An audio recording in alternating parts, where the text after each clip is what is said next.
Chapter 139. 2 days ago, after the Li clan secretary and Hu army had Li Wangyu and the village chief locked up in the county jail, he hurriedly rode back to Hu County with his servants. He found the clan elder and the clan elder to discuss how to use this opportunity to kill Li Wangyu. The group of people discussed in the clan leader's house for an entire night. Everyone felt that Li Wangyu would not be able to escape this time, so they ordered people to set up a banquet. They toasted each other and drank to their heart's content. The next day when Sihu Li woke up, he felt a bit unwell. He was too lazy to go back to the county office for roll call, so he sent his servants back to the county office to ask for leave while he prepared to stay at his home in Hu County for 2 days. After all, County Magistrate Cui Zhuo knew that he was a member of the Li clan, so he was usually very polite to him. In his opinion, if Li Wangyu was locked up in the county jail, he would not be able to call out to the heavens and the earth. He would just let him suffer in the jail for now. After resting for 2 nights, Sihu Li planned to return to the county office to make some connections and kill Li Wangyu. However, an uninvited guest arrived at his home. An 8th-rank supervisory censor of the censorate, dressed in dark green official robes, led a group of bearers and rushed into Li family's residence in Hu County. The censorate of the Tang dynasty did not only hear about reports, but it also had the power to supervise officials. It was similar to the procuratorate of the modern era and the Commission for Discipline Inspection. The censorate of the Zhenguan dynasty not only had a prison, but it also handled special cases. 4 major cases, the censorate, the Ministry of Justice, and the Supreme Court formed 3 divisions to try them. The Supreme Court was in charge of interrogating criminals and drafting sentences. The Ministry of Justice was in charge of reviewing the cases and reporting them to the censorate. Although these censors were of low ranks, they had the power to supervise hundreds of officials.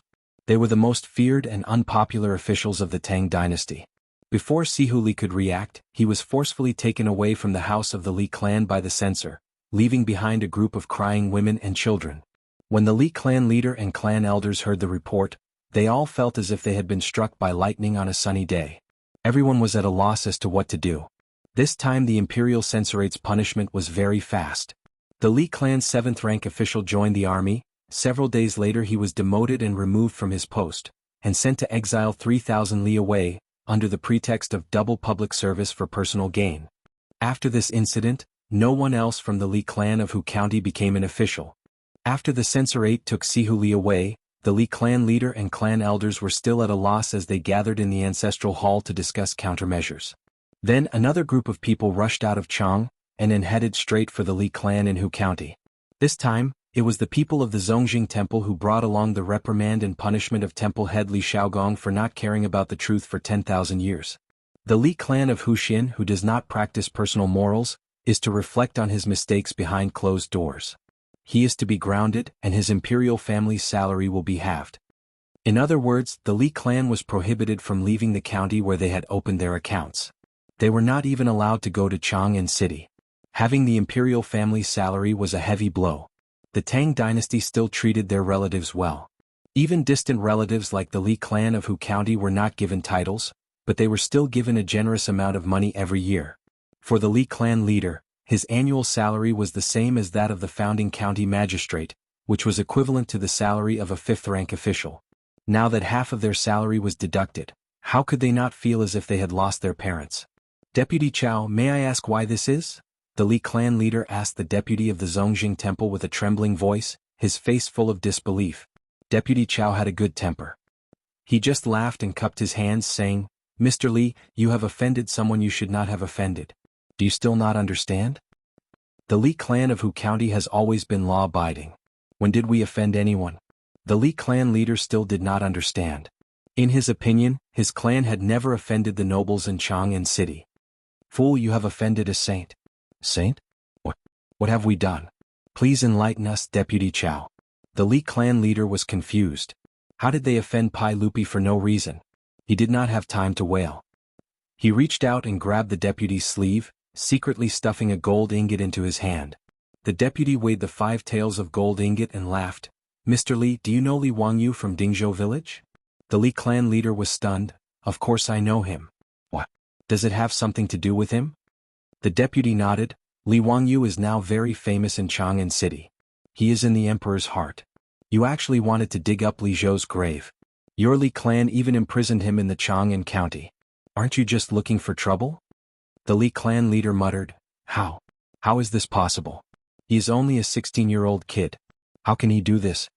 The deputy glanced at him. He felt that this kind of person who did not have foresight and only cared about small benefits was a disgrace to the imperial court.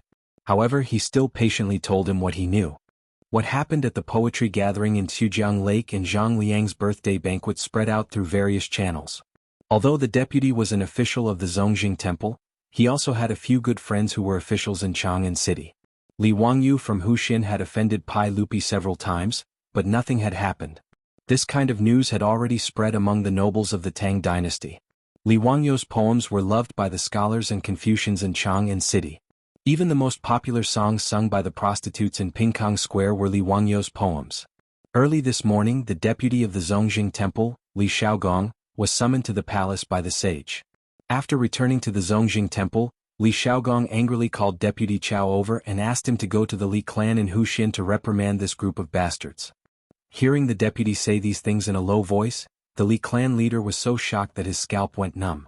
He could not stand steadily and fell to the ground. This child?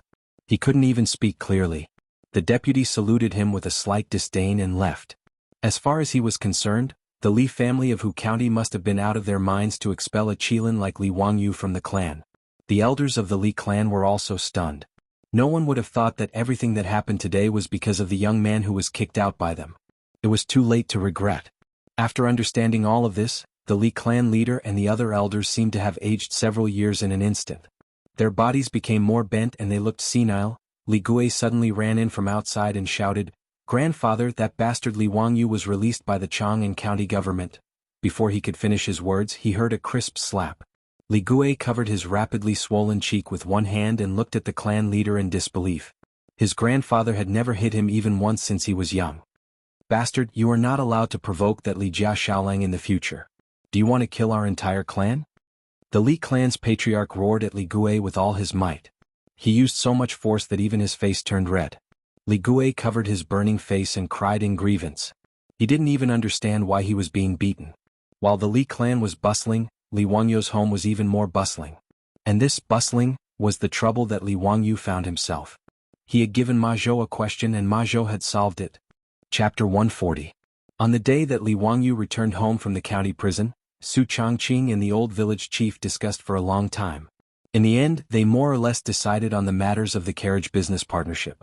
Dingzhou village would invest 1,200 strings of copper coins, 40% of the shares, and the Li family 60%. The 1,200 strings of copper coins would be used to build sturdier and more durable freight carriages, as well as to purchase horses. As for the specific operation of the carriage business, the beautiful boss naturally wouldn't let them have the management rights. Regarding this, neither the old village chief nor Li Wangyu had any objections. In the old village chief's opinion, Miss Su's business methods were simply like Fan Li's reincarnation. This old farmer who had been farming for his entire life was simply amazed by Su Changqing. As for Li Wangyu, there was no need to even mention him. He was originally a subordinate of the beautiful boss in the future. Regarding this woman's business methods, he could only say one word: admiration. Although Li Wangyu didn't want to admit it, the beautiful boss was able to get a 7-figure monthly salary, while he only had a 6-figure annual salary. This was absolutely reasonable. After Su Changqing transmigrated to the Tang dynasty, she had been holed up at home for almost a month. This really made this elite female professional feel suffocated. She wasn't one of those delicate canaries who didn't step out of the house. Instead, she was a modern woman with a strong career spirit.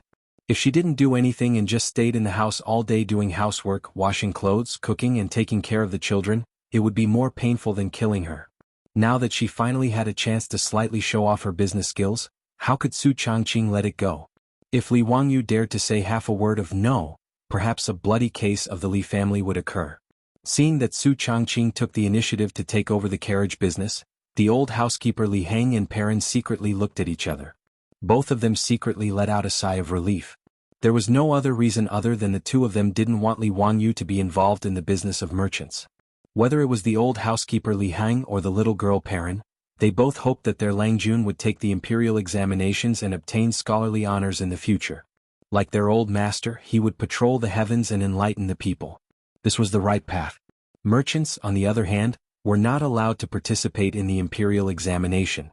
If Li Wangyu wanted to operate the four-wheeled carriage, these two people would definitely stand out to dissuade him. Perhaps even Li Heng would try to persuade him again. Now that Madame Su was willing to take over this matter, it couldn't be any better. After the matter was settled, the old villager got up and said goodbye. He had to find the old man in the village to discuss this matter again. After respectfully sending the old village chief out, Li Wangyu drank the medicine king tea in the central room, but he always felt that he seemed to have forgotten something. Li Wangyu looked left and right for a long time, then suddenly slapped his forehead. He had forgotten about Ma Zhou. After returning home from the county yamen, he almost forgot about Ma Zhou's existence. It was really embarrassing. Ever since Ma Zhou was kidnapped by Li Wangyu and brought back to the Li family, he had been holed up in his room, fiddling with the weighing apparatus and copper coins as if he was possessed. Even his meals were brought in by the maidservants. Ma Zhou didn't even know that Li Wangyu had been locked up in the county yamen prison. He was wholeheartedly trying to solve the problem that Li Wangyu had given him. The beautiful superior was also helpless against Ma Zhou's desperate spirit. She could only instruct the maidservants to take good care of him and let him be. Changqing, is Ma Zhou okay? The beautiful superior was speechless and rolled her eyes. You finally remembered that there is still someone in the family? You're really good. After bringing Ma Zhou back, you didn't care about him at all. He is fine. Every day he will be in his room calculating the 12 copper coins. You are so wicked. Let's see how you will explain if Ma Zhou gets sick. Li Wangyu smiled sheepishly and said, I was also forced into a corner. Who asked him to suddenly think of taking someone as his master? Before he finished his words, he heard a figure running in from outside the central room. As he ran he shouted, Teacher, teacher. I calculated it. Haha, I calculated it. This voice involuntarily caused Li Wangyu's face to turn white. Su Changqing, who was at the side, lightly covered his red lips with his hand, smiling until his eyes were curved. This person he really couldn't be nagged. Li Wangyu's face was bitter. He looked at Ma Zhou, whose eyes were red and hair was messy. Brother Bin Wang, don't worry about that problem. Come, try the medicine king tea. This is made by the old immortal Sun Simiao himself. It is very rare. He wanted to change the topic, but before he could finish, Ma Zhou rushed to the table, grabbed the teacup and drank it in one gulp.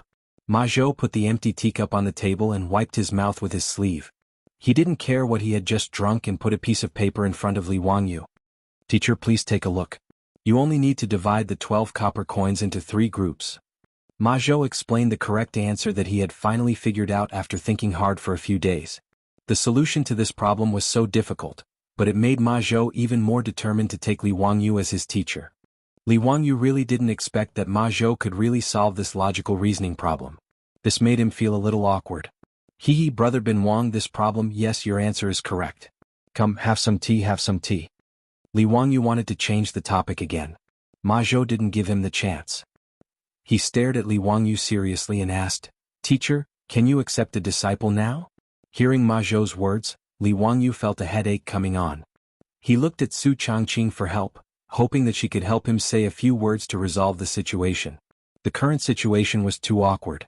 Su Changqing smiled sweetly and said to Ma Zhou, Wangyu will keep his word. How can a man not keep his word? A gentleman keeps his word, What the hell? Surname Su. Don't think that you can hit someone when they're down just because you're good-looking. Li Wangyu almost choked to death by Su Changqing's words. Was that what he meant? He looked at Ma Zhou with a bitter face. Brother Bin Wang, let's discuss this matter again. However, Ma Zhou replied firmly, Teacher, Lady Su said that a gentleman's word cannot be taken back. Is there really no room for discussion? No room for discussion. You forced me to do this. Li Wangyu suddenly stood up, scaring Su Changqing and Ma Zhou. What was he doing? He suddenly touched his stomach with his hand and said with an exaggerated expression, Ouch, my stomach hurts. Brother Bin Wang, I have to go to the toilet. I'll be back soon. As soon as he finished speaking, Li Wangyu turned around and ran to the backyard. His speed was as fast as lightning. Even Yo Yong felt that his Langjun was agile and had a good talent for martial arts. Seeing Li Wangyu shamelessly use the defecation escape, the beautiful superior blushed. It wasn't because she was shy, but because she was angry at this lazy guy. She asked you to accept a disciple, not to commit crimes. Was it so difficult? Su Changqing said to the dumbstruck Ma Zhou, Ma Zhou, you wait a moment, I will go and catch him. After saying that, he stood up, his small waist swaying as he walked towards the rear courtyard. Li Wangyu hid in the bathroom in the backyard for a while. He felt that he could hide for a while. Just as he opened the bathroom door sneakily and was about to sneak back to his room, a slender hand reached out from behind the door. Before Li Wangyu could react, the hand grabbed his ear and twisted it gently. Above Dingzhou village there was a mournful howl that made those who heard it cry and those who heard it cry. Chapter 141. The beautiful boss grabbed Li Wangyu's ear and laughed happily. Changqing, let go. My ear is going to fall off. Su Changqing glared at him angrily and let go. Are you going to run or not? No, I'm not going to run. Changqing, what are you doing? Don't you know what I majored in college? If I become Ma Zhou's teacher, what can I teach him? Li Wangyu rubbed his red ear speechlessly. This little girl really hit him hard. Su Changqing stroked her hair. Since you promised him, there's no reason to go back on your word now. As for what to teach, isn't it simple? Astronomy, geography, physics, and mathematics are all fine. In fact, Su Changqing also had her own thoughts. Since she knew that Ma Zhou's future was limitless, Su Changqing was naturally willing to play matchmaker if he wanted to worship Li Wangyu as his teacher. Since ancient times, the relationship between master and disciple was second only to that between father and son. As the saying went, my parents gave birth to me and my master taught me. If Ma Zhou worshipped Li Wangyu as his teacher, when he entered the imperial court of the Tang dynasty in the future, would the Li family still be afraid of being bullied? Su Changqing knew that Li Wangyu had no intention of pursuing an official career, and she also didn't want Li Wangyu to be an official. But this time, a mere 7th-rank official had joined the army and almost caused Li Wangyu and Dingzhou village to hover between life and death. Su Changqing was somewhat afraid. The Tang dynasty was not a legal society like later generations. In the era of officials, the saying, the county magistrate who destroys the family and the magistrate who destroys the family, was not a joke. Since that was the case, where could she find such a good thing to get a strong backer for her family in the future? In fact, Li Wangyu understood all the thoughts of the beautiful boss. He just didn't think that he could teach Ma Zhou, a famous person in the Tang dynasty. After a moment of silence, Li Wangyu finally nodded helplessly. He followed Su Changqing back to the central room. Ma Zhou couldn't help but be overjoyed. Teacher, are you willing to accept me? Li Wangyu cursed in his heart. Since you insist on becoming my disciple, then don't blame me for teaching you astray in the future. He nodded and asked solemnly, Brother Bin Wang, have you thought it through? I really don't have anything to teach you. All I know is some miscellaneous things like essays, poems, political theories, laws, scriptures, and moi. I'm not good at these. Li Wangyu also didn't want to cheat Ma Zhou. The knowledge he had was basically useless in the Tang dynasty. Whether it was to participate in the imperial examination or become an official, it was useless. Ma Zhou didn't hesitate at all. He directly knelt down and kowtowed to Li Wangyu 3 times. I'm willing to learn. It's my honor to be taught by you. Seeing Ma Zhou so determined, Li Wangyu didn't argue. In that case, I'll accept you as my disciple. Get up. Hearing Li Wangyu's words, Ma Zhou couldn't help smiling. He went to the table and poured a cup of tea. He respectfully handed it to Li Wangyu. This was the tea for the apprenticeship ceremony. Li Wangyu took the teacup, took a sip and put it back on the table. It was the completion of the apprenticeship ceremony. Since ancient times in Wuxia, the apprenticeship ceremony was like this. The establishment of the apprenticeship relationship was relatively simple. It was just a ceremony of admiration and cultivation. There was no formal apprenticeship ceremony. Brother Bin Wang. Li Wangyu just opened his mouth but was interrupted by Li Zhou. Teacher, since I've already been apprenticed, you can call me Bin Wang. Li Wangyu smiled and nodded. Bin Wang, I know a little about astronomy, geography, physics, and mathematics. Which aspect do you want to learn? Ma Zhou was stunned. Astronomy, geography, physics, and mathematics? The little teacher he apprenticed to knew a lot. He was excited and deeply bowed. If possible, I want to learn all of them. Li Wangyu nodded and was about to send Ma Zhou back to rest. Suddenly, he remembered that in a TV series, when a master accepted a disciple, he would say something pretentious to teach him a lesson. He thought for a moment and thought of a sentence. Bin Wang, you can stay in my residence and learn slowly. I only have one sentence for you. Constantly strive for self-improvement and be virtuous. I hope Bin Wang will remember it in your heart.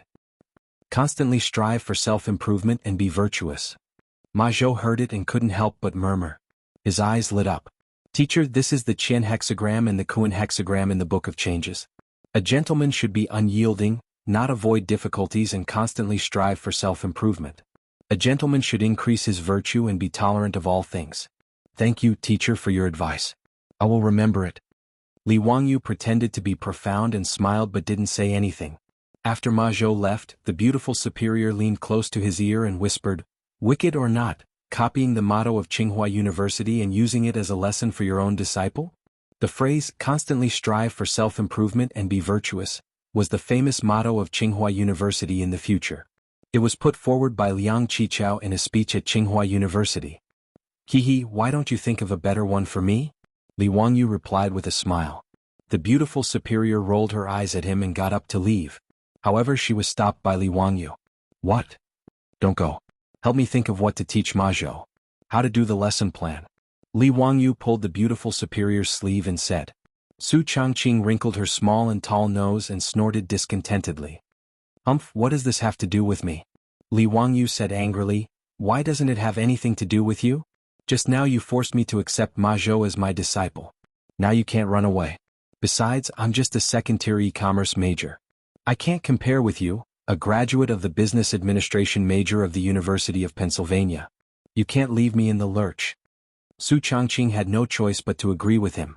They went to the study of the inner courtyard and began to recall and record on paper what modern knowledge could be taught to Ma Zhou. Li Wangyu said that he was unwilling to accept a disciple, but in fact he was so happy in his heart that he almost sang a song. It was really a sense of achievement for a historical celebrity like Ma Zhou to worship him as a teacher. The cynical man had already begun to think about how he should train the prime minister of the Tang dynasty, so he couldn't wait to ask Su Changqing to write the lesson plan with him. For his disciple, Li Wangyu only had a little worry in his heart, that was Ma Zhou's life was not long. Li Wangyu remembered that Ma Zhou was originally absurd and unruly for a period of time, and now it was his dormant period. In the 5th year of Jingguan, Pai Lupi ordered hundreds of officials to write to discuss the gains and losses of the imperial government, and Ma Zhou would soar to the sky. In the 22nd year of Jingguan, Ma Zhou died of illness at the age of 48. Li Wangyu was a little depressed when he thought of this and wondered if he should find a way. He wanted his disciple to live a longer life. If only he had fooled Sun Simiao at that time. Li Wangyu couldn't help sighing. Su Changqing looked at him curiously. "What are you thinking about?" "I'm thinking about why I didn't keep the old Taoist Sun Simiao, the king of medicine. What a pity." He didn't know that Sun Simiao, the king of medicine, had walked into the trap and built a Taoist temple on the hillside of his home in Dingzhou village. After returning from transporting official grain from Yinzhou, the beautiful boss forgot to tell him about it. After that, a lot of messy things happened and he forgot about it. The beautiful boss's beautiful eyes flickered a few times, and she covered her mouth and chuckled. "It's simple." Before she finished speaking, she heard the old butler Li Heng gently knocking on the door. "Lang Jun, there are guests in Chang'an." Li Wangyu was a little surprised. Why were there guests again? Was it Qing Chimo and his group of playboys? "Who's here?" "Yan Libin Yan Xiaojian is from Jiangzhou." Chapter 142. Li Heng's reply made Li Wangyu somewhat stunned. Yan Libin? A famous politician and painter in the early Tang dynasty who was famous for his paintings. Several of his later works were handed down from generation to generation. Li Wangyu was naturally interested in making friends with such a famous person from the Tang dynasty. But why would Yan Libin suddenly come from Chang, and to Dingzhou village to visit him for no reason? He had never met him before, so why did Yan Libin visit him? Even the beautiful boss knew about Yan Libin's reputation. When she was studying in the United States, she once went to the Boston Art Museum and saw Yan Libin's Emperor's painting. Hearing that Yan Libin was visiting, the beautiful boss also got up and followed him out, wanting to see the style of a famous person. In the central room, a young man in a scholar's robe was sitting beside a few tables. Li Wangyu felt that he looked familiar at first sight. After thinking for a while, he recalled that this young man was the one who commented on his sketch, Goddess Luo's painting, in Zhang Liang's mansion that day. It turned out that he was Yan Libin. "So it's Junior Supervisor Yan. Zio didn't go out to meet you. I hope Junior Supervisor Yan can forgive me." Li Wangyu cupped his hands and greeted Yan Libin. After both sides greeted each other, Li Wangyu introduced Su Changqing to Yan Libin. After some formalities, Li Wangyu curiously asked, "Junior Supervisor Yan, what's the matter today?" Yan Libin straightened his clothes and directly knelt down to Li Wangyu. "Libin came uninvited today. I'm here to take you as my master." His words were like a thunderclap, shocking Li Wangyu and Su Changqing to the point that they were both stunned. "You also want to take him as your master?" What's wrong with you today? Ma Zhou just took him as his master. Why is this Yan Libin, who I don't know, also like this? Are you all bewitched? Li Wangyu twisted his stiff neck and looked at the beautiful boss beside him. The meaning in his eyes was, did I hear it wrong? Su Chongqing was also speechless. He carefully sized up Li Wangyu. He was still that delicate and pretty 16-year-old youth. He didn't exude any aura of a bastard. Why do you say that, young Master Yan? What can I teach you? Li Wangyu felt a little dizzy. Yan Libin, however, bowed respectfully. Libin wishes to be Xiaolang's disciple. I wish to learn how to paint. His words stunned Li Wangyu and Su Chongqing even more. Yan Libin went to Li Wangyu to learn painting? It felt as if Messi and Cristiano Ronaldo had come to him to learn how to play football, or Michael Schumacher had come to him to learn how to drive. Who was Yan Libin? Not only was he a famous painter in the early Tang dynasty, but even in the history of Wuxia, Yan Libin was not in the top 3 but he was in the top 10. He was like a god of painting. And such a great Yan Libin went to Li Wangyu's house and told him, a 16-year-old youth, that he wanted to learn painting from him. Wasn't this an international joke? For a moment, Li Wangyu had several thoughts in his mind. Was this Yan Libin a fake? But he did see this man in Zhang Liang's mansion. He was obviously a nobleman of the Tang dynasty. Did Yan Libin drink too much today? He sniffed carefully and didn't seem to smell of alcohol. Did he have a fever or was he confused? It seemed that Yan Libin was full of energy and had no illness or disaster. Li Wangyu couldn't figure out what was wrong with Yan Libin. He could only ask helplessly, Yan Xiaojian, don't make trouble. I still want to learn painting from you. Are you kidding me? Yan Libin didn't seem to be joking at all. Instead, he bowed again very seriously. Xiaolang Kun, Libin isn't kidding. I sincerely want to be your disciple and learn painting from you. Li Wangyu was speechless. What can I teach you? Yan Libin immediately took out a scroll from his chest. He opened it carefully as if it was a rare treasure. Seeing the picture on the scroll, the beautiful boss couldn't help but exclaim softly. Then her face turned crimson. She secretly stretched out 2 slender fingers and pinched the soft flesh on Li Wangyu's waist. Li Wangyu also cried out. It was not because of anything else but because he was really in pain from the pinch. Where did this little girl learn such a sinister trick? On the scroll, there was a framed portrait of a naked woman. This was one of the 2 naked sketches that Li Wangyu drew when he went to Chang, and to earn money to buy food. At that time, one of the 2 sketches was sold to the fatty Cho Kuan. The other one was not sold. Later, Li Wangyu gave it to Cho Kuan. And this naked sketch, the beautiful boss knew at a glance that it was drawn by Li Wangyu. In the Tang dynasty and even in the whole world at this time, no one except Li Wangyu would draw this sketch. She fiercely glared at Li Wangyu. Stinky hooligan, he actually drew a naked woman. Li Wangyu also felt his face burning. How could this thing he did be exposed by Yan Libin? How could he endure this? Cough, Yan Xiaojian, what do you mean by this drawing? Li Wangyu pretended to cough lightly. Yan Libin acted as if he had seen a priceless treasure. His fingers lightly stroked the scroll. Xiaolang Kun, this drawing was made by you, right? Li Ben wants to learn this unique painting technique. I hope Mr. can teach me. Li Wangyu subconsciously prepared to refuse. In front of the beautiful boss, no matter what, he could not admit that this drawing of a naked woman was drawn by him. Although everyone was well aware, he did not intend to admit it. Yan Xiaojian, why do you say this? This drawing is very unique. This is also the first time I've seen it. How can I teach you any drawing technique? Yan Libin raised his head in shock and asked in confusion. Xiaolang Kun, at Chongping County Duke's residence, wasn't it you who presented the goddess of Luo painting? Why do you say this is the first time you've seen it? Li Wangyu was choked by his words. He almost choked to death on his own saliva. Seek, I forgot about this. Cough, cough, cough, this is the second time I've seen it. But I went to the Cho residence. Duke Cho admitted that this drawing was made by Xiaolang Kun and gave it to me. Yan Libin said with a smile, his eyes revealing a trace of craftiness. Li Wangyu was speechless. He thought that Yan Libin was an honest person. He could imagine that as a 4th-rank assistant minister of the Ministry of Justice, a junior supervisor, going to a merchant family like the Cho family to ask about him, the Cho family might not keep it a secret for him. The truth was so. Yan Libin could tell that the drawing that Li Wangyu made was not an ancient drawing. However, he was smart enough not to say anything. After the birthday banquet at Zhang Liang's residence, he went to the Cho family in Chang, and who presented the drawing. Using this point, he was able to trick Cho Yuan Liang into revealing that the person who drew the drawing was Li Wangyu from Hu County who presented the drawing that day. This drawing was also sold to him by the Cho family. After receiving the drawing, Yen Libin loved it so much that he could not put it down. He framed it and studied it every day. He also tried to copy it, but he could not get the hang of it. After studying it for many days, Yen Libin finally could not hold back his desire for this unique drawing technique and came to ask for a master. After the beautiful superior came back to her senses, she kept blinking at Li Wangyu. There was only one meaning: quickly accept this disciple. Chapter 143. In the eyes of the beautiful superior, one sheep was the same as herding a flock of sheep. Ma Zhou was just a potential stock while Yen Libin was a blue chip.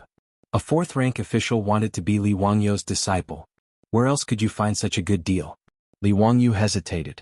It wasn't that he didn't want to teach him sketching skills, but he suddenly thought of a sentence that Yen Libin once said to his descendants in history. Old Tang Dynasty, the biography of Yen Libin recorded, "When I was young I was fond of reading. Fortunately I was spared from facing the wall. But with my insight, there is no greater humiliation than being a servant. You should be warned not to learn this." This was what Yen Libin said himself. He meant that he had read books and poems since he was a child. Whether it was writing or discussing policy, he was definitely not inferior to his colleagues. Now he also held an important position, but because he was good at drawing he was called a painter, and was ordered around like a lowly servant. He felt deeply humiliated by this, and they should also learn from it. Don't let this small trick bring shame to them. Li Wangyu once saw Yen Libin say this in a history book. He deeply sighed about the low status of painters in the Tang dynasty. Even Yen Libin, who used to be a prime minister, felt that being a painter was a disgrace, let alone other people. So when he heard that Yen Libin wanted to learn sketching skills from him, Li Wangyu was very hesitant. He felt that he should persuade Yen Libin not to be obsessed with this small trick, so that he wouldn't regret it in the future. Young Master Yen, drawing is just a small trick. Why be obsessed with it? It's fine if you're bored. If young Master Yen is really interested, we can exchange ideas. There's no need to be a disciple. In response to Li Wangyu's sincere persuasion, Yen Libin was silent for a moment before he said in a deep voice, "I appreciate Mr. Xiaolang's kindness. Although drawing is just a small trick, I love it deeply and have never thought of giving it up. So, please accept me as your disciple and teach me drawing skills, Mr. Xiaolang." "Young Master Yen, I'm just a commoner and I'm only 16 years old. If you want to take me as your master, it won't be good for your reputation," Li Wangyu persuaded again. "Don't worry about it," Confucius said. "Among the three of us, there is bound to be a teacher. Choose the good one and follow him. Xiaolang Kuan is skilled in martial arts. Since I am your disciple, it has nothing to do with age or official position. Please grant my wish, Xiaolang Kuan." Fine, it's this sentence again. Why is it the same emphasis as Ma Zhou? In the face of such a stubborn artist, Li Wangyu had nothing to say. Gritting his teeth, Zhang Xian nodded in agreement. "Damn it, isn't it just accepting a disciple? Since I have already accepted Ma Zhou, I don't mind accepting another Yen Libin." Seeing that Li Wangyu really agreed, Yen Libin couldn't help but be overjoyed. Ignoring his age and official position, he immediately knelt down respectfully and kowtowed to Li Wangyu. Then he poured tea for Yen Libin, completing the ceremony. Within a day their Langjun had accepted 2 disciples. This made the old housekeeper and the others smile so widely that they couldn't close their mouths. For them, Ma Zhou wasn't a big deal, but Yen Libin was a 4th-rank official. For such a person to become their Longjuan's disciple, Li Heng and the Niu brothers couldn't help but straighten their backs. Especially Niu Wu, his admiration for his elder brother was unparalleled. No wonder his elder brother wanted to become a member of the Li family. His foresight, tsk, there was nothing to say.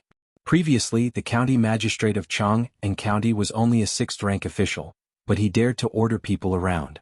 Now that a 4th-rank official had become his Longjuan's disciple, let's see who would dare to cause trouble for the Li family in Dingzhou village. Li Wangyu found Ma Zhou and introduced him to Yen Libin. Hearing that the other party had become Li Wangyu's disciple, Xiaolang's disciple, Ma Zhou and Yen Libin both felt a sense of closeness. Student Ma Zhou, courtesy name Bin Wang, greets brother Libin. Student Yen Libin greets brother Bin Wang. The two of them were the same age and had become Li Wangyu's disciple on the same day. This made the two of them feel like they hit it off. However, the way the two of them addressed each other made the beautiful superior open her mouth wide and look at Li Wangyu in disbelief. "Student? Why don't you just say hello? You also transmigrated? What are the two of them talking about?" "Student?" Su Changqing bit Li Wangyu's ear and asked softly. Li Wangyu was stunned for a moment and then laughed loudly. After a long time he explained in a low voice, "Student isn't something that only exists in the future. It's in the Book of Han. People who are under the same teacher can be called students." Su Changqing knew that she had made a mistake again. Her face turned slightly red and her fingers secretly pinched Li Wangyu's waist.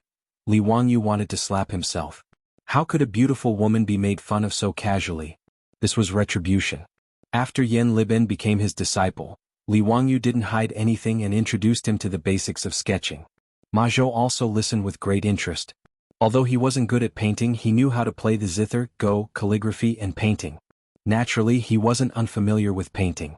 After seeing the sketch of a naked woman brought by Yan Libin, Ma Zhou was once again amazed by Li Wangyu. He even asked Yan Libin for the sketch shamelessly, but was mercilessly rejected by Yan Libin. Therefore, Li Wangyu taught Yan Libin the skills of sketching and painting. Ma Zhou also listened and learned from him. He felt more and more that his decision to become Li Wangyu's disciple today was very correct. Sure enough, there were still many things in this little teacher's mind that were worth learning. After Yan Libin and Ma Zhou heard about three-dimensional perspective, light and shadow projection, and other sketching techniques, their eyes lit up. These were things that they had never learned or touched before when they were learning to paint. "Teacher, how long do you think you can teach me these?"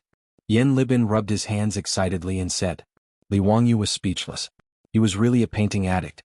He couldn't wait to learn new skills. Seeing that it was still early, he simply asked Li Heng to get charcoal and paper and started the first painting lesson in the history of the Tang dynasty. When the sun set in the west, Yan Libin reluctantly said goodbye and left. Because the civil servants of the Tang dynasty had to go to bed every 10 days, Yan Libin could only come to Dingzhou village once every 10 days to learn sketching from Li Wangyu. This made him very annoyed that he had too little time.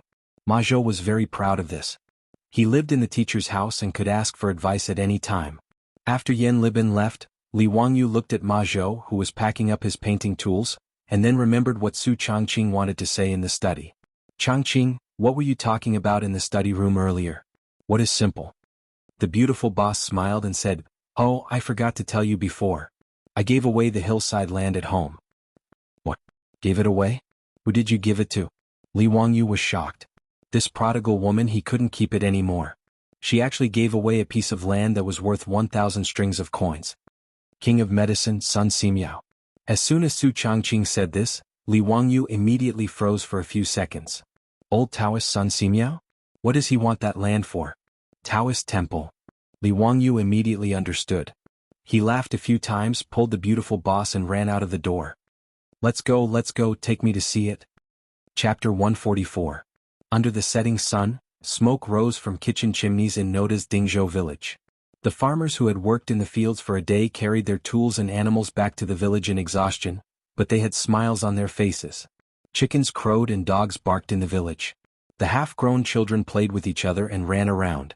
Occasionally they would be yelled at by their elders to go home for dinner. There was a naughty child who tore his pants while climbing a tree and exposed his butt. The adults caught him and spanked him a few times. They scolded him as they dragged him home, causing the two to roar with laughter. When the farmers saw Li Wangyu and Su Changqing, they all showed bright smiles and warmly greeted them. When the men of Guanzhong ate, they were used to holding large bowls and squatting outside the houses to chat and eat. While it was a simple meal and there was no meat or fish, they ate with great satisfaction. Roars of laughter occasionally came from the crowd. Some farmers saw Li Wangyu and the others and warmly invited them to eat at their homes. The two of them declined with a smile. Li Wangyu, who had been in a hurry to go to the slope to see the situation, slowed down his steps in front of this idyllic poem that no artist could paint. He slowly walked with Su Changqing through the village. A smile uncontrollably rose to the corners of their mouths. "Wangyu, don't you feel that the atmosphere in the village seems to be a little different?" the beautiful boss suddenly asked. Li Wangyu stilled and did not understand what she was referring to. Su Changqing smiled and explained, "When we first came to Dingzhou village, while we were warmly welcomed by the villagers, I felt that everyone in the village had a layer of bitterness on their faces. Now, it hasn't even been a month, but the villagers are smiling even more." Li Wangyu carefully considered her words. Seemed to be true. Su Changqing continued, "Wangyu, this is actually all your work." "Me? What does it have to do with me?" Li Wangyu did not understand. "You came up with the water wheel so the farmers didn't have to work so hard to carry water. You also lent 20 oxen to the village. This time the corvée labor also allowed everyone to earn money. Adding all these together, these simple farmers naturally felt that their lives were better. Naturally, I'm in a good mood now that I'm living well. The beautiful boss's words made Li Wangyu somewhat embarrassed. He smiled sheepishly. Actually, I didn't think about that. Su Changqing suddenly said seriously, Wangyu, do you and I have the ability to let everyone in Dingzhou village live a good life? Could these simple and honest villagers live to the end of their lives, be useful to the strong and be good to the young? Can you turn Dingzhou village into a paradise of the Tang dynasty? Why do you suddenly think so? Li Wangyu was somewhat puzzled. Why would Su Changqing suddenly say this? The land is flat and spacious and the houses are upright. There are fertile fields, beautiful ponds, mulberry and bamboo trees. Along the crisscrossed paths, chickens and dogs could be heard. Among them, the people who come and go, the men in women's clothes are known as outsiders. Yellow hair hangs down and happy. Su Changqing suddenly recited a passage from a text she learned in middle school, Peach Blossom Spring. Then, she turned to look at Li Wangyu with a smile in her eyes. Because I suddenly fell in love with this land. Her words made Li Wangyu slightly stunned. He seemed to understand something and couldn't help but reach out to hold his beautiful boss's soft hand. Changqing, you will. Dingzhou village will definitely become a paradise of the Tang dynasty. I promise you. Whether it was Li Wangyu or Su Changqing, they both had their own relatives in the modern world. Li Wangyu's parents were still alive, but they could no longer see each other. It was the same for Su Changqing. Her parents, her friends, and her life had all become impossible to find because of this inexplicable transmigration. Everything had become memories. Li Wangyu heard Perrin whisper to him several times that Sister Su secretly cried alone in bed at night. He knew that his beautiful boss was homesick. She missed the home that she couldn't go back to after more than 1,300 years. Therefore, Su Changqing had always resisted the fact that she had transmigrated to the Tang dynasty. In her heart, this was an unreal dream. Everything was like a game. However, the rural life of Dingzhou village that was full of life finally made her like this place. She fell in love with this place. Therefore, she hoped that this place could become the peach blossom spring in her heart. Su Changqing hoped that Dingzhou village could be turned into a paradise. Wasn't this also a kind of escape from reality? Ask what era it was now but don't know the Han dynasty, whether it was Wei or Jin. Li Wangyu held Su Changqing's hand. The two silently looked at each other and understood each other's thoughts. The distance between the two was getting closer and closer. It was as if they could feel each other's heartbeat. Li Jia Xiaoleng is embarrassed. Li Wangyu and Su Changqing both turned their heads in surprise. They saw a group of small children in the village surrounding them. They were making funny faces and singing nursery rhymes. The beautiful boss immediately realized that her hand was still held by Li Wangyu. She couldn't help but blush and struggled to break free. One must know that this was still the Tang dynasty. It wasn't the era where men and women hugged and kissed on the streets of the modern world. The two of them holding hands in the village could be considered a very out-of-line action. Therefore, these half-grown children in the village all ran over to watch the commotion. Even the villagers who were squatting at the door chatting and eating in the distance occasionally let out kind laughter. This made Su Changqing's face burn even more. He glared at Li Wangyu reproachfully before turning around and running back home. Li Wangyu was thick-skinned. He smiled at the group of children and said, "You little brats, what do you know? Do you know what a wife is?" "I know it's a wife. My father said that he would marry a wife for me in the future."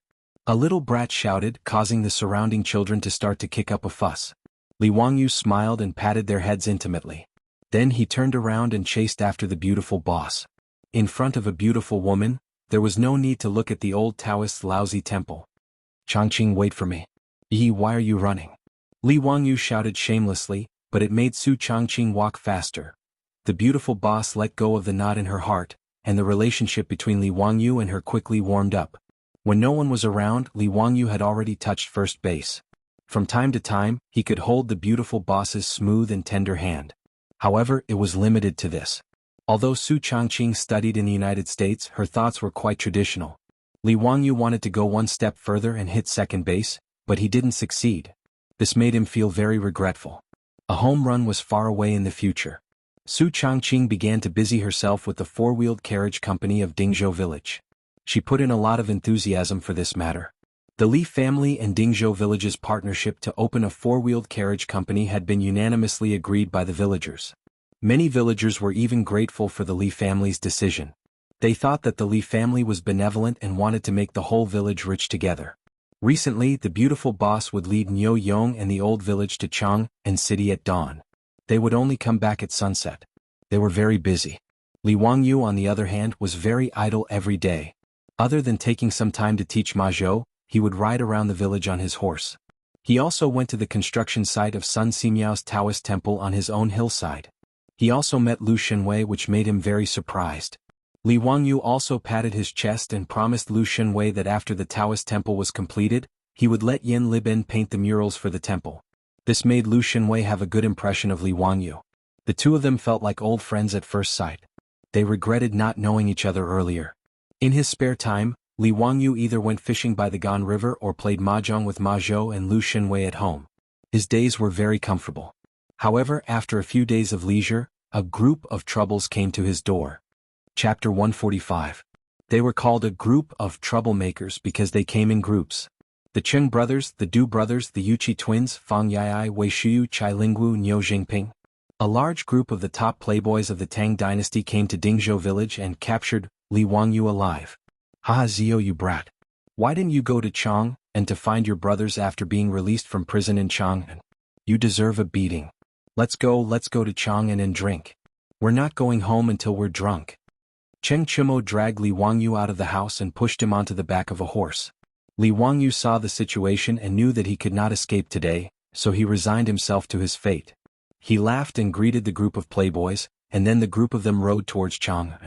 Li Wangyu was actually very willing to make friends with this group of top playboys of the Tang dynasty. It was not that Li Wangyu was snobbish, but that this group of playboys was to his liking. They were unpretentious, straightforward just like the group of good friends he had in the university in his previous life.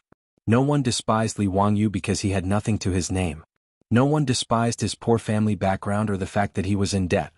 Although Li Wangyu was somewhat talented, his status was still far from that of these foppish sons of rich families at the moment. Even so, this group of playboys was willing to cause trouble in the Chang and county government for him, and they were even willing to sit in prison and drink with him. Li Wangyu could not say anything about such playboys. The group of playboys rode into Chang, and laughing.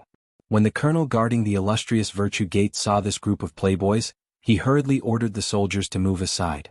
He even chased away the caravans that were queuing to pass the customs to make way for them. This was the first time Li Wangyu entered Chang, and without going through the public inspection, and he also enjoyed the treatment of a privileged class. Although the playboys loved to play around, they did not dare to gallop their horses after entering Chang and city. They all obediently reined in their horses and moved forward slowly. In Chang and city, no one dared to gallop on horseback except to deliver urgent official documents. If they were caught by the patrolling marquis, he would not let them go just because they were the sons of important ministers of the marquis. They might even be beaten. Li Wangyu thought that they were going to the restaurant in the east city to drink, but he didn't expect that they would lead him to the west city. When the group of wastrels dismounted in front of a Hu wine shop, Li Wangyu suddenly thought of something. His face couldn't help but flush, his heart beating wildly. He was here to drink wine with girls. Li Wangyu wasn't a pure and innocent virgin in his previous life. When he was running errands for clients, he often went to all kinds of nightclubs. However, how could those nightclubs of the future be compared with the taverns of the Hu people in Chang and city and west city of the Tang dynasty? This place was full of foreign girls. Huji. In the taverns of the west city there were many Huji. Moreover, their singing and dancing skills were exquisite and full of strong exotic charm, attracting countless literati to stop and indulge in wine and women. Even Li Bai wrote a poem for the taverns of the west city. In the Wuling year, young men in the east city, silver saddles and white horses ride the spring breeze. Where do the falling flowers travel? Laughing into the Huji wine shop. It could be seen that the banished immortal Li Bai was also a romantic figure. In the Tang dynasty, Huji referred to the Sogdian women of the western region who were also Persians. However, there were also women from Tokaria, Central Asia, India, and even distant Europe who were called Huji in the Tang dynasty.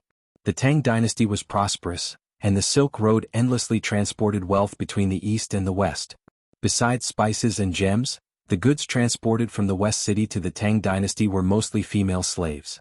The profits were 5 times that of silk, so the profiteering caravans continuously sold all kinds of female slaves from the west city to the Tang dynasty. Huji were very popular in the Tang dynasty.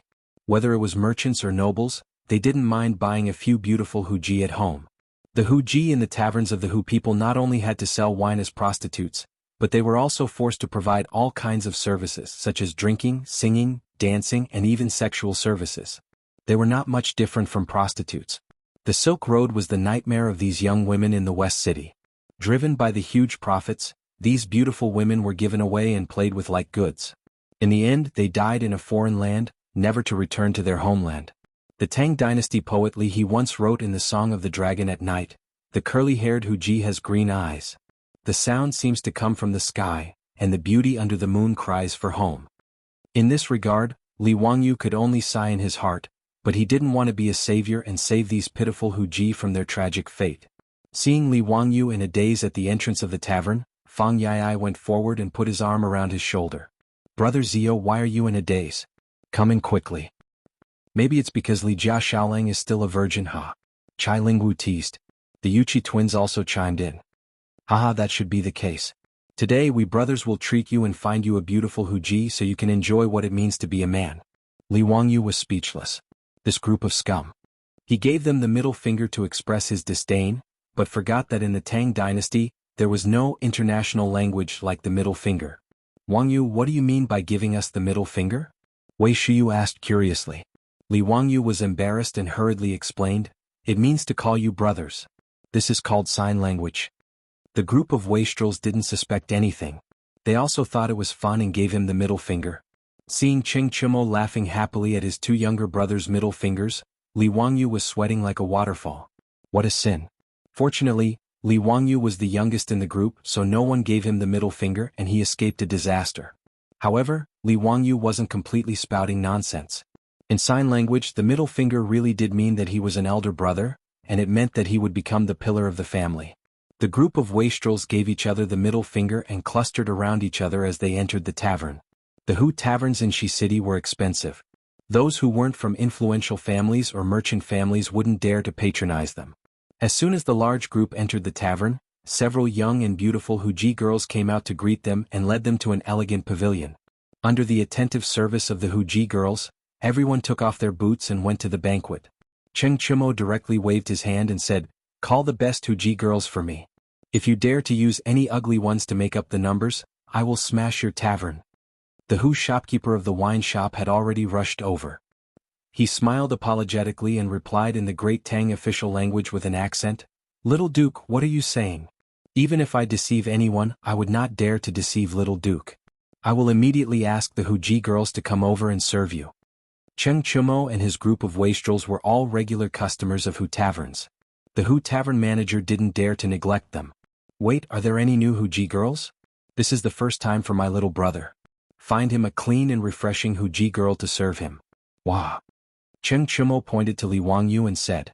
Cheng Chimo's words made the group of wastrels look at Li Wangyu and laugh, making Li Wangyu blush. These bastards. He wished he could pull out his 40-meter-long broadsword and chop them to death. However, Li Wangyu, the cynical man, didn't say anything against it. Instead, he was a little expectant. It was wise not to take Niu Wu out today. No one would tell the beautiful boss, right? Chapter 146. As a healthy man with a normal mind, Li Wangyu would be lying if he said that he was untainted by the mud and that he wanted to learn from Liu Xiaohui. Although there was an ambiguous relationship between him and his beautiful superior, it did not affect the uncontrollable ripples in his heart. Cheng Chimo's words made him look forward to it even more, but he heard the Hu shopkeeper reply hesitantly, replying to the young duke, "There is a new Hu concubine in the inn. She is also very beautiful. But her temper is fierce and she has not been trained well. I am afraid that she will spoil the young duke's mood." "Ah, she is just a Hu concubine, how fierce can she be? Just call her over, my little brother can handle her." Cheng Chimo waved his hand without a care, indicating for him to call the Hu concubines over. The Hu shopkeeper did not dare to say anything else and turned to leave, arranging for the Hu concubines to accompany them. Not long after, a group of young and beautiful Hu concubines dressed in foreign attire entered the courtyard. They were dressed to the nines, each with a different style. For a moment, the courtyard became enchanting and charming. It was very tempting. The group of debauches each chose a pleasing Hu concubine to accompany them, but did not let the rest go. They had them play music and dance to entertain them. Li Wangyu sat on his seat and saw the debauches and Hu concubines on his left and right, making him feel dry in the mouth. These bastards, they are too indulgent. Tiske Fang Ai, this bastard, where did your hand go?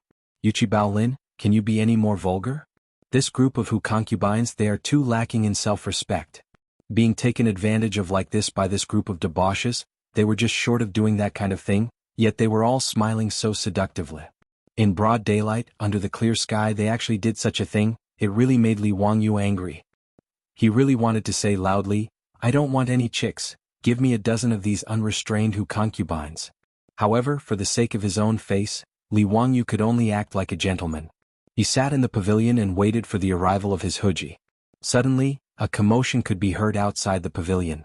Everyone looked over and saw two maids dragging a blonde girl with a Chinese hairstyle walking over. The girl struggled with all her might, but her slender body was no match for the two burly women. After struggling for a while, she was still dragged into the pavilion. However, that Huji girl was very unyielding. She actually opened her mouth and bit one of the maids. Under the sudden pain, that maid slapped her, causing that Huji girl to fall to the ground. The blonde, blue-eyed Huji girl was also tenacious. Seeing that she was being hit, she only covered her face and stared at the two maids without saying a word. Enraged, one of the maids raised the whip in her hand and was about to lash out. Li Wangyu's sense of justice rose again. He pushed the table and stood up, shouting, "Stop!" Seeing that the guest in the pavilion had spoken, the two maids didn't dare to act rashly and quickly retreated to the side. Li Wangyu took a few steps forward, wanting to see if the Huji girl was badly beaten. He was almost shocked when he saw it. Oh my god. Angelina Jolie also transmigrated? Is this AF * King movie? The girl in front of him looked younger, at most 14 or 15 years old, but her appearance was almost exactly the same as Angelina Jolie's. One of Li Wangyu's favorite Hollywood actresses was Angelina Jolie, the female lead of the movie Tomb Raider. He would never admit that he was attracted to Angelina because of her devilish figure, although she was indeed very attractive. After a long time, Li Wangyu finally calmed down. He swallowed his saliva and asked the Huji girl in a gentle tone, "Are you okay?"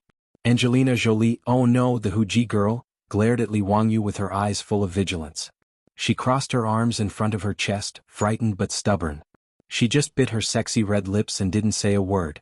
Huji's inadvertent action made Li Wangyu's heart beat faster. He couldn't take it. In his previous life, the sexiest thing about Angelina Jolie besides her devilish figure was her alluring red lips, which could make people fall head over heels for her. Her lips had the title of wild lips. Her lips gave Angelina Jolie a wild beauty that was hard to tame. It was so beautiful that it was suffocating. Time seemed to have frozen. Li Wangyu stared at the Huji girl in a daze and didn't say a word. On the other hand, the maid at the side saw that the Huji girl didn't speak and couldn't help but get angry. She yelled at her, "The VIP is asking you a question, little hussy. Hurry up and answer." "Shut up. Get out." Awakened by the maid's loud voice, Li Wangyu couldn't help but get angry and yell at the maid. After being yelled at by Li Wangyu, the two maids in the tavern didn't know what to do and stood at the side uneasily. Seeing that the commotion was too fierce, the Hu tavern owner rushed over and bowed to everyone. "My apologies, my lords. This Huji girl hasn't been trained yet. Why don't I get another one?" "No need, I'll take her." Li Wangyu stopped him. He bent down again and asked the young Angelina Jolie, who was half sitting on the ground gently, "Let me help you up, okay?" As if sensing that Li Wangyu didn't have any ill intentions, and with the two maids who were always fierce, the young Angelina Jolie didn't object and nodded gently. Li Wangyu was overjoyed. He quickly reached out to help her up and pulled her into the pavilion. Angelina Jolie didn't struggle and was led into the pavilion by him. This scene made the group of fops in the pavilion dumbfounded. After Li Wangyu pulled Huji back to her seat, a few of them had mischievous looks in their eyes. Fang Yai winked at Li Wangyu. "Zio, you're a gentleman, but what?" Li Wangyu asked curiously. "But Zio, your taste isn't very good. Ah, you actually like such an ugly woman." Fang Yai's words made the group of fops convulse with laughter. Chai Lingwu even laughed until tears came out of his eyes. He kept burrowing into Huji's arms. Ugly? Angelina Jolie was actually called ugly by this group of fops? Did they have any sense of beauty? Were they all blind?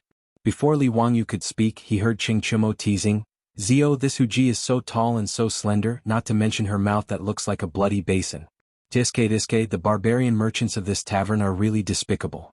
They actually used this kind of thing to fool us." Li Wangyu was almost struck by lightning by this guy's words. Damn, a bunch of country bumpkins. The Huji girl beside him was nearly one. 7 meters tall. Her 2 long legs were faintly visible under her skirt. She could be said to be of the highest quality. Her figure wasn't inferior to Angelina Jolie's in his previous life. In fact, it was even better. Her skin was fair, unlike the thick pores of ordinary European and American women. Instead, it was as smooth as silk like Wuxia women. When Li Wangyu held her hand just now, he almost couldn't control himself. Not to mention her sexy red lips, which were actually described by Cheng Chumo as a bloody basin. Li Wangyu despised this guy's sense of beauty. Chapter 147. The words of the group of playboys made the face of the Hu girl beside Li Wangyu turn gloomy. Although she didn't want to be a slave or a hostess, as a girl who loved to look pretty, who would want to be called ugly in front of others. In the pavilion, not only were the group of silk pants rocking back and forth with laughter, even the Hu courtesans were covering their mouths and snickering. In their eyes, the young Hu courtesan beside Li Wangyu was indeed very ugly. Li Wangyu rolled his eyes speechlessly. He couldn't be bothered to correct the aesthetic standards of these country bumpkins. Thinking about it secretly, Li Wangyu felt a little happy in his heart. Angelina Jolie was such a great beauty, yet no one could recognize her. The feeling of a bright pearl being covered in dust and being able to recognize the pearl with his discerning eyes felt pretty good. Li Wangyu ignored the group of playboys and turned to look at the beautiful teenage version of Angelina Jolie beside him. He subconsciously compared her with his beautiful boss. In the end, they were neck and neck. His beautiful boss had the typical temperament of an Oriental beauty. Whether it was her appearance or figure, she didn't lose to the teenage version of Angelina Jolie at all. Li Wangyu stopped his fantasies and started chatting with the Huji girl in a low voice. "Can you tell me your name?" Li Wangyu's tone was gentle, like a weird uncle who was about to trick a little lowly into looking at goldfish. The girl hesitated for a moment but still answered, "Aphrodite." Her accent was a little strange, but Li Wangyu could still understand it. Hearing her answer, Li Wangyu's eyes lit up. The ancient Greek goddess of love? The girl was stunned. She looked up and stared into Li Wangyu's eyes. "You know about the goddess of love? You know about ancient Greek mythology?"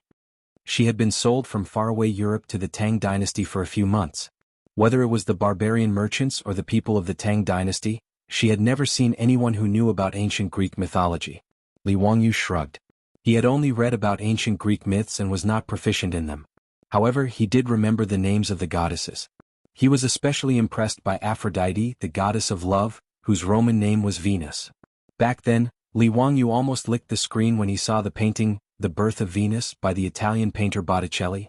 In the oil painting, the young girl Aphrodite had just jumped out of the water and was standing naked on a lotus leaf-like shell. Her figure was slender and fit, her figure was slim and full, and her posture was graceful.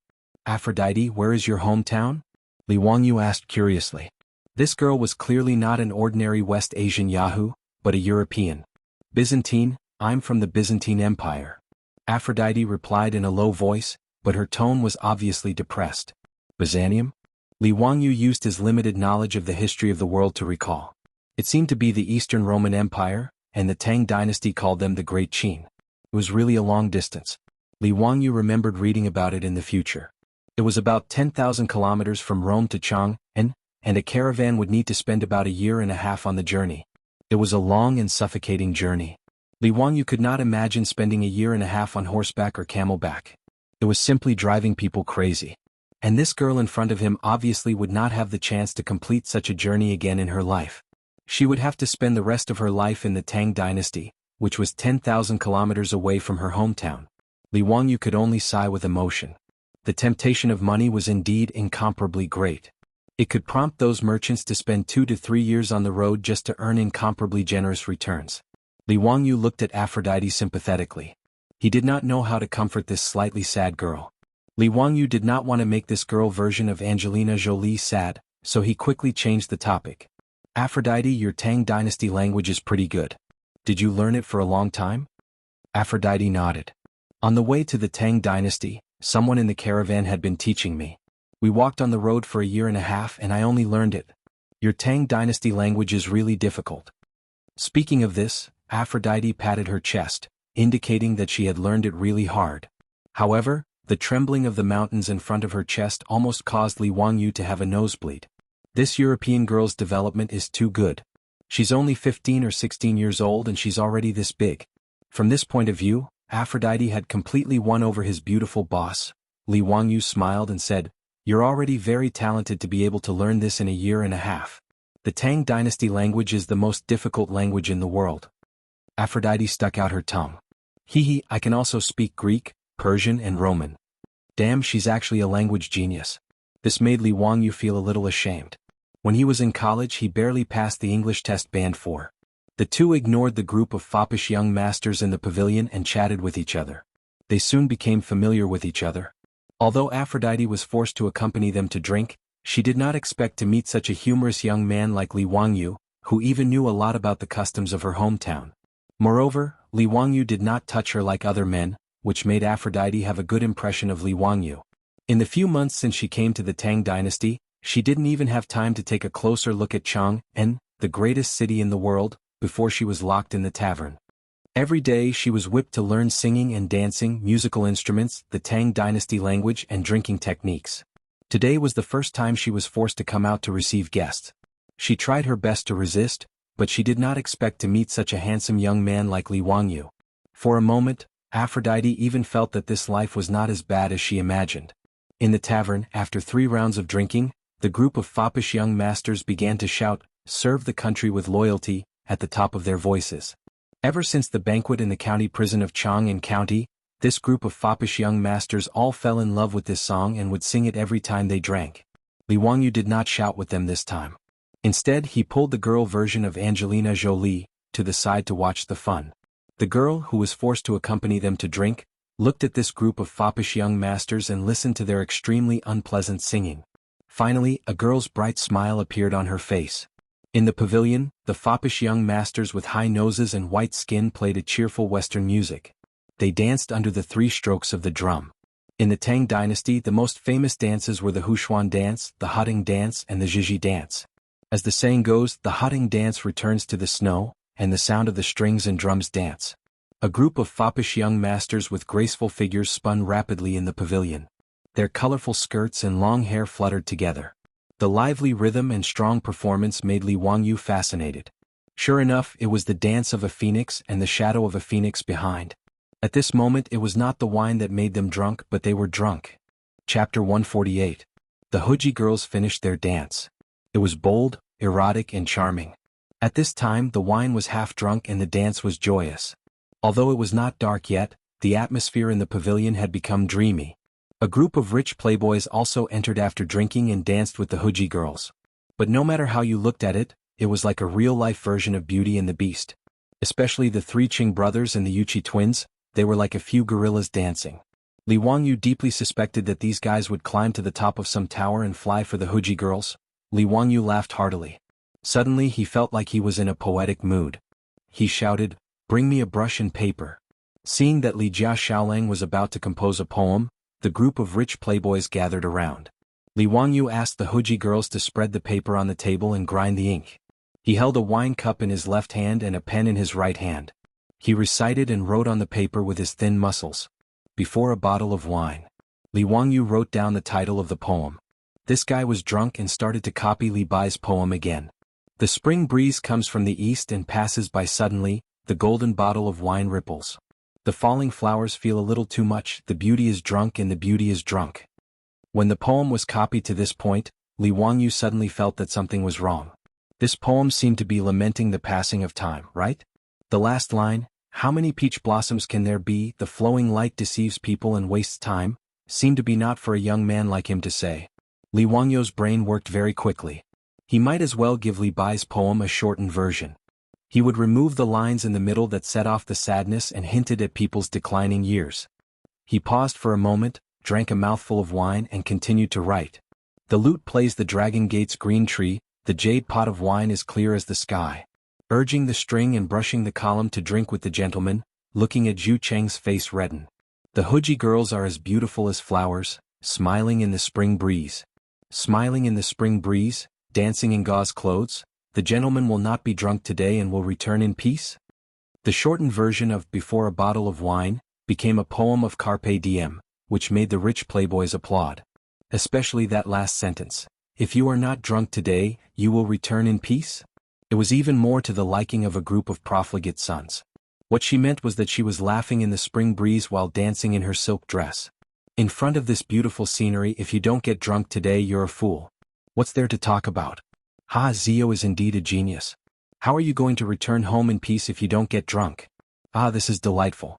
Come everyone, let's drink. If we don't get drunk, shall we return peacefully? Cheers. In the pavilion, Hu Ji, who was good at playing and singing, immediately began to play and sing Li Wangyu's "There's a Bottle of Wine in Front." Unlike the poems of later generations, since ancient times poems were actually meant to be sung. As the saying goes, 300 hymns, 300 string poems, 300 song poems, and 300 dance poems. Every poem in the Book of Songs can be played, sung, and danced with musical instruments. Tang poetry was naturally the same. A large portion of poems were spread through the singing of prostitutes. For example, now in Chang'an City in the Ping Kong Square, the most popular poem was Li Wangyu's plagiarized poems. In the pavilion, Hu Ji, who was holding a pipa, plucked the strings. Other Hu Ji, who were holding musical instruments such as ivory boards and dutan drums, also played the accompaniment to the tune of the pipa. A clear and beautiful female voice came out from Hu Ji's red lips. The group of rich playboys, including the sons of the martial artists, were all intoxicated by the music and could not extricate themselves. The poem was repeated 3 times before it ended. The beautiful poem was like rich wine, intoxicating and intoxicating. In the pavilion there was a fight again. The cause was to snatch the manuscript of "There's a Bottle of Wine in Front," written by Li Wangyu. Wei Shuyu quietly reached out to the manuscript on the table. He gently pulled but did not move it. He looked up and saw that Du He's hand also grabbed the other end of the rice paper. The two of them stared at each other for a while. Du He suddenly shouted, "Brother, come and help me." Du Go was his brother. Since his brother asked for help, he would naturally help. He immediately rushed to Wei Shuyu. Chai Lingwu saw the commotion and also ran up to help. The group of rich playboys fought over Li Wangyu's manuscript and made a mess in the pavilion. Only the 3 Qing brothers and the Yuqi twins were not interested in the manuscript. In the end, it was the Du brothers who overpowered Wei Shuyu and snatched the manuscript. Wei Shuyu was so angry that he cursed loudly. After the laughter, the atmosphere in the pavilion was even more intense. Wine was poured into everyone's mouths like water. Li Wangyu was already intoxicated by the music and wine. He did not notice that Aphrodite, who was beside him, had left at some point. When she came back, she had already changed into a special dance costume. She wore a tomato hat decorated with golden bells, thin and narrow sleeves, a purple gown embroidered with golden silk, red brocade boots, and a colorful belt around her waist. The teenage version of Angelina Jolie smiled sweetly at Li Wangyu. She began to dance with the beating of the drums. The drumming became more and more urgent. The frequency of Aphrodite's waist also became faster and faster. Her soft and boneless waist danced in a circle. Li Wangyu was so captivated that he could not bear to blink. Her red brocade boots kicked and curled according to the rhythm. When the music ended, Aphrodite gently took off her gown, revealing her beautiful shoulders. She looked at Li Wangyu with her watery eyes. At this moment she was extremely shy and full of tenderness. Li Wangyu's heart palpitated. This temptress, Aphrodite, had already drunk several cups of wine. Her face was flushed red. At this moment she seemed to have thought things through. It was difficult to return to her homeland.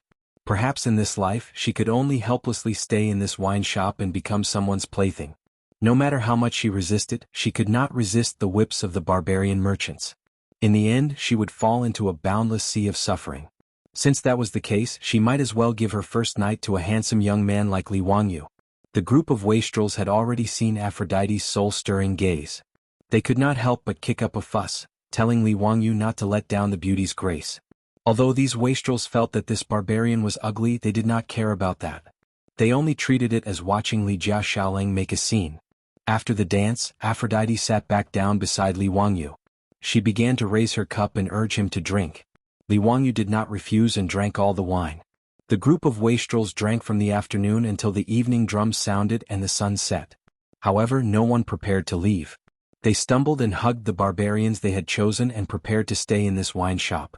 In the barbarian wine shop, not only did they provide drinking and entertainment, these barbarians also provided special services. Naturally, there were enough rooms for guests to rest and enjoy the night.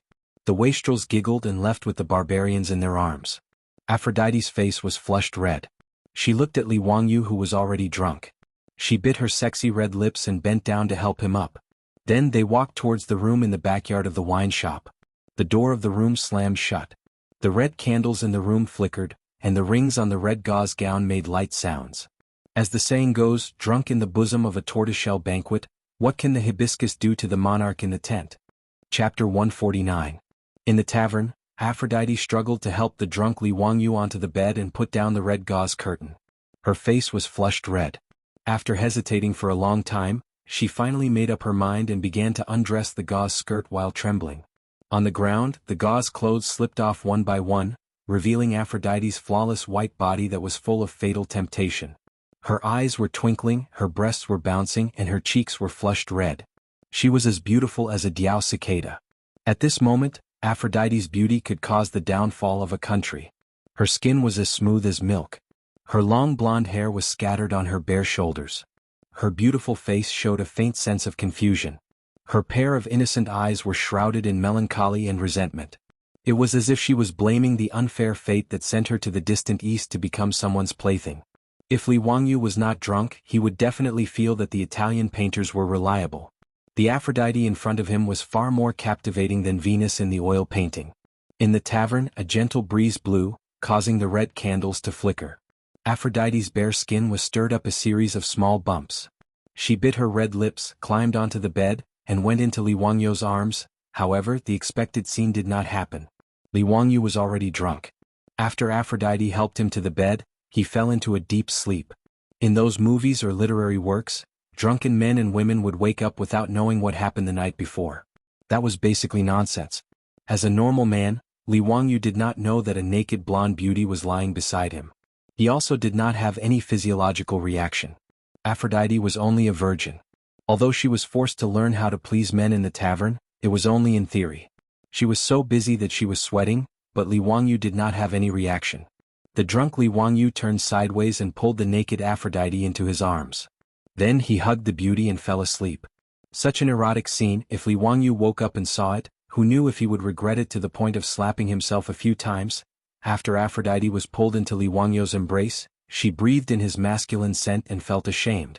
She wanted to push Li Wangyu away, but he held her tightly. She had also drunk a lot of wine. At this time the alcohol had gone to her head. As a result, in Li Wangyu's arms she slowly fell into a dream. Aphrodite seemed to have returned to her hometown in her dream, but it was still the same unchanging nightmare.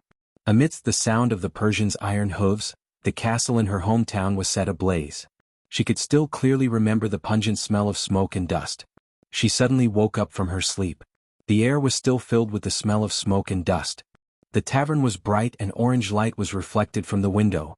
Before Aphrodite could distinguish whether this was a dream or reality, she heard a terrifying shout from outside. "Fire! Someone come quickly! Fire!" The night watchman and Wu Ho also struck the gong, clanging loudly. Aphrodite suddenly reacted. The smell of smoke and dust was not a dream but a fire in the tavern. Aphrodite could not help but cry out in alarm. She quickly broke free from Li Wangyu's arms. She hastily grabbed her clothes and put them on while shaking the sleeping Li Wangyu with all her might. Wake up, there's a fire. Wake up." She did not even know Li Wangyu's name. She only heard those debauches call him Ziyu at the banquet. But at this time, Li Wangyu was drunk and was sleeping soundly. No matter how Aphrodite pushed and shouted, she could not wake him up. Aphrodite rushed out of the room in panic, wanting to call someone to take Li Wangyu away. But as soon as she opened the door, a thick smoke hit her face and almost suffocated her. She hurriedly covered her mouth and nose with her hand and looked up. The tavern in the backyard of the tavern was already ablaze with smoke everywhere. There were disheveled and panicked figures running around everywhere. The flames emitted crackling sounds of explosions, and the momentum was terrifying. She tried to shout a few times, but not only did she not attract the rescue personnel, she was choked by the smoke and coughed. The buildings of the Tang dynasty were all made of wood. In addition, the tavern's backyard was covered with flammable gauze curtains. The fire spread even faster. Anyone with a little knowledge of fire safety knew that the most terrifying thing in a fire was not the flames themselves, but the billowing smoke brought by the flames. Most of the people who died in the fire were suffocated by the thick smoke instead of being burned to death. Aphrodite panicked and almost rushed out of the door to avoid the fire. But just as she stepped out of the door, she suddenly stopped and turned to look at Li Wangyu, who was still unconscious on the bed. This Tang dynasty youth looked very handsome and warm when he smiled at her. If Aphrodite left, Li Wangyu, who was still unconscious in the red gauze tent, would undoubtedly die. She hesitated for a moment, but in the end she retracted her foot. Aphrodite ran to the bed and used all her strength to pull up Li Wangyu, who was in a drunken stupor. Fortunately, although Li Wangyu was a man, he was only 16 years old and his body was thin and weak. He was less than 1.65 meters tall, half a head shorter than Aphrodite's 1.70 meters long legs. Aphrodite barely managed to lift Li Wangyu up and dragged him out with great effort. In the billowing smoke, she covered her mouth and nose with one hand, coughing while dragging the man beside her. The flames roared and jumped on the roof not far away, destroying everything with tyrannical power. Dark red sparks floated in the air, even burning a few strands of Aphrodite's golden hair. Her originally gorgeous clothes had long been splashed with holes by the sparks. The raging fire seemed to have gone crazy, flying everywhere with the wind, and scrupulously swallowing everything. The red flames were like a tyrannical king, destroying all obstacles in front of it.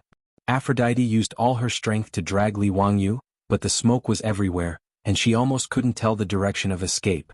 After all, she was only a 15 or 16-year-old girl, and her strength was not that great. Soon, under the roasting of the flames, her body was sore and weak and she fell to the ground. But even so, she still hugged Li Wangyu's body tightly, lying on top of him, trying to resist the coming erosion of the flames for him. At this moment, Aphrodite didn't know why she couldn't let go of this man. Perhaps it was because she gave up resisting the tragic fate, or perhaps it was because of Li Wangyu's unforgettable smile, or perhaps it was because this Eastern man knew that her name was the goddess of love. But it didn't matter. Aphrodite didn't regret her decision, and she was vaguely proud that she didn't escape alone. She no longer had the strength to drag this young Eastern man to heaven with her, so why not just leave it like this? Ascending to heaven with a man she didn't hate, perhaps this was her final destination. Aphrodite's breathing became more and more difficult. She slowly closed her eyes and quietly lay on top of Li Wangyu. Chapter 150. When Aphrodite had already given up on her desire to live, a few water pillars fell from the sky and drenched her and Li Wangyu's bodies. The two of them, who had been roasted by the fire, finally regained their vitality after being doused by the cold water. Li Wangyu, who had been unconscious due to his drunken stupor, finally woke up under the stimulation of the cold water. He opened his eyes in a daze and saw Aphrodite's alluring face, which was covered in soot. At this moment, Aphrodite was still lying on Li Wangyu's body, the two of them hugging each other tightly. What happened? Li Wangyu's throat was hoarse and painful as if it was on fire. Aphrodite's face was full of water droplets. It was unknown whether it was from the water droplets or tears of joy. There's a fire. You didn't wake up. I wanted to drag you and run. Li Wangyu struggled to sit up. He had a splitting headache. Looking up, half of the originally exquisite Hu wine shop's backyard had been engulfed by the fire. But at this moment, water pillars continued to spray out from the sky. Streams of water began to suppress the fiercely burning house. The fire was quickly brought under control. Li Wangyu then noticed that not far behind the two of them, many people were holding thick bamboo tubes to extinguish the fire. The water pillars were spraying out from those bamboo tubes. Water bags. He immediately knew what those bamboo tubes were. They were the fire-extinguishing tools of the Tang dynasty, water bags. The Tang Dian recorded, if the enemy sets fire to the building, use thick bamboo tubes that are 10 feet long and cut off the joints. Use thin skin to make a bag that can hold 3 to 4 stones of water. Place the tubes in the bag and tie them to the bag like a splashing tube. Order 3 to 5 strong men to fill the holes and put out the fire in an emergency. It meant that a leather bag made of animal skin was connected to a 10 feet long bamboo tube. When the fire needs to be put out, 3 to 4 stones of water would be poured into the leather bag and the bag would be squeezed with human strength. Under the effect of pressure, water would be sprayed out from the bamboo tube. Its function was the same as the fire hose of the modern era. In Chang and City, every marquee shop in the market had the responsibility of being the fire brigade. After the fire broke out in the back courtyard of the Hu wine shop, the marquee shops in the West City took action. They brought water bags and other fire-extinguishing tools and quickly extinguished this sudden fire. In the end, due to the speed of Wu Ho's arrival, the fire did not spread. It only burned down 6 or 7 rooms in the back courtyard of the Hu wine shop. The losses were not too severe. It was only at this moment that the group of drunkards came to look for Li Wangyu. It wasn't that this group of debauches were afraid of death and disloyal, but they weren't much better than Li Wangyu. They were all drunk and awakened by the fire, so they pulled Hu Ji and fled in a panic. At that time the situation was too chaotic. Coupled with the thick smoke everywhere, there was no way to confirm who had escaped and who had not. It was not until the fire was under control that the group of rich playboys gathered together. Only then did they discover that Li Jia Xiaolang had disappeared. They hurriedly ran into the fire to look for him. Seeing that Li Wangyu was safe and sound, and holding the extremely ugly Hu Ji in his arms, the group of rich playboys finally relaxed. This group of top-notch scions of the great Tang were usually dressed in bright clothes.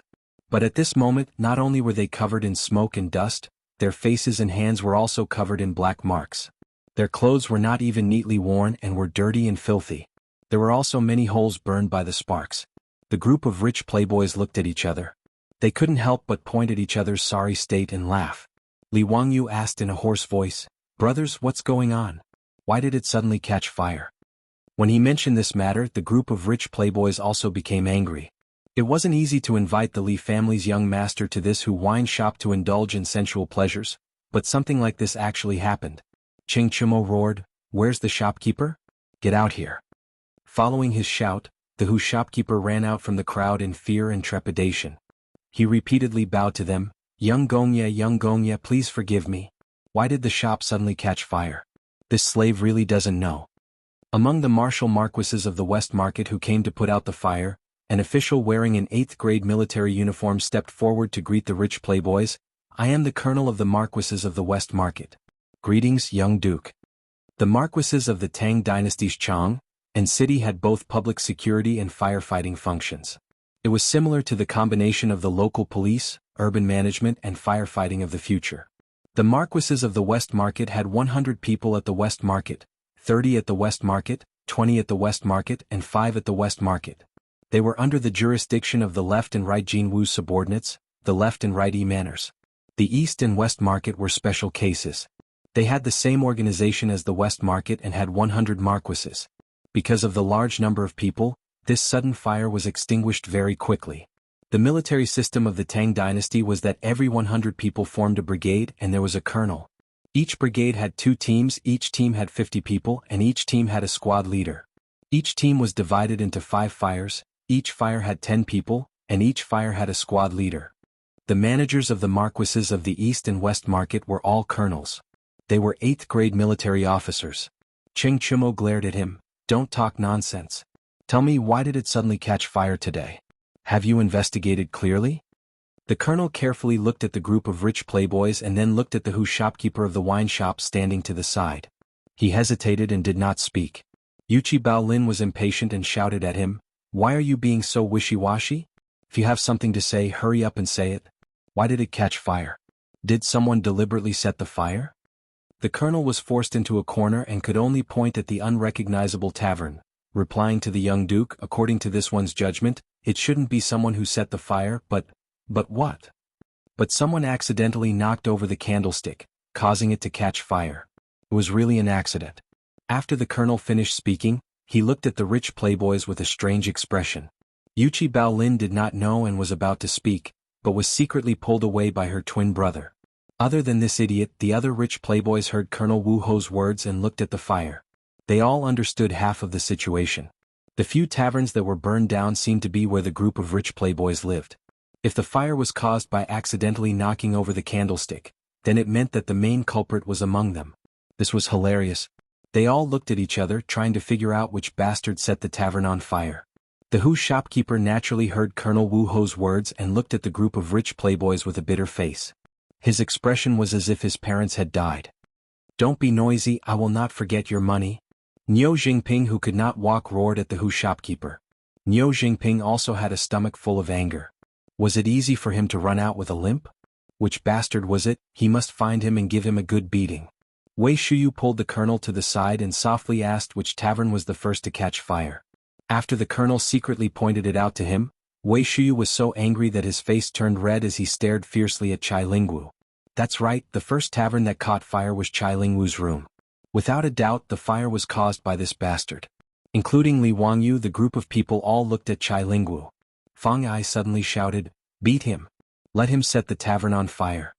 All the rich playboys rushed up, even Li Wangyu did not hesitate. The group of people rushed up and trampled on Chai Lingwu, who was holding his head and squatting on the ground. Chapter 151.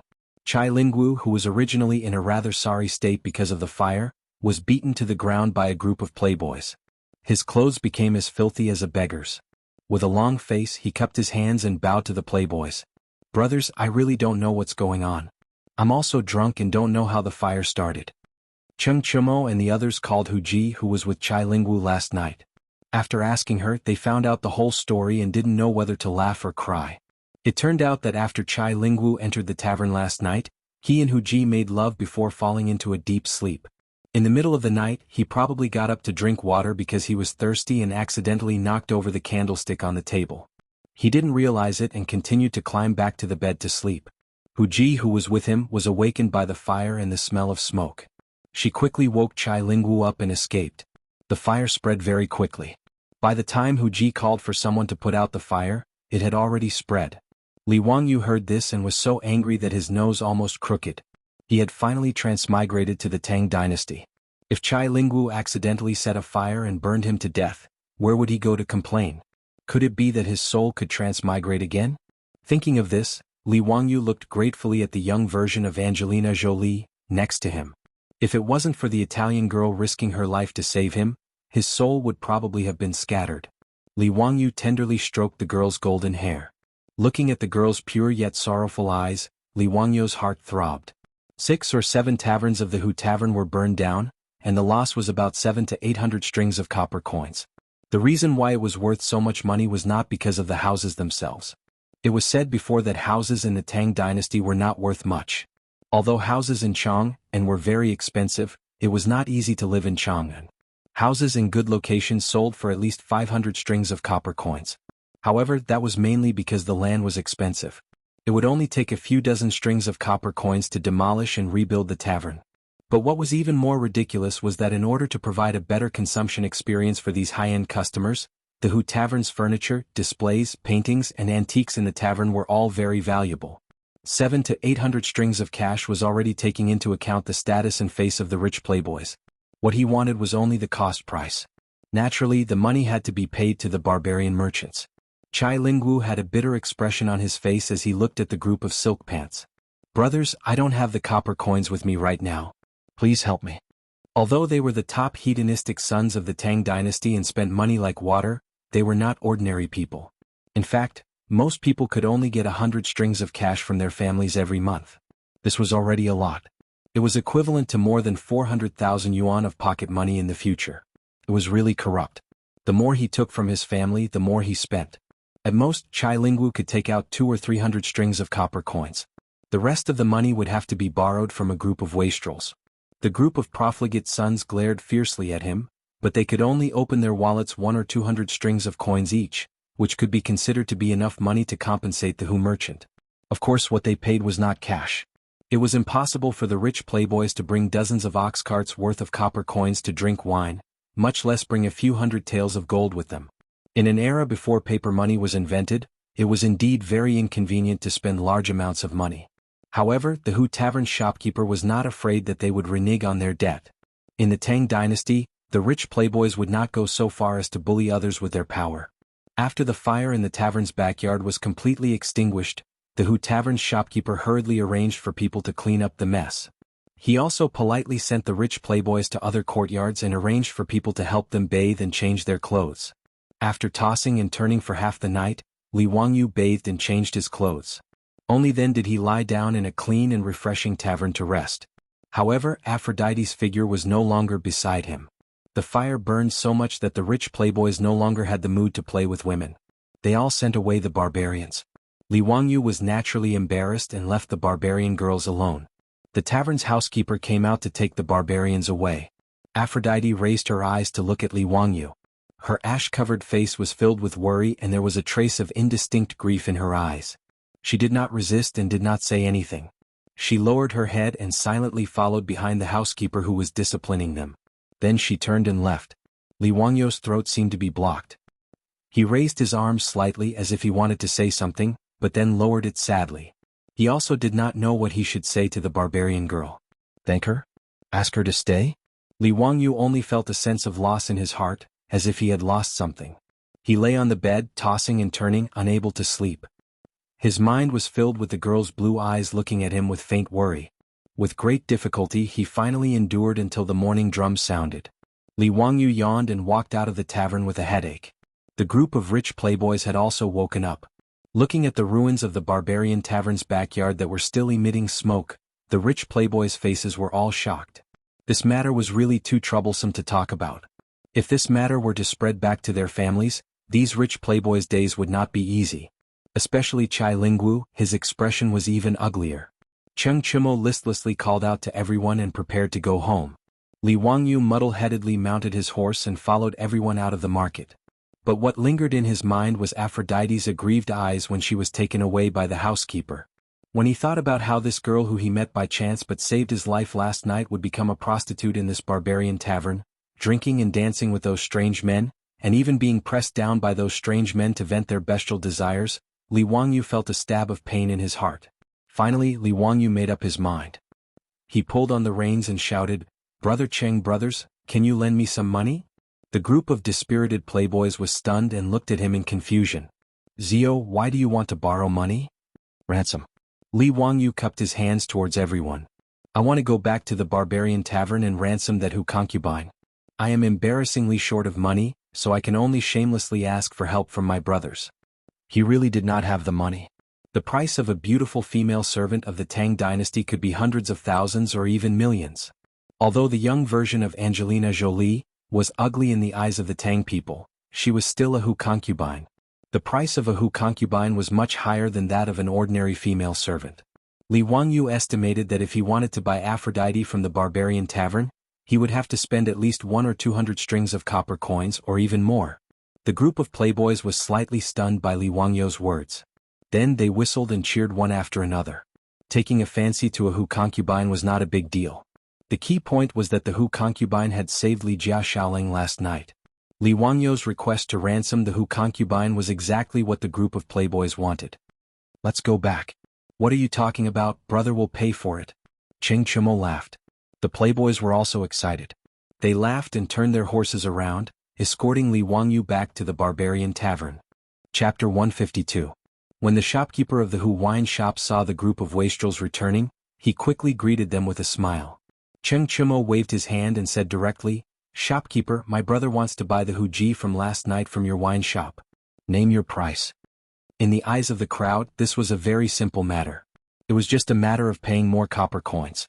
If the Hu wine shop needed Hu Ji, there were many people selling them in the West City. They thought that the shopkeeper would not refuse them. Unexpectedly, Cheng Chimo's words were rejected by the shopkeeper. "I'm sorry, young duke, but we're not selling that Hu Ji." "What? Why not? Speak clearly for this old man." Cheng Chimo was furious. This Hu shopkeeper was clearly not giving him any face. He said in front of the group of wastrels that he wanted to buy the Hu Ji and give it to Li Wangyu. Now the shopkeeper of the wine shop actually refused to sell it.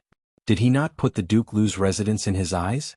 Most of the who did business in Chang and city were Sogdians. They had 9 surnames, and Chao, Shi, Mi, He, Shi, Mu and Bai. The Tangs called them the 9 surnames of Zhaowu, also known as the 9 surnames of Hu. The great Tang dynasty's terminator and Lu Shan was a Sogdian, a member of the 9 surnames of Zhaowu. Just like the Jews in Europe, the Sogdians were also good at business.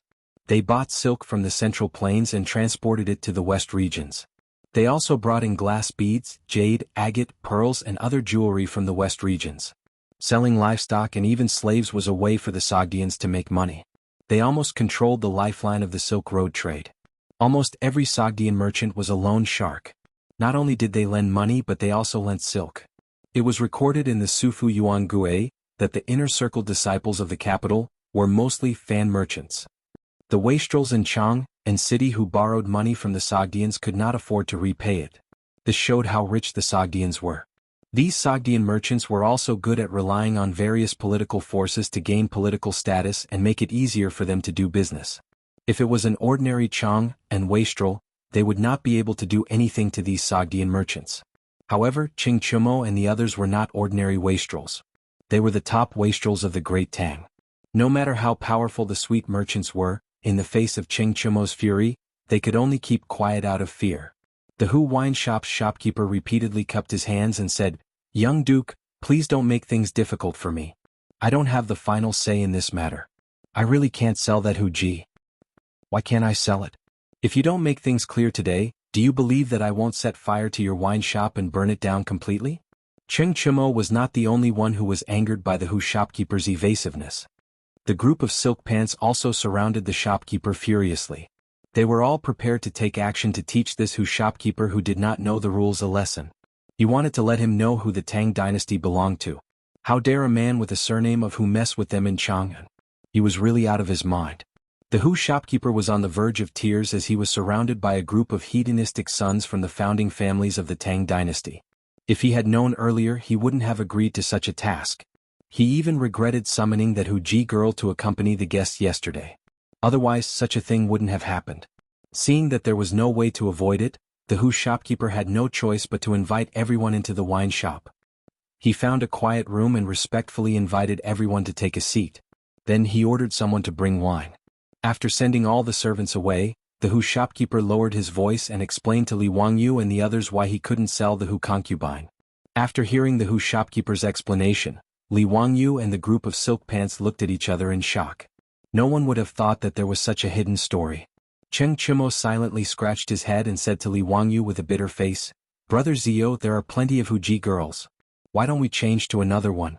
How about I go to the West Market and buy you another 2 beautiful Hu Ji girls?" Fang Yai, Wei Shuyu and the others also persuaded, "That's right. Zio, Hu Ji girls are all the same. We will buy you a few other beauties." Li Wangyu only shook his head. He wasn't after beauties. He just wanted to save Aphrodite from her misery. What the Hu shopkeeper said didn't make him give up on his plan. Instead, it made him even more determined. "Brothers, if I don't buy that Hu Ji girl back home and let her become a lowly prostitute in this wine shop, I'm afraid I won't be able to rest easy. Last night, that Hu Ji girl risked her life to drag me out of the fire. How can I just walk away now? If I really do that, will you still be willing to be friends with me?" Li Wangyu's words were sincere and sincere. Fang Yai and the others were speechless. Everyone said that prostitutes were heartless and actors were unloyal. However, they saw how the Hu Ji girl saved Li Wangyu last night. But as Li Wangyu said, if he just walked away, even they would despise Li Wangyu. Cheng Chimo slammed his palm on the table and said, "Bastard! I don't believe that the Zoroastrianism can go against the heavens. They don't have the final say in Chang'an." "That's right. Let's go back to the residence and play the Qi troops. Today we are going to cause a ruckus at the Zoroastrianism temple. Let's see if my spear is better or that Zoroastrianism's Sa Bao is stubborn." The Yuchi twins also shouted.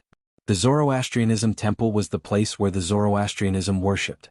The Zoroastrianism, also known as the fire worship sect, was the religion that the Persian Empire and the Sogdians believed in. Sa Bao was the leader of the Zoroastrianism region and the leader of the Sogdians. Once he heard that the wastrels were going to cause a ruckus at the Zoroastrianism temple, the Hu shopkeeper knew that he was in trouble. He quickly knelt down and kowtowed, asking the dukes to be magnanimous. If Sa Bao knew that it was because of him that these wastrels were going to cause a ruckus at the Zoroastrianism temple, he would lose his head. Li Wangyu also quickly got up and stopped the agitated crowd. "Brothers, don't be rash. If we really cause a ruckus at the Zoroastrianism temple, it won't end well. Why don't we discuss it with Sa Bao? If he agrees, then it's fine, but if he doesn't, then we'll think of another way." The wastrels calmed down a little and nodded in agreement. The Sogdians controlled the Silk Road trade. Even the big shots of the imperial court were not willing to offend them. If this group of wastrels really went to cause a ruckus at the Zoroastrianism temple, they might really cause a lot of trouble. Li Wangyu then looked at the Hu shopkeeper. "Shopkeeper, we won't make things difficult for you. We'll settle this matter ourselves and won't tell anyone. You're the one who told us this. However, you have to promise me that you won't let Aphrodite come out to meet customers until we settle this matter. Is that okay?" The Hu shopkeeper quickly nodded and promised to take good care of the Hu girl. Seeing that he had promised, Li Wangyu and the others left the wine shop and prepared to go to the Zoroastrianism temple to negotiate with Sa Bao. Chapter 153. In Chang'an City, the Zoroastrian temple of the Sogdians was located in the Lichuan Square in the north of the West Market. It was only separated from the West Market by a 100-meter-wide Golden Gate Avenue. Everyone rode on horseback and soon arrived at the entrance of the Jia Temple. The Zoroastrianism temple was different from Taoism or Buddhism. There was a fire altar inside the Zoroastrian temple. Bronze cauldrons of different sizes were placed on the altar. Inside the cauldrons were burning with raging flames. This was the sacred fire that the Zoroastrian religion worshipped. The holy flame of Zoroastrianism was a flame extracted from the consecrated flames of the Sogdians who were pure in their beliefs and words. Precious wood was used as a fuel to incinerate the fire in the Zoroastrian temple for worshippers to worship. They went to the Zoroastrian priests in the Zoroastrian temple, and asked to see Sabeo and to speak with him. The Sabeo in Chang and city was called Milimon. He was the political and religious leader of the Sogdian people in Chang, and had a high status. Although he did not have an official position in the Tang dynasty, because the Sogdians controlled the Silk Road trade, Pai Lupi had met him many times and bestowed him with gifts in order to win over the Sogdians. When Milimon learned that a group of Grand Dukes of the Tang dynasty had come to visit, he did not think much of it and asked the priest to invite them into the Zhuang temple. "Young dukes, excuse me for not going out to meet you. What business do you have with me?" Milimon was a middle-aged man who looked like a Persian. When he saw the silk pants, his attitude was amiable, and he exchanged greetings with everyone. Seeing Zoroastrianism's Sabao's attitude, the group of silk pants relaxed. They felt that with their reputation, it would be easy for them to ask Zoroastrianism for an insignificant female slave. Li Wangyu bowed to Milman. "Sabo, we have a request. Please do us a favor." "What is it?" "I heard that your sect has a female slave from the Great Qin Empire, and I would like to buy this female slave from your sect. Would that be convenient?" Li Wangyu chuckled as he made his request. However, as soon as he said this, Milman's expression changed. "Lord Xiaolang, I'm afraid you're mistaken. Our Zoroastrianism doesn't have any female slaves from the Great Qin. Where did Xiaolang Kun hear this from?" Seeing Milman immediately stop smiling after hearing about Great Qin's female slaves, the other profligates felt quite startled. Was Milman really not going to give them any face? Li Wangyu smiled and said, "I'm very curious about Great Qin's women and I've been looking for them everywhere. Su Li of Chang and County told me that your Zoroastrianism has female slaves in the hands of the Great Qin. That's why I'm here to sincerely purchase them. Sabao, please do us a favor. The price is negotiable. We will definitely not let Sabao suffer a loss." Although there were all kinds of huji for sale in Chang and Shi City, there were very few European women. The main reason was that the Tang dynasty was too far away. It was not cost-effective to sell women from faraway Europe to the Tang dynasty. Most of the prostitutes in Chang and Shi City came from Central Asia, West Asia and even South Asia. As for these concubines who entered the Tang dynasty, they had to apply for permission to enter the border and provide coupons. When entering Chang, they had to register at the county government. Therefore, when Aphrodite was brought into Chang by the Sut caravan, it was registered at the Chang and county government. The Su Li of Chang and county knew about this matter. However, Milimon still shook his head and said with a hint of impatience, "My Zoroastrianism did have a female slave from the Great Qin. However, a few days ago she died of a sudden illness." "You." Hearing Milimon deny it, Chu Chuyang became anxious. Just as he was about to accuse Milimon of lying, he was pulled back by his brother. Only then did he remember that they had promised the Hu wine shop owner that they would not reveal the truth. If he questioned Milimon's lie, it would be the same as betraying the Hu wine shop owner.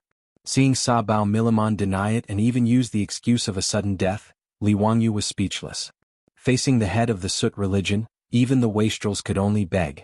However, no matter how much Li Wangyu and the other wastrels begged and expressed that they were willing to pay, Milimon used the excuse of the female slave's death to send them away. The wastrels had never been treated like this before. If they were not worried about the influence of the Zoroastrianism, they would have already made a ruckus. Seeing this, Li Wangyu could only say a few perfunctory words and helplessly bid farewell to the wastrels and left the Zoroastrianism temple. "Bastard, this Milimon won't cry until he sees the coffin. He's full of nonsense." As soon as they left the Zoroastrianism temple, Cheng Chumo whipped the wall and said angrily. Feng Yai was also angry. "Ziyu, what do you plan to do now? This Sabao Milimon is stubborn. He's a bastard. If it were up to me, why don't we just take that Huji away? Would they dare to report it to the authorities?" Yuchi Baolin's words made the wastrels nod their heads. This was what they thought. However, Li Wangyu shook his head. "If we do that, I'm afraid the matter will get out of hand. It's hard to guarantee that the Sut people won't report it to the court. That would implicate my brothers. How can I make things difficult for my brothers for myself?" What he said was the truth. Using force to take someone away would cause endless trouble. Not to mention that after taking back Aphrodite, it would be difficult to solve the problem of her identity. After the Zoroastrianism temple suffered a loss, they would definitely cause trouble for the Soot people and ask the court to deal with the wastrels. At that time, Ching Chumo and the others would definitely be affected. Ching Chumo angrily cursed, "This group of damn profiteers, the 9 surnamed who are not good people. The imperial court should issue a decree to arrest all of these who surname Jiu. Left is wrong, right is wrong. Ziyu, what do you think we should do? Are we just going to let it go?" The wastrels were now unable to restrain their anger. Now it was not just the problem of Li Jia Xiaoling wanting to buy a female slave, but they felt that their face had been swept to the ground by Milimon. If they just let it go, this group of wastrels would not be able to calm down and would lose face in front of the Zoroastrianism temple. For these wastrels, the world was big, but their face was the most important. If the Zoroastrianism temple did not take them seriously, how would they be able to establish themselves in Chang and city in the future? Li Wangyu was also speechless. He silently looked at the fire in the bronze cauldron on the Zoroastrianism temple not far away and carefully thought about how to resolve this situation. The reason why the situation became so complicated was because of Aphrodite's identity. According to the information that the owner of the tavern learned, this female slave named Aphrodite was not an ordinary person, but the daughter of a noble in the Byzantine Empire. The Byzantine Empire and the Persian Empire had fought several wars in the past 100 years. A few years ago, the Persian Empire once again sent troops to attack the Byzantine Empire, and the Fifth Persian-Byzantine War broke out. At the beginning of the war, the Persians were unstoppable. They broke into the Byzantine Empire, took over Kharsatan city, and started to besiege Constantinople. This noble girl named Aphrodite was captured when Kharsatan city was conquered by the Persians. She was only 12 or 13 years old at that time. However, the war that followed ended with the defeat of the Persians. The Persians lost. They needed to return the Byzantine Empire's territories, release the prisoners of war, return the Holy Cross that they took from Jerusalem, return all the treasures that they took from the Byzantine Empire, and pay back the military expenses for the past few years.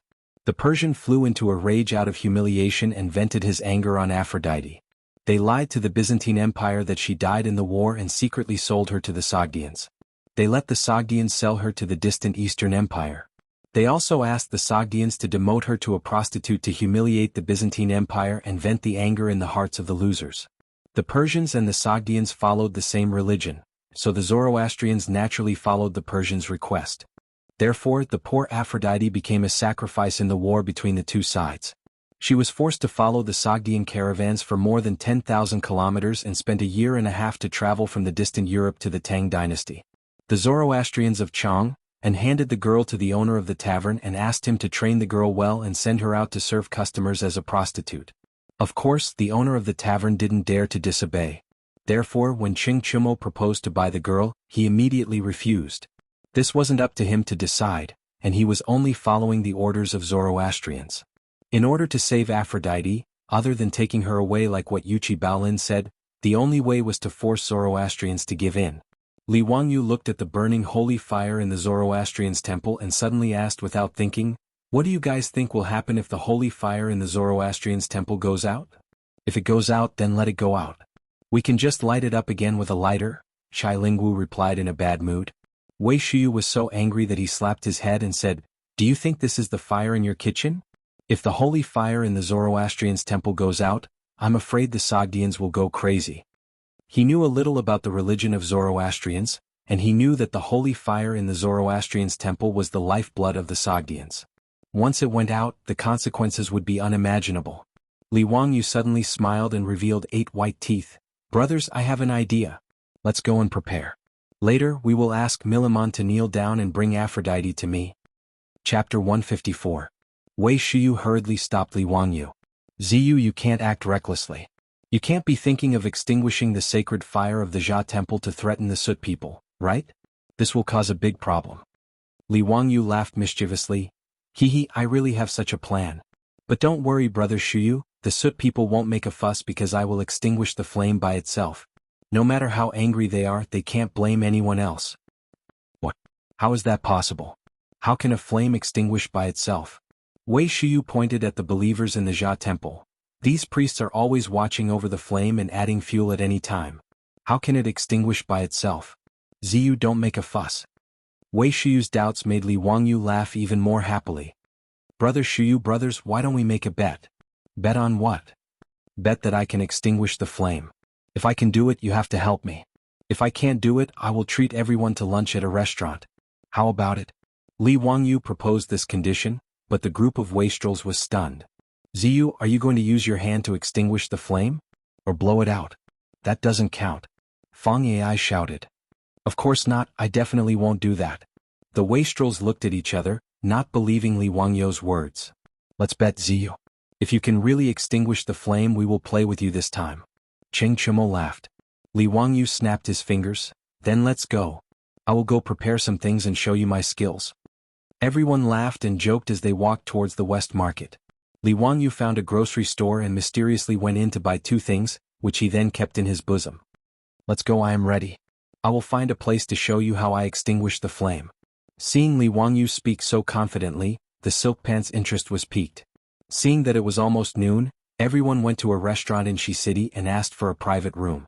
After asking the doctor to bring over a brazier, the debauches began to urge Li Wangyu, wanting to see how he would extinguish the fire. Li Wangyu asked for a wide-mouthed bottle. He took out something from his bosom and poured it into the bottle. What's that smell? So sour? Ziyu, did you pour vinegar? Fang Yai shouted. Li Wangyu smiled but did not answer. He shook the bottle in his hand a few times and then gently tilted the mouth of the bottle towards the burning brazier. Under the shocked gazes of the rich kids, Li Wangyu clearly did not pour out anything from the bottle in his hand. However, the flame in the brazier actually flickered a few times before it was extinguished. It was as if it had been extinguished by an invisible hand. Fang Yai opened his mouth in shock and pointed at the brazier, not knowing what to say. The others were no better than him. They all looked at Li Wangyu as if they had seen a ghost. After a long while, Cheng Chimo cautiously asked, Ziyu, do you know any magic? How did you extinguish the fire in the brazier? The rich kids all stared at the bottle in Li Wangyu's hand. They felt that it was clearly a magic treasure. Otherwise, how could it be so magical? Li Wangyu almost burst out laughing. This group of country bumpkins had no knowledge of chemistry at all. The 2 things he had bought in the grocery store before were vinegar and alkali powder. Both were very common items. In the Tang dynasty, the steamed cakes, steamed buns, would have alkali powder in the flour to soften the dough. However, anyone who had studied chemistry in junior high school would know that the main component of vinegar was acetic acid, while alkali powder was sodium bicarbonate. When the 2 met, a chemical reaction would occur and carbon dioxide gas would be produced. Carbon dioxide was heavier than air. When the carbon dioxide gas was poured out of the bottle, it would eliminate the air in the brazier and cause a suffocating effect, extinguishing the flame. It was a very simple chemical experiment, but it made the rich kids of the Tang dynasty dumbfounded. They thought that Li Wangyu had learned some magic to be able to extinguish the flame so quietly. Li Wangyu couldn't explain to this group of country bumpkins what a chemical reaction was and what carbon dioxide was. He simply demonstrated to them and told them that when vinegar and alkali powder were mixed together, a gas would be produced, and this gas could extinguish the flame. The group of rich kids was dumbfounded. They all stepped forward and did the experiment themselves. The brazier was constantly lit by them with matches, and then they put the vinegar and alkali powder into bottles. They were all having a lot of fun. In order to snatch the right to experiment, a few of them almost got into a fight. Li Wangyu rolled his eyes speechlessly. The discipline of the first chemistry experiment class in the Tang dynasty was worrisome. After the group of rich kids had personally experimented and had their fun extinguishing the fire, Li Wangyu smiled pretentiously and said, How is it? Brothers, are you willing to help me and extinguish the holy flame in the Zoroastrian temple silently? Fang Yai and the others looked at each other and laughed. Of course we'll help. Haha, with Zio's method, Milamon will definitely be caught in a trap of his own making. I wonder if those Sushans will go crazy when they see the holy flame in the Zoroastrian temple inexplicably extinguished? Haha, just thinking about it makes me happy. I'm afraid they'll think that the gods are blaming them, right? Hehe, these profiteers. We'll scare these bastards to death. The group of foppish playboys all laughed and joked. Not many Sushans in Chang liked them. Just like the Jews in Europe in the future, the profiteers were always disliked. They asked the restaurant's doctor to send them food. The group of people ate and drank while discussing in low voices what to do later. It had to be said that this group of rich kids had the potential to cause trouble and destroy. As for Li Wangyu's plan, they gave various opinions and soon perfected the extinguishing plan. After eating and drinking to their heart's content, everyone began to split up. Chai Lingwu, Wei Shuyu, and the Du brothers accompanied Li Wangyu to the Zoroastrian temple in Li Quanfang to visit Sabeo Milamon. The Cheng brothers, the Yuqi twins, Fang Yai, and Yo Jingping went to prepare other things. In the Zoroastrian temple in Liquan Fang, Sabeo Miliman reluctantly received Li Wangyu and the others when they visited again. What's the matter, young lords? If it's about the female slaves of the great Qin, there's no need to talk about it. Miliman spoke in a tone that said there was no room for discussion. Li Wangyu shook his head and smiled. That's not the case. We came to visit Sabeo to save you. Miliman was stunned and looked unhappy. What nonsense are you talking about, Xiaolang? Why do I need you to save me? Could it be that there was still a strong person who dared to cause trouble in Chang'an City in the light of the universe? Aren't you afraid that we Sushans will complain to the emperor of the Tang dynasty? He thought that Li Wangyu and the others wanted to cause trouble and use force to threaten him. Therefore, Miliman's words were a warning to Li Wangyu and the others that the Sushans were not pushovers. Li Wangyu laughed even more happily. No, why would Sabeo say that? We're sincerely here to save Sabeo. Don't you know that you're in trouble? Chapter 155. The Sogdian Sabeo Miliman naturally did not believe Li Wangyu's words. Mr. Xiaolang, what trouble do I have? Sabeo, the holy fire that your Jia temple enshrines is the fire of fire, right? Li Wangyu asked. Miliman did not understand what he meant and nodded. Yes, that's right. So what? The Jia temple, also known as the fire worship sect, divided the holy fire into 3 levels according to the lighting ceremony. The lowest level was the ordinary holy fire. The ordinary holy fire was enshrined in the Sogdian family and could be extinguished. The second level of holy fire was the fire of fire. It was ignited by the holy fire embers contributed by the believers of different classes. The fire of fire was enshrined in the Jia temple in each city. There were dedicated priests who added wood and spices at least 5 times a day to ensure that the flame would never be extinguished. The Jia temple in Chang'an City enshrined the fire of fire. The wood used to ignite the fire was sandalwood, which was very luxurious. The highest level of holy fire was called the fire of victory. It came from the heavenly fire, which was the flame produced by lightning. The Jia temple that enshrined the fire of victory was the main temple of the Persians and Sogdians. These things were not a secret in Chang'an City as the Sogdian Jia temple preached. For his plan, Li Wangyu had specially asked someone to inquire about the teachings of the Jia temple. He was more confident in his heart. Li Wangyu said, Sabeo, as far as I know, your Jia temple has 3 kinds of redemption, right? Good thoughts, good words, and good deeds, right? Miliman nodded again. Yes, that's right. Li Wangyu's expression suddenly became solemn. He stared at Miliman and said, the teachings of the Jia temple, good words prevent people from lying and cheating. Sabeo, can you tell me if you were lying and cheating when you said that the female slaves of the Great Qin Empire were infected? Miliman did not expect Li Wangyu to suddenly change the topic and could not help but be speechless for a moment. Li Wangyu did not wait for him to answer and continued, Sabeo, as the leader of the Jia temple, how can you lie? You will be punished by your gods. Be careful that the holy fire of your Jian temple is extinguished because of this. Miliman was like a dragon whose reverse scale had been touched. He was instantly enraged. He pointed at Li Wangyu and shouted, what nonsense are you talking about? You dare to curse our holy flame to be extinguished? If the holy fire of your Sabeo temple is extinguished, then it can only be caused by you, Sabeo, not abiding by the teachings. What does it have to do with us? I'm warning you, don't talk nonsense. Otherwise the consequences will be severe. A few of the silk pants immediately became spirited and began to spit at Miliman. As long as they did not smash the Zoda temple of the Sogdians, the top playboys of the Tang dynasty did not take Miliman's words to heart. Miliman was angered to death by this group of debauches, but he couldn't do anything to them. He flung his robe and prepared to send them off. A Zoroastrian priest stumbled into the room and shouted, Sabo, something's wrong. For some unknown reason, the sacred fire enshrined in the Zhuang temple suddenly extinguished. Sabao, go take a look. When Miliman heard this, it was as if a thunderbolt had exploded in the clear sky, causing him to feel dizzy. After a long while, Miliman finally regained his senses. He glared fiercely at Li Wangyu and the others. His expression was fierce and ferocious, like a ferocious beast that was about to choose a person to devour. It's you? It must be you who did this. Do you want to become enemies with all of us Sogdians? You will suffer retribution. Just as Li Wangyu and the others said that the sacred fire was extinguished, the sacred fire in the Zhuang temple was extinguished. If this matter had nothing to do with this group of debauches, Miliman would not believe that there was such a coincidence in the world. Sabeo, you can eat whatever you want, but you can't say whatever you want. We are standing right in front of you. Which eye of yours saw us extinguishing the sacred fire in your Zhuang temple? If you falsely accuse us, you will be punished.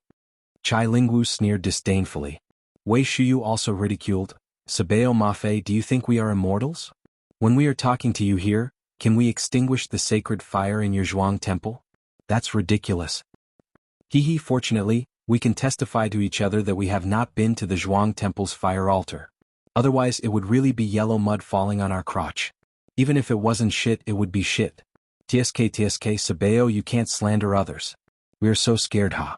Du Go had a smug look on his face. He did not care about Milman's identity and directly mocked him. Milman glared at them fiercely, with an expression that said this matter was not over with them. He did not dare to delay any longer and turned to run towards the Zhuang temple's fire altar. On the fire altar, the priests and priests who had received the news rushed over. They all looked at the bronze cauldrons with their mouths agape. On the fire altar, there were 7 or 8 bronze cauldrons of various sizes. Originally, the sacred fire was fueled by sandalwood. This was the sacred and inviolable object of the Zhuang temple. Now Milman was dumbfounded. The priests were dumbfounded. In the 7 or 8 bronze cauldrons, the burning sandalwood had all been extinguished. Only the wood was left emitting faint green smoke. Milman roared furiously at the priests in charge of guarding the sacred fire. Who extinguished the sacred fire? Why didn't you stop them? The priests in charge of guarding the fire altar were already scared out of their wits. Their bodies were trembling. Finally, an elderly priest bowed and replied, Sabeo, we don't know why the sacred fire was extinguished. No one tried to put out the fire. The sacred fire was extinguished by itself. Did any Tang enter the fire altar? The priests shook their heads. Sabeo, no Tang entered the fire altar. You know that the fire altar does not allow non-believers. Then how did the sacred fire extinguish by itself? Milman roared. Immediately check the wood on the fire altar. Someone must have done something to the wood. The priests of the Zhuang temple began to check the wood in the cauldrons in a panic. The wood used to ignite the fire was all sandalwood. It was dry and the size was suitable. There was no problem. After checking it several times, many priests in charge of guarding the sacred fire also came to check it. There was no problem with the wood. The priests guarding the fire altar also swore to the gods that no one had tried to put out the sacred fire, and no one had used water to put it out. This was something that everyone could see. Milman fell on the fire altar. He murmured as he looked at the cauldrons. He could not believe what he saw. As the Sabeo of the Zhuang temple in the Chang, an area of the Tang dynasty, if the fire of the fire in the Zhuang temple was extinguished, his position as Sabeo would be over. It was even possible that he would be escorted back to the Zhuang temple and burned at the stake as a punishment. Thinking that he might lose his glory and wealth, the best result might be that he would be called back to the Zhuang temple in Persia and become a low-level priest. It would be better for him to leave the prosperous world of the Tang dynasty, leave Chang and the most magnificent city in the world, and return to the Gobi Desert in the western region. Milman had been in charge of the Zhuang temple in Chang, and for almost 10 years. Since the establishment of the Tang dynasty, he had been infatuated with the life in the East. In his view, this was the city that a high-level person like him should live in. Chang, and of the Tang dynasty was the center of the world. In Chang, and as the Sabeo of the Sogdian people in the Chang'an area, his life was quite carefree and happy. He even thought that the Sabeo of the distant Persian temple was not as comfortable as his current life. But now, the sacred fire of the fire was extinguished for no reason. All his glory and wealth were in jeopardy with the extinguishment of the sacred fire. He could not help but regret it. Milman was sure that all of this must have been done by those playboys of the Tang dynasty. Although he racked his brains, he still could not figure out how they did it. They made the sacred fire extinguish for no reason in front of everyone. But his intuition told him that this must be the truth. The sacred fire was extinguished by someone. Milman regretted it very much. He regretted being so stubborn and unwilling to hand over the female slave of the Byzantine to those playboys. Because of a damned lowly female slave, he could actually give up everything he had. This was simply too ironic. Milman's eyes were confused, and his pupils had completely lost focus.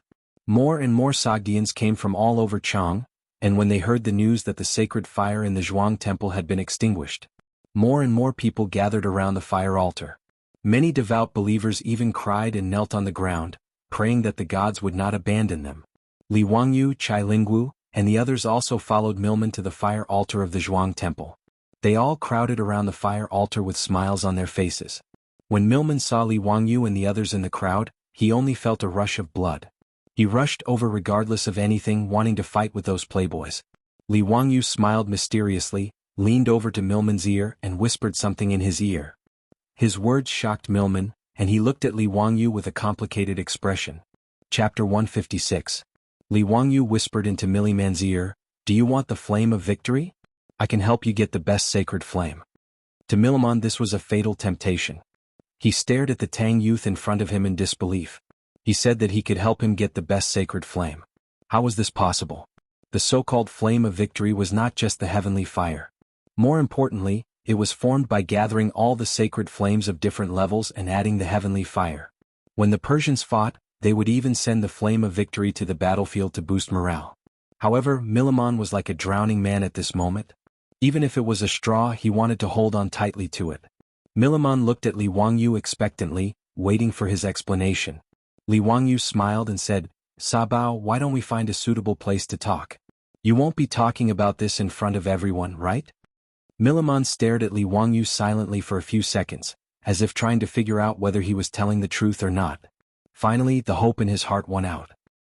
He extended his hand and made a gesture of invitation. He turned around and led Li Wangyu and the other playboys into the Jia Temple. The sacred flame in the Jia Temple fire altar in Lichuan Square had inexplicably extinguished itself because of the Cheng brothers, the Yuchi twins and Fang Yai. The Sogdians did not allow non-believers to enter the Jia Temple. However, as the saying goes, money makes the world go round. With the influence of these playboys and their families in Chang'an City, it was not difficult to find people who were willing to sell their souls for money, not to mention some Sogdians who were not pure believers. After promising a few Sogdians great rewards, these Sogdians did not hesitate to be the accomplices in extinguishing the sacred fire of the Zoroastrian shrine. The Cheng brothers and the Yuchi twins immediately ordered people to make a few leather bags and tied them into the clothes of the Sogdians. One end of the leather bags was opened, and they were worn through the sleeves of the clothes. With the wide clothes covering them, no one could see any flaws. After that, he poured vinegar and alkali powder into the leather pouch. Then he asked the Sushans to pretend to be devout believers and enter the fire altar to pray to the sacred fire. None of the priests who were guarding the fire altar noticed that among the Sogdians who were praying in the fire altar, a few of them were secretly aiming their sleeves at the bronze cauldron that was burning with the sacred fire.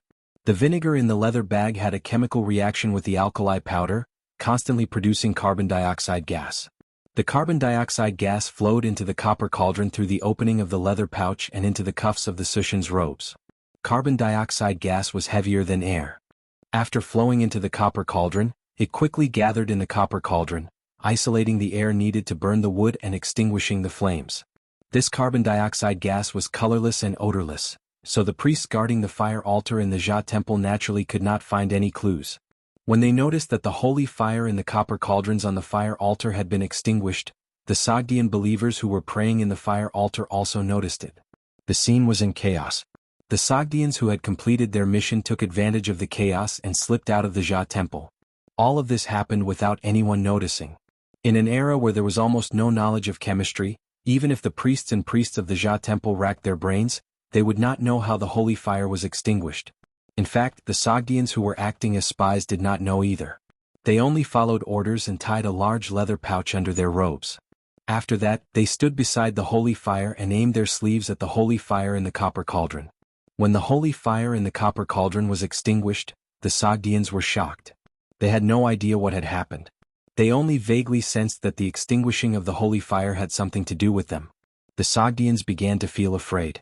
After collecting money from the rich playboys, they left Chang'an and went to the western region. This matter became an unsolved case. Milman invited Li Wangyu and the others into a quiet room in the Jia Temple. He changed his arrogant attitude and asked humbly, "Xiaolang Kun, what do you mean by the holy fire?" "It means the heavenly fire. I can help you find the purest heavenly fire," Li Wangyu said with a smile. He had already thought of how to fool this Jia Temple Sabeo.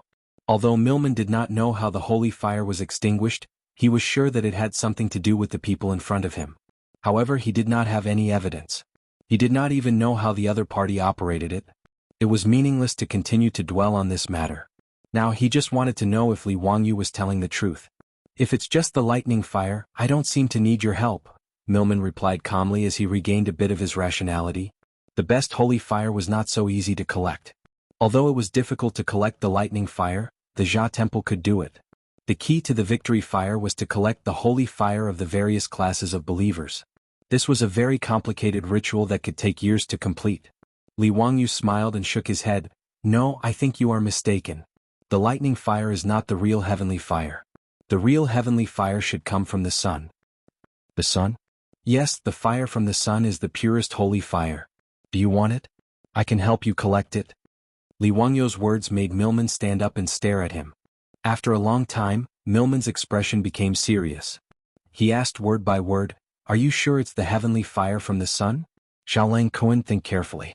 The consequences of deceiving our Jia Temple are very serious. Milman had never heard of the sun's heavenly fire being collected, but if it was really the sun's heavenly fire, he was sure that it was the best holy fire. It was even rarer than the victory fire, stipulated in the doctrine. Li Wangyu chuckled, "What's the benefit of lying to you? I will collect the sun's heavenly fire in front of your Jia Temple."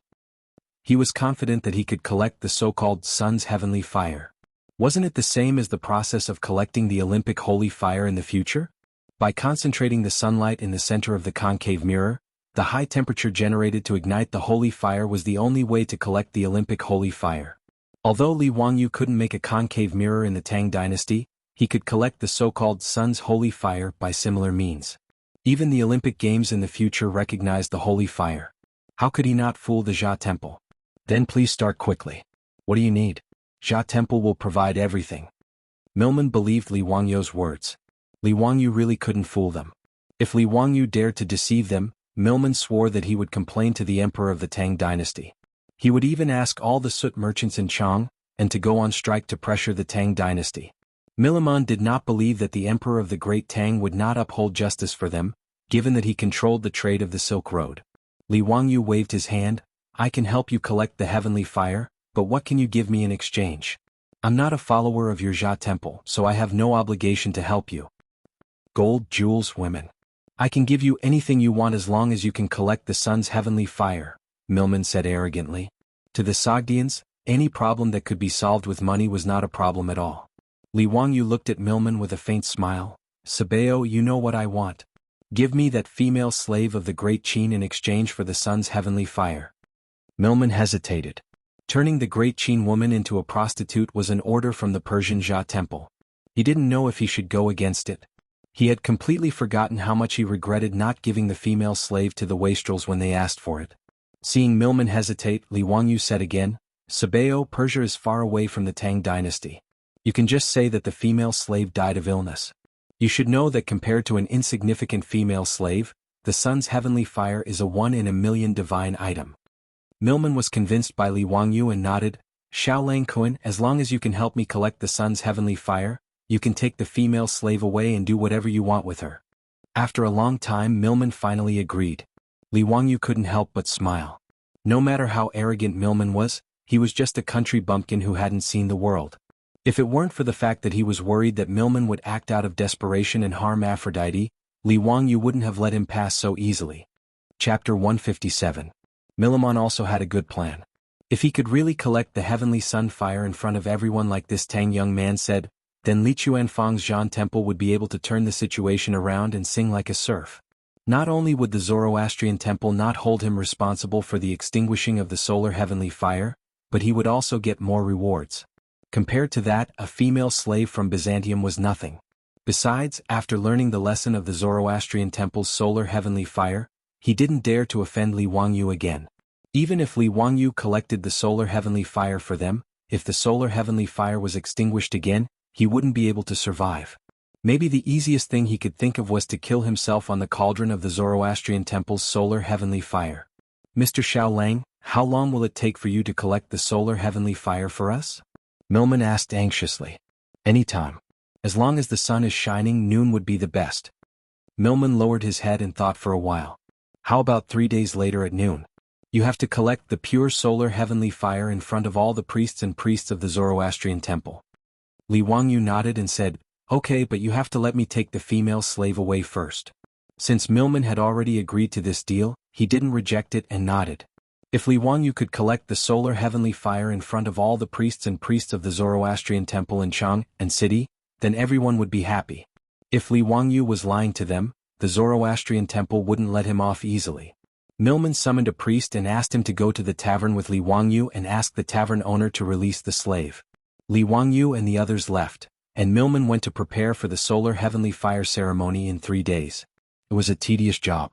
At the same time, he had to comfort the believers and tell them that the solar heavenly fire was extinguished for no reason because the Zoroastrian temple was about to collect the pure solar heavenly fire. In front of the purest and noblest solar heavenly fire, the solar heavenly fire would naturally extinguish. This was their respect for the solar heavenly fire. These words, coupled with the fact that the sacred fire on the Zoroastrian temple's fire altar had automatically extinguished for no reason, made the Zoroastrian believers believe them. After all, there were many believers praying in the fire altar at that time, and they witnessed with their own eyes how the holy fire in the cauldron was extinguished one after another. Thanks to Sabeo Milliman's propaganda, everyone, including the priests of the Zoroastrian temple, believed this story. The Sogdians began to pray, anticipating the arrival of the sacred fire of the sun 3 days later. When they exited the shrine, the Qing brothers, the Yuqi twins, Fang Yai, and Niu Jingping were already waiting for them at the entrance. Due to the presence of the Zoroastrian priests, everyone held back their laughter and winked at each other to pass messages. Today's matter was simply too satisfying for this group of silk pants. Extinguishing the sacred flame of the Zoroastrianism, this kind of thing was simply too exciting for this group of idle playboys. However, they also knew that this matter couldn't be made public. It wasn't even convenient for them to tell their parents, so they could only secretly laugh amongst themselves. This made the silk pants feel very regretful as they felt like they were walking in the dark. The group once again returned to the Hu wine shop in Shi City. The Zoroastrian priests passed on Sabeo Milliman's orders to the Hu shopkeeper, asking him to hand over the Qin female slave. The Hu shopkeeper didn't expect that in just half a day, Li Wangyu would be able to convince Sabeo Milliman. This made him very surprised. The Hu shopkeeper naturally obeyed Sabeo Milliman's orders. He asked someone to summon Aphrodite and prepared to go to the Chang and county to handle the procedures. After the fire last night, when Aphrodite turned to leave, she closed her eyes. That drop of tear, carrying a sense of persistence, a sense of waiting, a sense of determination and a sense of sadness, fell. 2 years ago, when Carthagena city was conquered by the Persians, to the 13-year-old girl, it was as if she saw the entire world collapse in front of her. In the burning ruins, every tile was engraved with her vivid memories. From a proud daughter of heaven to a female slave, Aphrodite lost her faith and hope in God. After that, the long journey of a year and a half made Aphrodite lose hope in the future. She could never return to her hometown. She was just a pitiful person who was exiled from her memories. Yesterday, she was dragged out to meet the guests after resisting in every way possible. Aphrodite thought that would be the beginning of her life, the endless darkness of hell.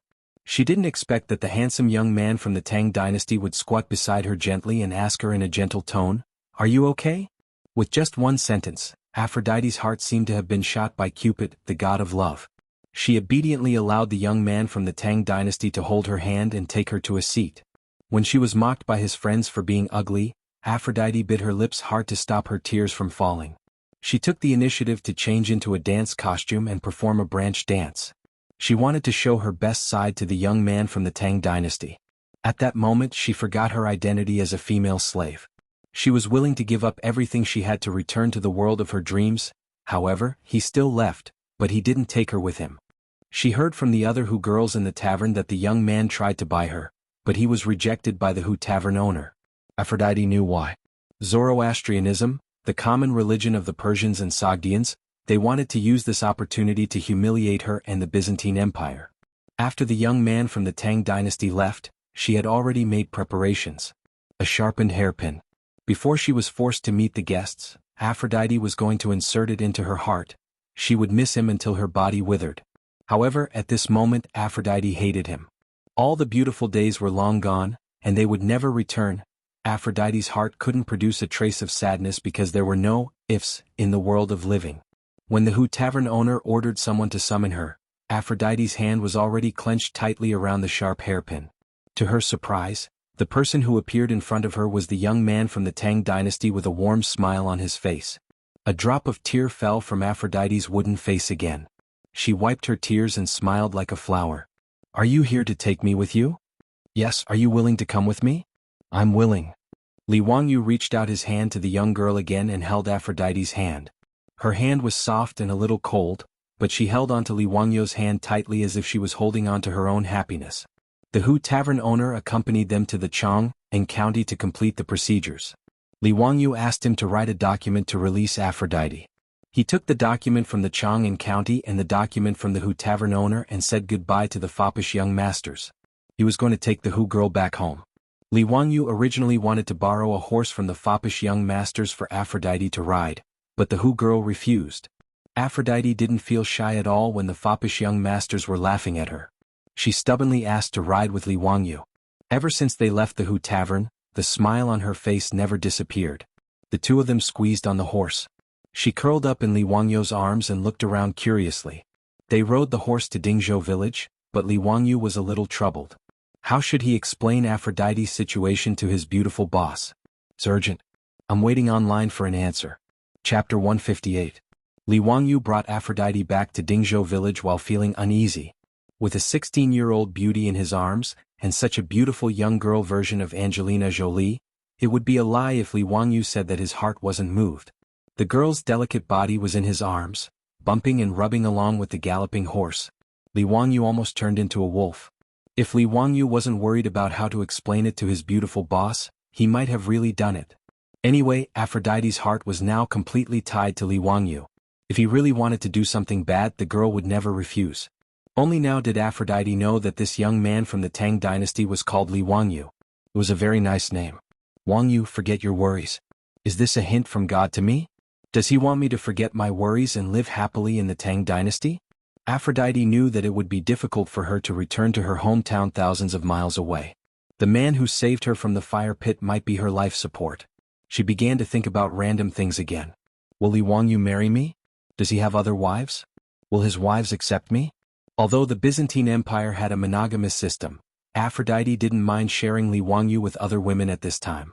As long as I can stay by his side, it's enough. For a moment, the two people on the horse were thinking about their own things and didn't speak anymore. It was less than 100 miles away. No matter how slow the horse was, it only took them an hour to return to Dingzhou village from Chang'an. When the old butler and Yo Wu saw their Langjun return, they quickly came out to greet him. Ma Zhou also came out to greet his teacher. The three of them were surprised to see the girl who was riding with Li Wangyu. Li Heng, this is Aphrodite, she is. Li Wangyu got off the horse and scratched his head.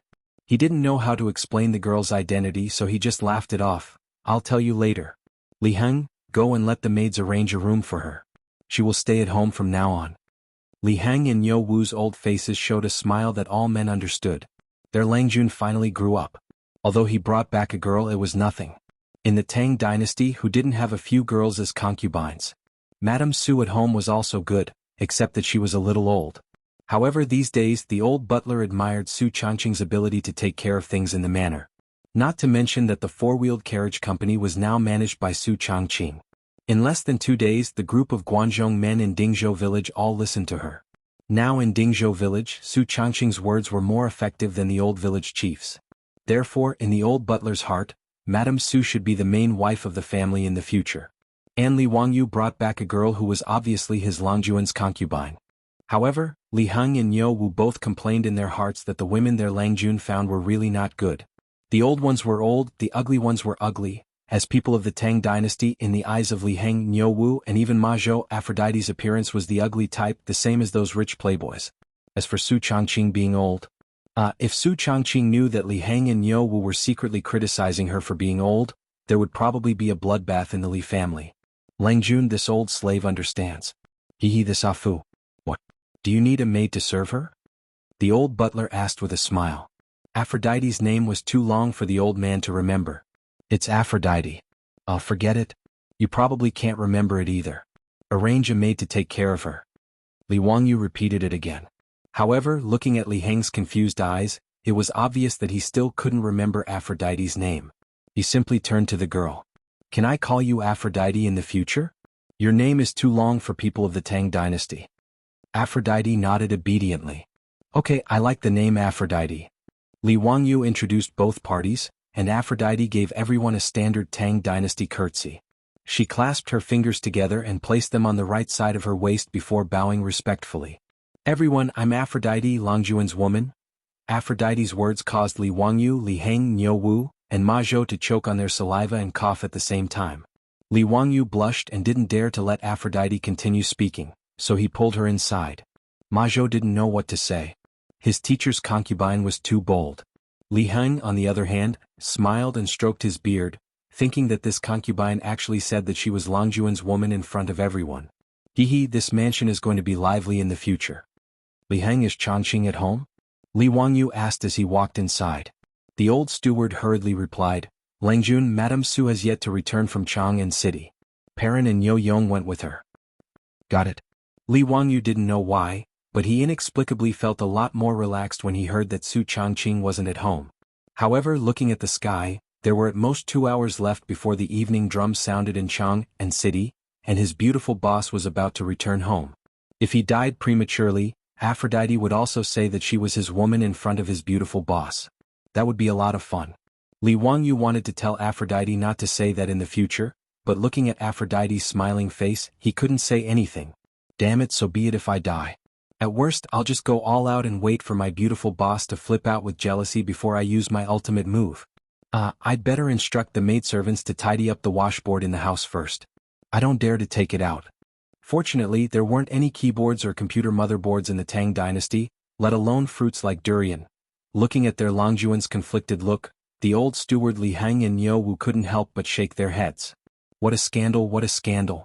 How could the head of the Li family be afraid of a woman? If word got out, the Li family would lose all face. Ma Zhou also felt that his young master was good at everything, but why was he so afraid of women? He could learn everything from his master, but this was something that he absolutely couldn't learn. If Li Wangyu knew what Li Heng, Niu Wu and Ma Zhou were thinking, he would definitely snort in disdain. In the future, a goddess like his beautiful boss was an existence that could instantly kill a group of men with a single look. "Sai, let's not talk about it anymore. The more I talk about it, the more I'll cry." Women's rights are rampant, Li Wangyu thought with grief and indignation. However, Li Heng's disdainful look made Li Wangyu somewhat unable to put down his pride as a man. He suddenly straightened his back. "This isn't the future, this is the Tang dynasty. I want to have 3 wives and 4 concubines, so what?" Li Wangyu decided to be tough for once. He absolutely couldn't face his beautiful boss with the same mentality as he did in the future. Otherwise, in the future his wife wouldn't be respected, and that would be a terrible thing. As a man he couldn't be a coward, he had to be tough. Li Wangyu coughed softly. Just as he was about to assume the posture of a family head, he heard the sound of hurried horse hooves outside the door. Then a figure jumped off the horse and rushed through the door with a gust of wind.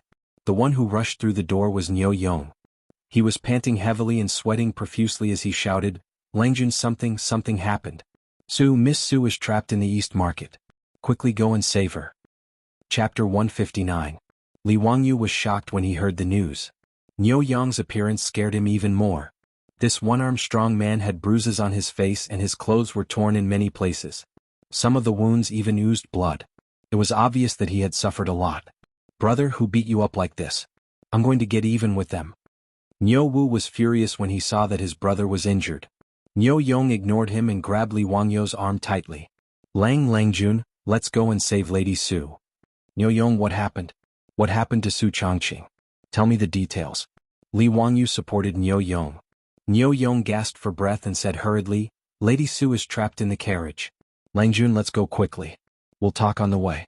The city gate of Chang'an is about to close. If we're late, we won't be able to enter the city."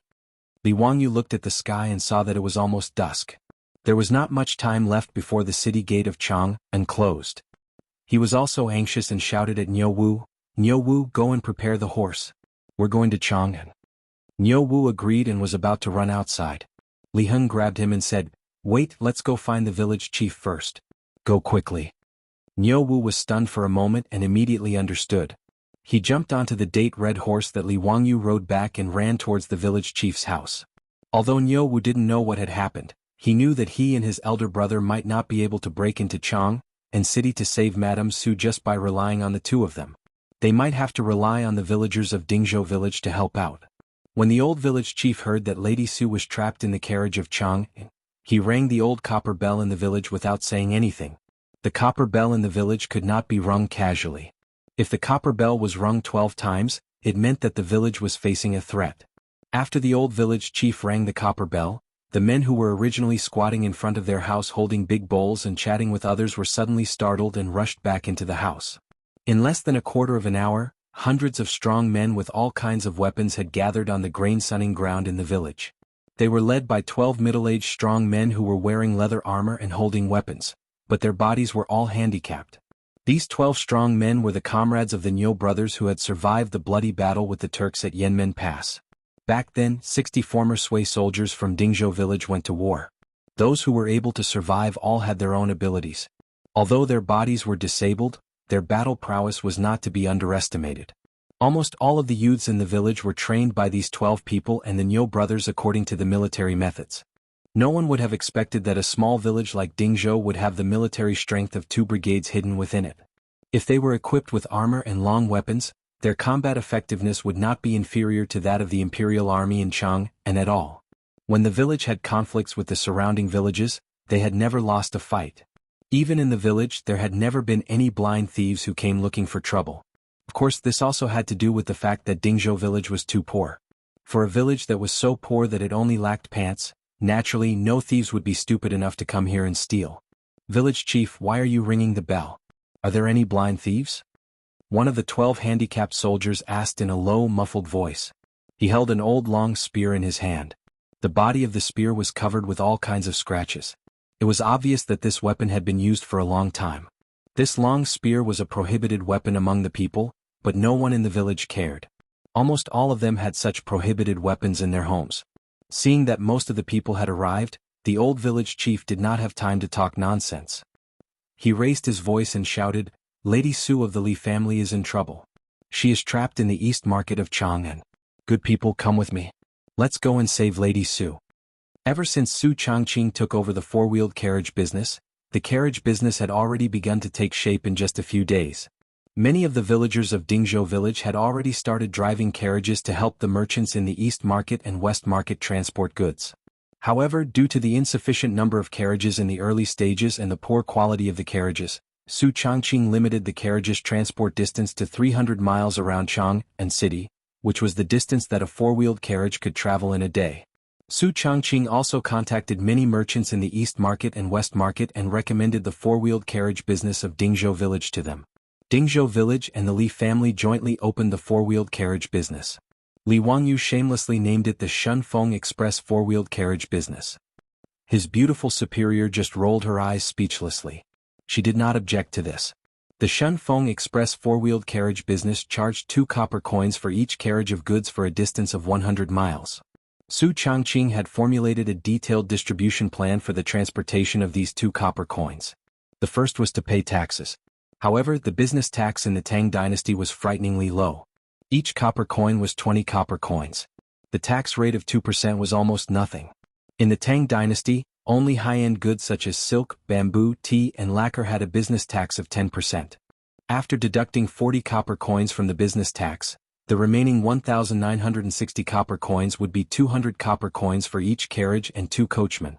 30% of the carriage business's income would be added to the public account of the carriage business. It would be used to purchase horses, expand the scale of the carriage business, and pay for its operating expenses. The Li family would take 60% of the remaining money, while Dingzhou village would take 40%. The old village chief would distribute the remaining money equally according to the number of households. In this way, each carriage of the Shunfeng Express could bring the Li family more than 700 copper coins for every 100 miles of transportation. Dingzhou village could get about 500 copper coins. It might not seem like much, but the carriage business now had nearly 30 carriages. It could bring in an almost endless stream of cash flow every day. In just a few days, not to mention the villagers who had taken up the post as coachmen, even the ordinary villagers could get a few hundred copper coins out of thin air. It had only been a few days, and there were not many carriages in the village at present. The villagers of Dingzhou village now walked with the wind and felt that their backs were much straighter. Carpenter Lu's family was even busier. Every day, with the help of the villagers, they were busy forging and repairing carriages. They even selected a few clever young men from the village to be their apprentices. Therefore, in the eyes of the villagers of Dingzhou village, the Li family was the Buddha of all families. Madame Su was the goddess of wealth and the lifeblood of the entire village. Now that they heard from the old village chief that Madame Su was trapped in Chang, an East city, more than 100 young men were furious. Mother Ker, who dares to touch Madame Su? I'll chop him up alive. Village chief, stop talking. Tell us, should we attack Chang and city now? Mother Ker. How dare they touch Madame Su of the Li family? We'll fight them to the death. Nearly 200 young men under the leadership of the 12 disabled soldiers wanted to immediately attack Chang and city and fight the Southern Yamen Imperial Army to the death. Li Wangyu, who had just arrived at the grain sunning field in the village, saw this scene. Large beads of sweat dripped down from his forehead. Are you going to start another rebellion like what happened at the Black Tortoise Gate? Chapter 160. Li Wangyu hurriedly stepped forward and stopped the furious old Muramasa. He had already communicated with Niu Yong. Su Changqing was not in danger for now, but he was trapped in the SF express carriage and could not leave. If he really led 200 people and farmers with all kinds of weapons to Chang, and the guards at the city gate would be mobilized. With great difficulty, Li Wangyu managed to calm down the agitated village chief and the villagers. However, under the unanimous request of the villagers, he finally led the Niu brothers and the 12 soldiers who had survived hundreds of battles. They mounted their horses and galloped towards Chang and city. The huge Chang and city had many city gates, palace gates, halls, pavilions and streets. It took hours to open and close these gates every day. Night fell. After the first drumbeat, the palace gates closed. After the second drumbeat, the palace gates began to close. After the second drumbeat, the palace city gates, left and right eternal light gates, the imperial city gates, and the capital city gates began to close. After 800 drumbeats, the city gates closed. Li Wangyu led 14 horses and galloped all the way. They did not care about the horses and kept whipping their horses. Finally, they rushed into the illustrious Virtue Gate after the first drumbeat. Let's not talk about how Li Wangyu and the others were rushing to the East Market. This morning, Su Changqing led Peilon and Niu Yong to the Shunfeng Express Carriage Company in Chang and city as usual. The little girl Perrin and Su Changqing rode on the same horse. Niu Yong rode beside them to protect them. Perrin curled up in the arms of her beautiful boss. The two of them chatted in a low voice. Perrin wanted to go to the East Market, so she begged Su Changqing to take her to Chang'an. Sister Changqing, Langjun did not come back last night. Humph, it must be that group of rich playboys who took him to indulge in wine and women, Perrin pouted and said unhappily. Yesterday, Li Wangyu and the other hedonistic sons of rich families stayed overnight at the Hu People's wine shop in the western city. He only sent someone back to inform them that he would not be returning to Dingzhou village that night. Regarding this, the little girl Perrin had a rather strong opinion. The beautiful boss reached out and pinched her face. Little girl, you have a lot of little ideas. Perrin twisted her body and said, I'm not. I'm just thinking for you, Sister Changqing. Hee sister, don't you care about Langjun? Men humph, they're all like this. Let him be. Su Changqing came from the future, so he wasn't surprised by such things. She also knew that in the company, including Li Wangyu, it was not uncommon for white-collar workers like them to accompany customers to places like nightclubs in order to get an order. For Su Changqing, she didn't care much about men playing outside. She cared more about whether the two of them could be together for the rest of their lives. Some of the beautiful bosses liked the lyrics of the song, the most romantic thing I can think of is to slowly grow old with you. Until we're old and can't go anywhere, you'll still treat me as a treasure in the palm of your hand. Ever since Su Changqing transmigrated to the prosperous Tang dynasty, she regarded Li Wangyu as her lifelong partner. In addition to having a good impression of Li Wangyu, the main reason was that in the Tang dynasty, Li Wangyu was the only one who could understand her. It was like a man and a woman living on a deserted island. If you didn't choose him, did you have any other choice? Although the Tang dynasty was not a deserted island in Su Changqing's mind, except for Li Wangyu, there was no one else she could open her heart to and communicate with. To her, this world was no different from a deserted island. Su Changqing didn't think that she could be like those female protagonists in novels who transmigrated to ancient times and lived happily with an ancient person. That was too much of a fantasy. She couldn't imagine marrying an ancient person from the Tang dynasty and then living a life of seclusion in the backyard. That was simply a disaster. However, the beautiful boss also had some worries in her heart. That was the age gap between her and Li Wangyu was too big. Although she knew that Li Wangyu was actually 2 or 3 years older than her, No matter what, Li Wangyu's physical age was only 16 years old, and she was already 24 years old. As the saying went, a woman 3 years older than her husband would hold a golden brick. A woman 8 years older would make a fortune. However, Su Changqing was nervous. For her, this matter had become a sore point. The soul of the man she liked was possessed by a young man. Felt really strange. It was precisely because of this fear that Li Wangyu would despise her age that she did not want to be intimate with Li Wangyu. The two people holding hands already made her feel very awkward. This kind of worry about personal gains and losses made the beautiful boss jealous of the young maidservants sent by Cho Kuan on one hand, but on the other hand she was particularly indulgent with Li Wangyu. Even if she knew that Cheng Chumo was a playboy and took Li Wangyu to indulge in wine and women, she did not want to interfere.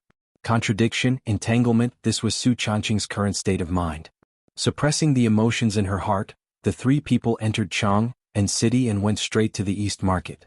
The Shunfeng Express Carriage Company had rented a courtyard in the East Market as a temporary stop for the carriage company in Chang and City.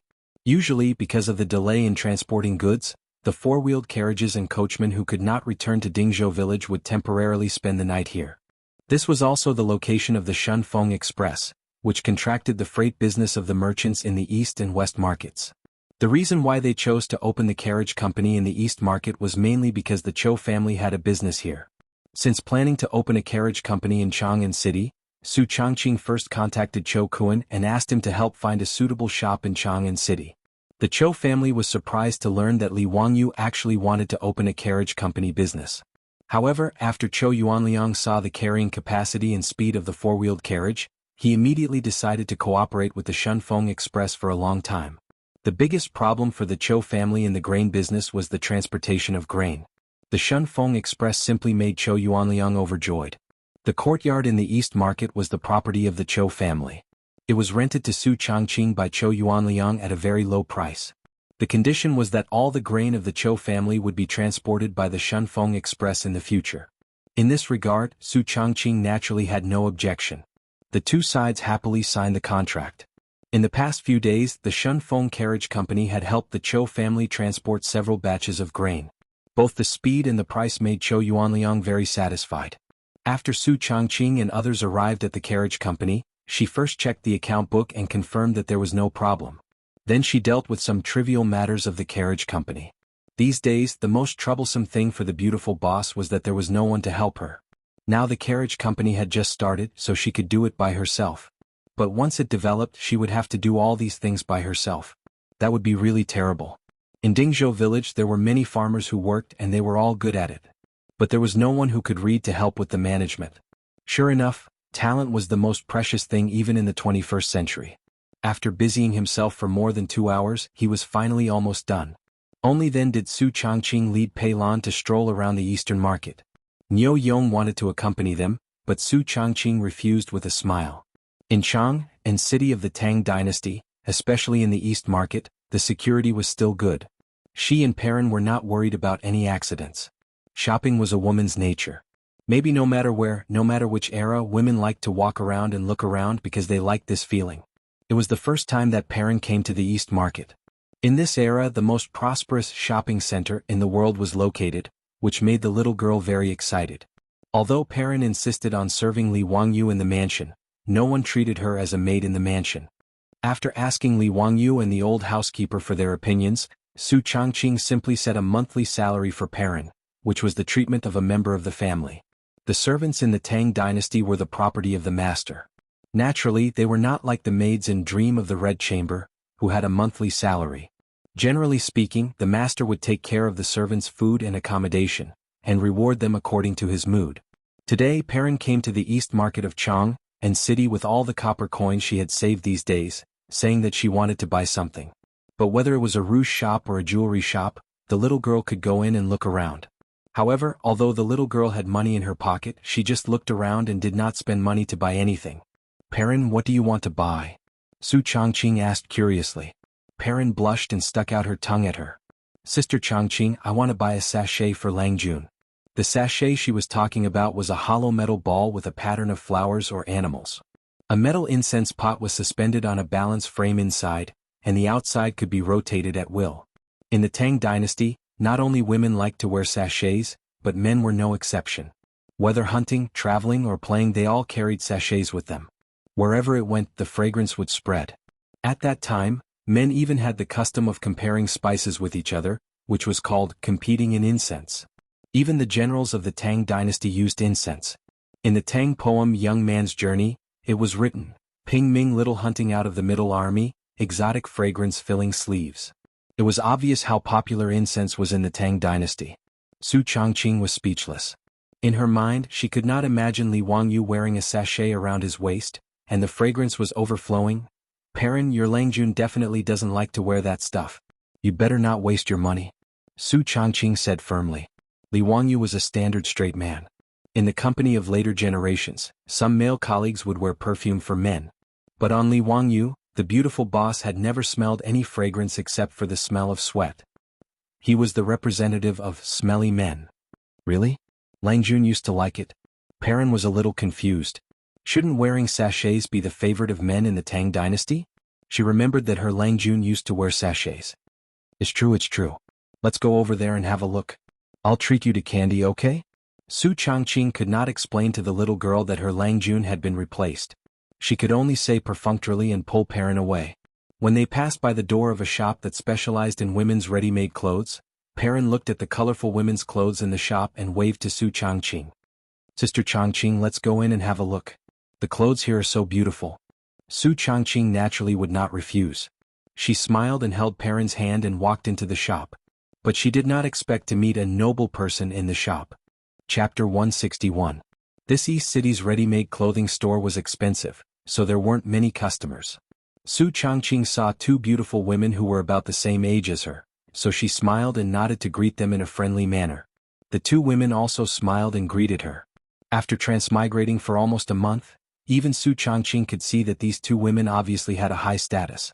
Their hair was tied up in a bun, their breasts were exposed, and their shoulders were covered with a gauze. They were wearing a short-sleeved shirt, a long skirt, and a belt. One of the women was pregnant, and her belly was already showing. There were maids serving them.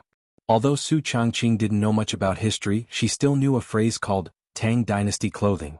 The Tang Dynasty clothing was the heyday of China's clothing development. Even in later generations, the shadow of the Tang Dynasty clothing could still be seen in East Asian countries. The Tang Dynasty women's clothing was the most wonderful chapter of China's ancient clothing. Their clothes were beautiful and gorgeous, and the decorations were strange and complicated, making it too much for the eyes to take in. Speaking of which, Su Changqing was secretly shocked by the Tang Dynasty women's clothing, because even in the eyes of later generations, the Tang Dynasty women's clothing was too bold. The light, thin, and transparent fabric, coupled with the bare-chested clothing, which was the low-chested clothing of later generations, and the slow-chested gauze skirt, made Su Changqing as a woman blush when she looked at it. In the Tang Dynasty, where plump breasts were considered to be beautiful, the white patch on the chest of a woman with a bit of status was a cheap sight for many men. Not to mention that there was no such thing as underwear in the Tang Dynasty. With such a low neckline, when these women bent down, the fatal temptation of exposing their bodies was simply too deadly. In the Tang Dynasty, bare-chested clothing was not something that just anyone could wear. Women from ordinary families were not allowed to wear such clothes. Only women with high status could wear such clothes. Just like the two beautiful women in the store at this time, who were wearing bare-chested clothing, revealing their plump and snow-white chests. Obviously they were of noble status. Su Changqing didn't want to disturb them, so she led Perrin and whispered about the various clothing in the store.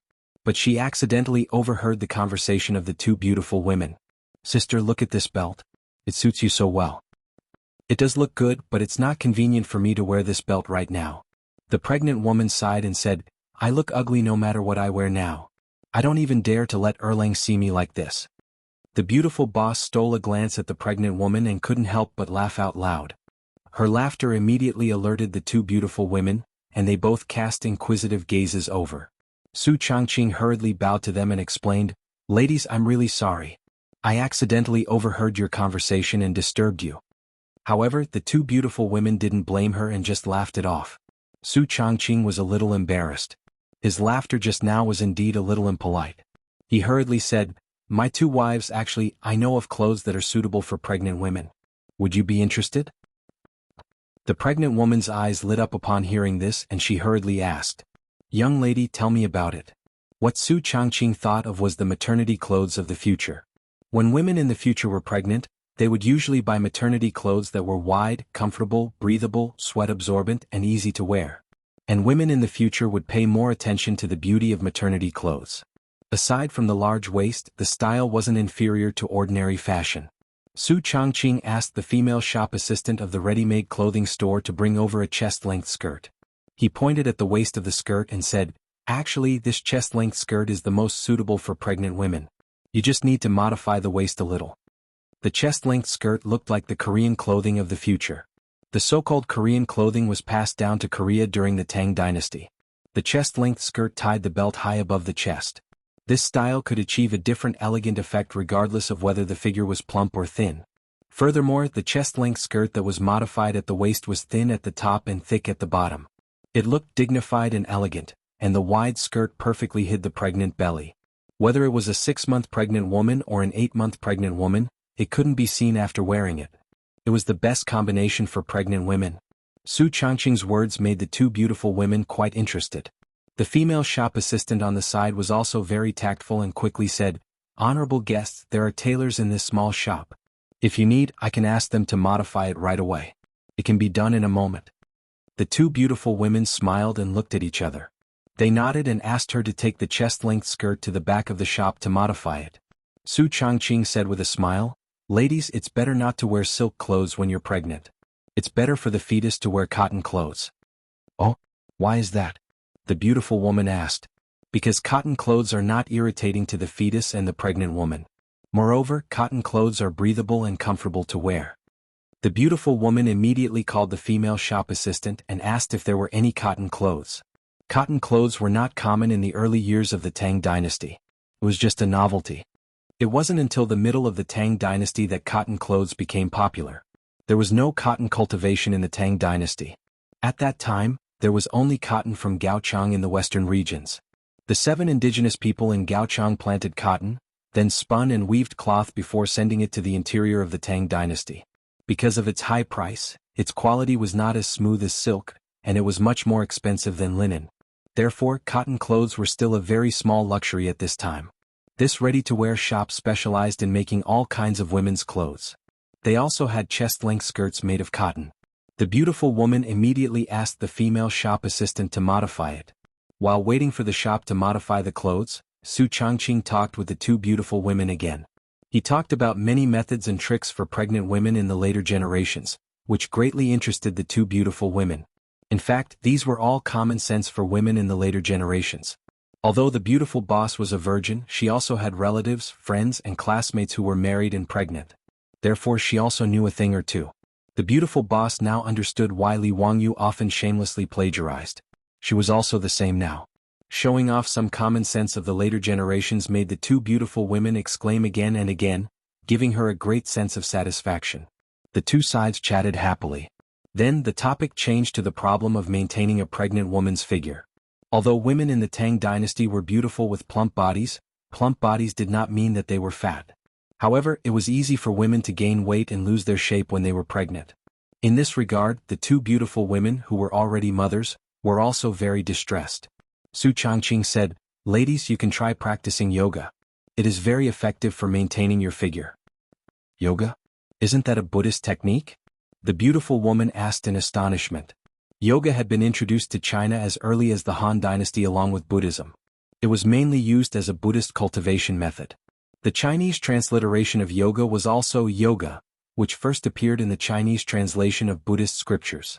However, yoga at this time was very different from the yoga of the later generations. Ancient yoga was mainly used for meditation, which was the so-called repair of the soul. However, the modern yoga of the later generations was used to exercise the body. Modern yoga could adjust the body's muscles, bones, and endocrine system to the healthiest state through long-term exercise. In order to maintain her figure, Su Changqing specially learned yoga exercises and insisted on practicing every day to maintain her good figure. In response to the two beautiful women's questions, Su Changqing smiled and explained the difference between her yoga and Buddhist yoga. Hearing that yoga could maintain one's figure and make one young, the two beautiful women's eyes lit up. Women loved beauty, and this was the case no matter which dynasty it was. "Young lady, I wonder if it's convenient for you to teach us yoga?" The beautiful woman asked expectantly.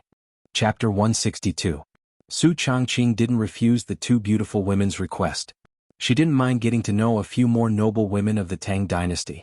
Since she and Li Wangyu were going to live in the Tang dynasty for a long time, she still needed to expand her network.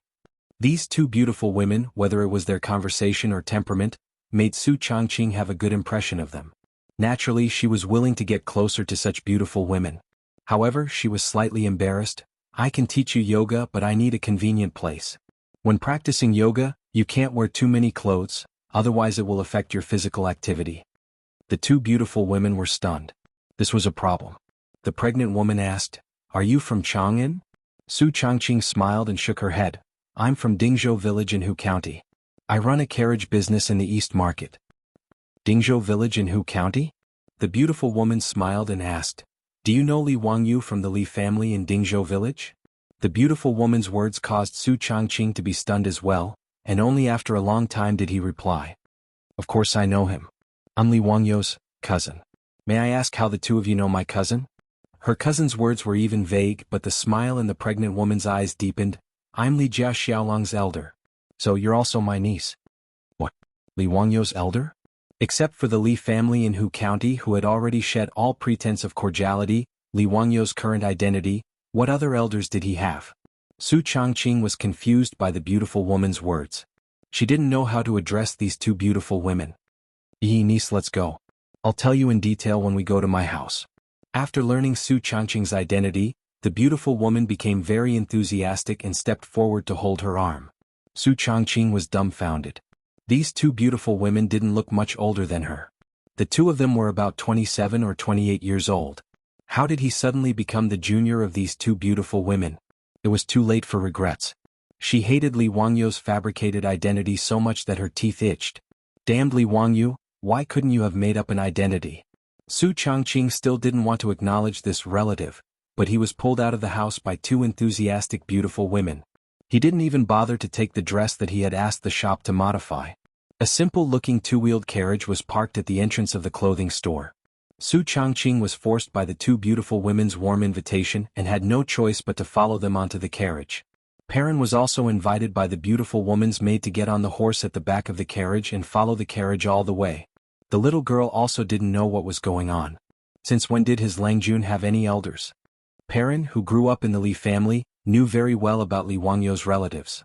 She had never heard of any elders or relatives in Chang'an City. However, the two beautiful women didn't seem to be bad people. Perrin could only suppress the suspicion in her heart and follow the carriage all the way.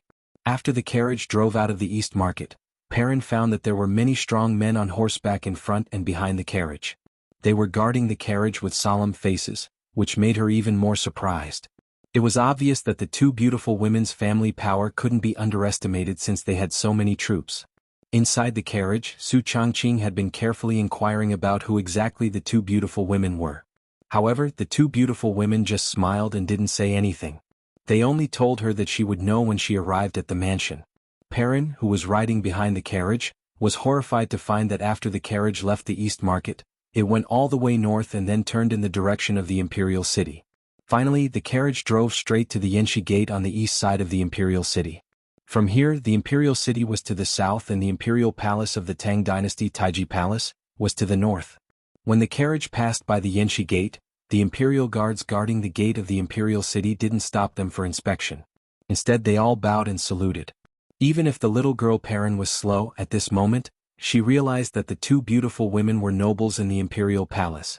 This discovery frightened Pei Lan to the point that her entire body trembled. She rode on horseback in a daze and followed the carriage into the Taiji Palace. Su Changqing didn't know where the carriage went like Perrin. She didn't know the way, nor did she know the Imperial Palace of the Tang Dynasty. However, when the two-wheeled carriage stopped, she and the two beautiful women were helped out of the carriage by the maidservants. She was still shocked by the buildings in front of her. Even in the future, she had visited the magnificent palace complex in the Forbidden City, but she was still shocked by the Taiji Palace in front of her. The continuous Imperial City and the Imperial City, the Imperial Palace was majestic, gorgeous, solemn, and had strict security. It had an irreplaceable sense of oppression. In the magnificent era of the Tang Dynasty, whether it was the 150-meter-wide Vermilion Bird Avenue or the palace complex in front of her, They were all so magnificent. The palace complex in front of Taiji Palace was 40 feet above the ground, with its back against the blue sky. It was tall and majestic, and it was breathtaking. On both sides of the stairs leading to the main hall were bluestone handrails. The handrails on the upper level were engraved with the image of a swordsman's head, while the middle and lower levels were engraved with the image of a lotus flower. Su Changqing was stunned. A group of palace maids bowed to the two beautiful women beside her and saluted. "Welcome back to the Imperial Palace, Your Highness. Welcome back to the Imperial Palace." "Empress? Imperial concubine?" The beautiful superior was completely dumbfounded. Her body was stiff, and she didn't know whether she should bow like those palace maids at this time. She actually saw the living Empress Zhangsun. She didn't look like the Empress Zhangsun she had seen in the TV series, but she looked more graceful and luxurious, with a myriad of manners. Perrin had already rolled off the back of the horse. She anxiously bowed and didn't dare to raise her head for a long time. The two beautiful women in Su Changqing's eyes were Empress Zhangsun, who was 5 or 6 months pregnant, and one of the 4 concubines of Pai Lupi, Concubine Yang. Concubine Yang's identity was also very noble. Her father was Emperor Yang of the Sui dynasty. She was a princess of the royal family and was born as an emperor. After Sui dynasty was subjugated by Tang Xing and replaced the Sui dynasty, Concubine Yang married Pai Lupi and gave birth to the 3rd Prince Li Gu and the 6th Prince Li Gu. Because of the special background of Concubine Yang, she didn't want to fight for power. Among the concubines in Pai Lupi's harem, she had a very harmonious relationship with Empress Zhangsun. Today, because Empress Zhangsun felt depressed in the imperial palace, and because she was pregnant, she took Concubine Yang out of the imperial palace and went to the East Market to relax. Even the Honorable Empress Zhangsun and Concubine Yang had a strong interest in things like shopping. Although the two women were already the mothers of several princes and princesses, and Empress Zhangsun was the mother of the world and the ruler of the imperial harem, in the end she was only a young woman in her 20s. As the most powerful and open country in history, the imperial palace of the Tang dynasty didn't have the same strict restrictions on the imperial harem in the Ming and Qing dynasties. Not only could the imperial harem leave the imperial harem, but even the concubines didn't live in the imperial palace and built their own mansion outside. Compared to the imperial harem in the Ming and Qing dynasties, it was simply a heaven-like existence. Therefore, it wasn't very surprising that Su Changqing would encounter Empress Zhangsun and Concubine Yang in the East Market today. Su Changqing understood a little bit why Zhangsun and Concubine Yang said that they were her elders. Li Wangyu was born in the imperial family and hadn't left the imperial harem. Weren't Empress Zhangsun and Concubine Yang her and Li Wangyu's elders? My life. I'm afraid that my fake cousin will be exposed. Chapter 163. While the beautiful boss was feeling uneasy, she didn't notice that Empress Zhangsun and Concubine Yang were both smiling. She didn't know that ever since Li Wangyu did a series of things, the Li family had entered Pai Lupi's sight. The 100 Horsemen Department, the secret service of the imperial family, had already secretly investigated Li Wangyu and reported all of his recent activities to Pai Lupi. Su Changqing, this woman who suddenly appeared in the Li family, even the 100 Horsemen Department couldn't find out her origin. She was very mysterious. The 100 Horsemen Department even found those servants who were released by Li Wangyu, but they only found out that this woman appeared out of nowhere in the Li family's residence a month ago. As for where she came from, the 100 Horsemen Department didn't know. It was as if this woman suddenly fell from the sky. The 100 Horsemen Department didn't know that Su Changqing really did fall from the sky, but she fell into Li Wangyu's bathtub. If they wanted to find out her origin and where she came from, the 100 Horsemen Department would have to travel 1,300 years and go to the police station in the future. The Li family announced to the public that this woman named Su Changqing was Li Wangyu's cousin, but no one believed this. However, the 100 Horsemen Department's report clearly stated that this woman was very smart and capable, and that she had feelings for Li Jia Xiaolang. Not only did Pai Lupi read the 100 Horsemen Department's report, but Pai Lupi also showed it to Empress Zhangsun for a look. Pai Lupi and Empress Zhangsun didn't care about Su Changqing's origin. A woman wasn't in the eyes of the emperor of the Tang dynasty. She was just Li Jia Xiaolang's concubine, although she was a bit older. However, because Empress Zhangsun had a good impression of Li Jia Xiaolang and met Su Changqing today, she admired Su Changqing very much after talking with her. The more Empress Zhangsun looked at her, the more she liked her. In addition, the yoga that Su Changqing mentioned made her and Concubine Yang very curious, so they simply brought Su Changqing back to Taiji Palace and revealed her identity. The so-called niece, was just a joke between Empress Zhangsun and concubine Yang and Su Changqing. Empress Zhangsun smiled and invited Su Changqing to follow her into Li Zhen Hall, which was Empress Zhangsun's bedroom. Li Zhen was the main hall of the second courtyard. In the courtyard was the imperial palace's palace, the palace's palace. Li, it is books as always. Strictly speaking, this place was not part of the harem, but Empress Zhangsun lived here in order to accompany Pai Lupi. Only the Tang dynasty had this kind of tolerance. Other dynasties hated that they couldn't lock the harem's empress and concubines behind the palace walls, not to mention that they could go out of the palace to play from time to time. Perrin was so scared that she couldn't speak clearly and didn't dare to enter the palace. Su Changqing simply let her stay outside the hall. Although Su Changqing respected Empress Zhangsun and concubine Yang, because she came from the modern era, she didn't have much respect for imperial power. After all, except for a few countries in the modern era and most countries with monarchs, the monarch was just a decoration. Therefore, even when facing the empress and the harem's imperial concubines, Su Changqing was relaxed and didn't have much uneasiness or nervousness. She asked the palace maids to bring her 3 soft mats and put a towel on them to act as yoga mats. Yoga mats were necessary to practice yoga. Firstly, it was to prevent slippage and protect the safety of the trainer. Secondly, it was to protect the knees and spine. Su Changqing also asked the palace maids to bring them close-fitting clothes. Women in the Tang dynasty often wore short skirts, which couldn't be used for exercise. Fortunately, women in the Tang dynasty also liked to wear hu clothes, which were narrow sleeves and tight, with separate clothes and pants, which could barely be used for yoga exercise. After telling the palace maids to close the door, Su Changqing began to teach Empress Zhangsun and concubine Yang the method of yoga exercise. 2 hours later, the door of Li main hall slowly opened. Su Changqing, Empress Zhangsun, and concubine Yang all came out with fragrant sweat. Empress Zhangsun asked the palace maids to bring snacks and food. The 3 of them sat in the side hall to rest and chat. Nish Changqing, your yoga is really magical. I feel much more relaxed after exercise. Empress Zhangsun said while stroking her slightly bulging belly. Concubine Yang also smiled and nodded. Indeed, Changqing's yoga is really effective. I also feel much more energetic. Your Highness, Imperial concubine, yoga requires long-term exercise. Today is just the beginning. If you want it to be effective, you must persist in practicing every day. Su Changqing said. Empress Zhangsun said, that's good. Nish Changqing, if it's convenient for you, you can come to the palace every day to teach us. Is that okay? Su Changqing hesitated for a moment, but quickly nodded and agreed. She naturally wouldn't refuse to have a good relationship with the royal family of the Tang dynasty. Empress Zhangsun took a jade pendant from her body and handed it to her. This is my jade pendant. You can keep it well. With this jade pendant, you can enter and leave the palace at any time. Su Changqing didn't refuse. She thanked Empress Zhangsun and took the jade pendant. The front of the jade pendant was carved with a phoenix that symbolized the status of the empress, and the back was carved with 8 characters. Ding has fire virtue, he is a phoenix. Su Changqing didn't know seal script or history, so she naturally didn't know that these 8 characters were taken from the ancient legend of the emperor. Ren has water virtue, he is a dragon. Ding has fire virtue, he is a phoenix. Therefore, the emperor was a combination of dragon and phoenix, incomparably noble. Ding is a phoenix and calls herself the empress. This jade pendant wasn't just a certificate to enter and leave the palace, but also represented the status of Empress Zhangsun. In a sense, it was like the imperial sword and the golden token arrow made up in the TV series of later generations. It was like the emperor himself.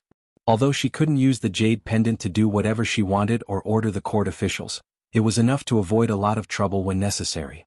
This jade pendant represented that the holder had a close relationship with Empress Zhangsun. At least no one in Chang and would be blind enough to offend the holder of the empress's jade pendant. The reason why Empress Zhangsun gave the jade pendant that represented her status. She gave it to Su Changqing to give Li Wangyu a backer. She had long known about the filthy things that the Li clan of Hu County had done before. Empress Zhangsun wanted nothing more than to have Pai Lupi remove all of them from the imperial family. They had simply lost all of the imperial family's face. Li Wangyu was now showing more and more ability, so Empress Zhangsun's impression of him was getting better and better. That was why she gave Su Changqing such a jade pendant. She hoped that Li Jia Shaolang could use this jade pendant to dispel some people's distracting thoughts if he encountered a similar situation again. Su Changqing naturally wouldn't think so much. He simply thought that this jade pendant was a certificate similar to a pass, so he didn't think much and put it away. While the three people were chatting by the table, Yang Fei suddenly looked at Su Changqing's clothes and sighed. "Changqing, it's really been hard on you. Li Jia Shaoling actually let you wear Huanzhuo clothes." Su Changqing was stunned. What did this mean? Wear Huanzhuo clothes? Huanzhuo referred to clothes that had been washed many times.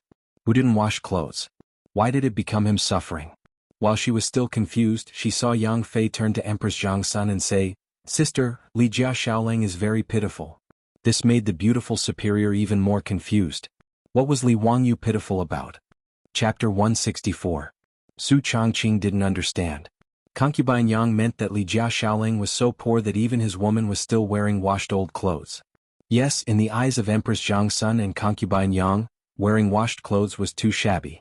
Su Changqing's impression of the Tang dynasty and Empress Zhang Sun came from a TV series he watched in modern times, The Rule of Jingguan. In the TV series, Empress Zhang Sun was thrifty, righteous, and a motherly model. She once made her beautiful superior cry. In the TV series, Empress Zhang Sun even wore patched clothes. In history, Empress Zhang Sun and Empress Ma of Zhuyuanzhang were known for being thrifty, but the difference between the two was too big. Empress Ma was only born in an ordinary family. Her family was even increasingly poor. It could be said that she was born in a bitter family. Therefore, in history, the only imperial concubine who was thrifty enough to wear ragged clothes was Empress Ma. Empress Zhang Sun was born in the imperial family of Northern Wei. As the imperial family, the Zhang Sun family produced many capable people from Northern Wei to Sui dynasty. It could be said that the family has mountains and rivers. Therefore, Empress Zhang Sun's thrifty was just not extravagant and wasteful. In the old Tang book, it was recorded that Empress Zhang Sun was very thrifty. She only gave what she wore. Translated into the vernacular, it meant that Empress Zhang Sun was a very thrifty person. She only asked that the clothes and jewelry she wore and the carriages and horses she used were enough. The so-called enough was not to change the old jewelry and then reuse it, nor was it to reduce the grade of the carriages and horses. It was just that the overall quantity was not excessive. That was all. In the Tang dynasty, including the nobles, they absolutely did not wear washed old clothes. In other words, they would throw away the clothes if they were dirty. Empress Zhang Sun, who was known for being thrifty, was also like this. The so-called thrifty was 3 years of new clothes, 3 years of old clothes, and 3 years of sewing and patching. That was a plot purely imagined by the scriptwriter. In history, wearing washed clothes was the model of being thrifty and would be recorded and praised in the history books. For example, in the Book of Sui, Food Records, it was recorded that the emperor bowed and walked frugally, while the 6 palaces wore salty clothes. This was similar to modern luxury clothing in the future. There was once news that high-end clothing was deformed after being dry cleaned. The answer the company received was, "We didn't consider the issue of cleaning when designing this clothing." The level of extravagance in both ancient and modern times was comparable. It was precisely because of this that Yang Fei would look at Su Changqing's clothes and say those words. Empress Zhang Sun agreed with Yang Fei's words. She lovingly looked at Su Changqing and felt that Li Jia Shaoling treated his woman too harshly. By the time Su Changqing understood the meaning of the Empress and Gui Fei's words, he didn't know whether to laugh or cry. Did the royal family and nobles of the Tang dynasty have some misunderstanding about the concept of being thrifty? However, a thought suddenly appeared in her mind, and her expression immediately became miserable. He had to admit that women were born actresses. His beautiful superior's expression at this moment was very much like a young lady who was poor and had been wronged. The only thing missing was a weeping beauty. "Your Highness Gui Fei Yang, you may not know, but Wang Yu is currently carrying a debt of nearly 3 million yuan. If he doesn't have the money to pay off the debt by the end of the year, I'm afraid he will be sued and beaten. It's a pity that his parents are dead and he is being humiliated. He almost couldn't even keep his lord's grave. Under such circumstances, how could he dare to wear new clothes?" Her words weren't false. Empress Zhang Sun also knew the situation and felt that Li Jia Shaoling wasn't easy. Empress Zhang Sun said, "That child has suffered. Why don't I help him pay off the debt?" Su Changqing hurriedly said, "No, Your Highness, Wang Yu is stubborn and definitely won't accept charity. That day Yu Shernan's secret supervisor also wanted to pay off the debt for him, but he refused." Empress Zhang Sun sighed, "Ai, then what should we do?" Su Changqing suddenly smiled and asked, "Your Highness, I have an idea. It can benefit the imperial family and also help my Li family get out of trouble. I don't know if Your Highness is interested?" "There's such a good thing?" Let's hear it. Empress Zhang's son and concubine Yang were very curious. Su Changqing told them all about the Shunfeng Express Carriage Company and analyzed the profits in detail for Empress Zhang's son and concubine Yang, as well as the current financial problems the carriage company was facing. Due to the lack of sufficient funds, the four-wheeled carriage company's development was very slow, and the market demand was abnormally large. In fact, this wasn't a whim of the beautiful superior. Originally, she had discussed with Li Wangyu whether or not to pull Cheng Chumo and the other dandy families into the company. The four-wheeled carriage company was really too big a cake. It was so big that the Li family in Dingzhou village couldn't eat it all. If they weren't careful, they might even choke to death. This wasn't an alarmist talk, but the seemingly inconspicuous four-wheeled carriage transportation business actually had too much profit in it. Li Wangyu only relied on Fang Xianling and the Imperial Edict of Chang and City's special franchise. It was difficult to resist the greedy eyes of the aristocratic families. According to Su Changqing and Li Wangyu's analysis, to meet the needs of many merchants in Chang and City, at least 1,000 four-wheeled carriages were needed. Even if the average daily profit of a carriage was the same copper coins, the Shunfeng Express might make a profit of 1,000 strings of coins a day in the future. Millions of coins, but only a day's profit. Could be imagined how big this cake would be. Before she and Li Wangyu discussed how to invite the dandy families to invest in the carriage company, she unexpectedly met Empress Zhang's son today. If they wanted to choose a partner, was there anyone more suitable than the imperial family in the world? No matter how greedy the aristocratic families were, they didn't dare to extend their claws to the imperial property. And once the imperial family invested in the Shunfeng Express, not only could they solve the initial capital needs of the development of the carriage company, but they could also find a group of managers from the imperial family who could write and calculate. Why not? Su Changqing believed that Empress Zhang's son would not refuse her proposal, which was a win-win choice. Sure enough, after she explained the key points, Empress Zhang's son didn't hesitate to decide to cooperate. Empress Zhang's son was not only the master of the harem, but also all the imperial property was under her jurisdiction. She could decide the cooperation with the Li family in one word. This empress will offer 800 horses and 5,000 strings of copper coins. Niece, how much can you give this empress? Empress Zhang's son looked at Su Changqing with interest, wanting to see how she would answer. Su Changqing didn't hesitate at all and directly replied, Your Highness, the imperial family will take 50% of the carriage company, the Li family will take 30%, and the villagers will take 20%. What do you think? Okay. Empress Zhang's son nodded with satisfaction and was very satisfied with Su Changqing's proposal. But I have two conditions and I hope your highness can agree. Before Empress Zhang's son spoke, Su Changqing quickly said her conditions. I hope that the Shunfeng Express will still be managed by me, and the imperial family will send accountants and managers to supervise. Is that okay? Okay. Empress Zhang's son nodded again. She didn't want to take this property away from the Li family, which was not her original intention. Su Changqing couldn't help but smile. He didn't expect that he would get such a big backer for his family when he accompanied the little girl to stroll in the street today. Chapter 165. After settling the matter of the imperial family investing in SF Express, Su Changqing only felt that a large stone had been lifted from his heart. The Li family had a backer, and the carriage company also had the capital to develop. She believed that with her management ability, she could complete the monopoly of Chang An's transportation business within a year. After making an appointment with Empress Zhang's son and concubine Yang to teach yoga in the palace the next day, Su Changqing led the trembling little girl parent out of the Tang dynasty's palace. Seeing that it was getting late, she prepared to return to SF Express to meet Niu Yong and then return to Dingzhou village to share today's unexpected harvest with Li Wangyu. Empress Zhang's son considerately asked the palace maid to prepare 2 horses for them to ride. Su Changqing disliked that kind of hat that was connected to a circle of long black muslin. After wearing it, it would cover the face and body. The conical hat was stuffy, so she never wore this kind of thing called a hedgerow when riding a horse. But she didn't expect that today she would get into trouble because she didn't bring this hedgerow. The Zheng family of Xinjiang was one of the 5 families and 7 kings of the Tang dynasty. The ancestors of the Zheng family of Xinjiang could be traced back to the Zheng state that was infected by King Xianwang of Zhou. After the fall of the state, the royal family still used Zheng as their surname and Xinjiang as their capital. At the end of the Eastern Han dynasty, the Zheng family gradually developed into a noble family. When the Tang dynasty was established, the Zheng family of Xinjiang was the most prominent Zheng family in the world. There was a saying that the Zheng family of the world came from Xinjiang. The Zheng family of Xinjiang had many officials in the imperial court. The head of the family, Zheng Yuanshou, was an official in the Sui and Tang dynasties. Zheng Yuanshou's cousin Zheng Shangua was the Minister of War, Civil Affairs and works in the Sui and Tang dynasties. The other members of the Zheng family of Xinjiang held the positions of General, Minister of War, Commander of the Army and so on. Not only did the family have such great power in the imperial court, but the Zheng family of Xinjiang had been doing business for generations. The wealth of the Zheng family was piled up like a mountain. The number of horses, fields, grains, silk, and jewelry was comparable to the Pai Lupi's imperial treasury. Just the interest from the loans alone was no less than 100,000 strings of cash every year. It could be said to be the richest in the world.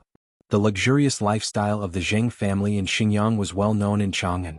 Just in Chang'an city alone, there were 600 to 700 servants in the Zheng mansion. Every day there would be banquets, singing and dancing, bathing, sightseeing, luxurious clothes, and delicious food. Zheng Konghua, the eldest son of Zheng Yuanshou, the head of the Zheng family in Xinjiang, was 20 years old, but he was a famous playboy in Chang'an. Unlike Qing Chumo and the other top playboys, Zheng Konghua could be said to be the top scum of the Tang dynasty. Although Qing Chumo, Fang Yai and the others loved to play around, they knew when to stop and did not use their family's power to do evil. But Zheng Konghua on the other hand kicked a widow's door, dug up a family's grave, drank the mother's milk during confinement, and scolded a big blind man as a mute. It could be said that the top of his head was oozing pus, and the soles of his feet were covered in ulcers. Furthermore, Zheng Konghua also had a huge hobby, which was that he loved beauties the most, especially the women of good families. He would often bring his men to snatch women from the common people and make merry every night. Because of this, the people in Chang'an City who sued the Zheng family almost broke the drum of grievance of the Chang'an County and Wanyan County. However, the Zheng family in Xinjiang had power and money. These people who complained were often coerced by the Zheng family, or used both the carrot and the stick. They paid a small sum of money and sent them away. Now in Chang'an City, when Zheng Konghua brought his men to the streets, they could almost achieve the effect of clearing the streets, and people could not wait to avoid them. On this day, Zheng Konghua was idle and bored, so he led a group of servants and was ready to go to Pingkong Square to have fun. The Zheng mansion was located in Daning Square, which was not far from the imperial city. When they came out of the square, a group of people shouted and shouted as they went to Pingkong Square in the south. When they arrived at Wangxiamen Street, Zheng Konghua's eyes suddenly lit up. What a beautiful girl. There were 2 rouge horses in front of them, and one of them had a young lady sitting on its back. Although her figure appeared thin and frail, she had the countenance of a flower and the face of the moon, and was indescribably beautiful.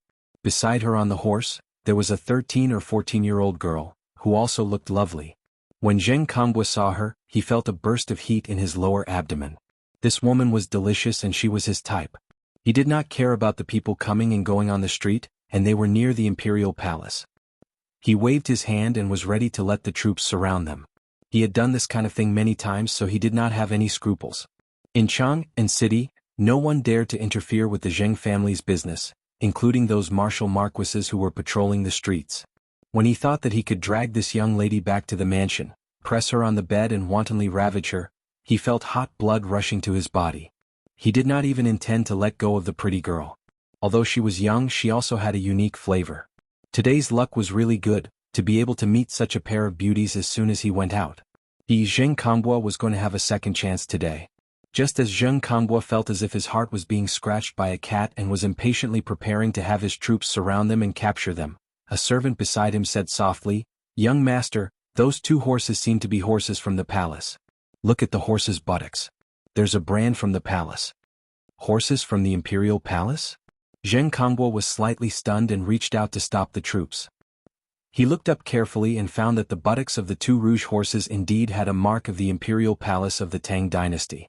Damn it, are these 2 bitches from the imperial palace? Zheng Konghua was full of anger. He thought that he could capture the 2 beauties back to the mansion and enjoy himself, but he did not expect to meet people from the imperial palace. Although he was arrogant and domineering, he was not stupid enough to rob Pai Lupi's women. That would cost him his head. Even the Zheng family of Xinjiang could not protect him. Zheng Konghua knew his own limits at least. Seeing the 2 beauties go farther and farther, Zheng Konghua looked at the graceful back and felt very unwilling. He waved the horsewhip and said, "Let's go and see if they are from the imperial palace." A group of people followed the two beauties in front of them and went to the East Market. Zheng Konghua, the eldest son of the Zheng family of Xingyang, took a fancy to Su Changqing and the little girl Perrin. After they came out of the Taiji Palace, they talked and laughed all the way to the East Market. No one noticed that a pair of wretched and greedy eyes had been staring at them. If Empress Zhang's son had not arranged 2 horses for them, they would have been taken into the mansion by Zheng Konghua at this time. It was lucky. Zheng Konghua and his people followed the beautiful boss and Perrin all the way to the yard of the Shunfeng Express carriage in the East Market.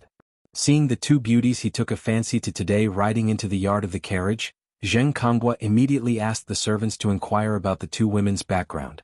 At the door of the carriage, several villagers of Dingzhou who did not carry goods were squatting on the ground and chatting. The servants of the Zheng family used the pretense of looking for people to get information from these simple men easily. When he came back, his face became quite strange. Did you get the information? Are the two beauties from the imperial palace? Zheng Konghua asked impatiently. The servant shook his head and said, yes, they are not from the imperial palace. They are from the Li family of Dingzhou village in Hu County. Zheng Konghua was stunned. Li family of Dingzhou village in Hu County? Is there a noble surnamed Li in my dynasty who lives in that Dingzhou village? The servants and troops shook their heads again and again, which made Zheng Konghua slap his thigh regretfully. Damn it, I made a mistake. They are clearly the young ladies of Tian Shilang's family. Go rush in and grab the two beauties for me. The troops of the Zheng family responded loudly and jumped off their horses. They grinned and rubbed their fists and rushed to the carriage ready to take them by force. Chapter 166.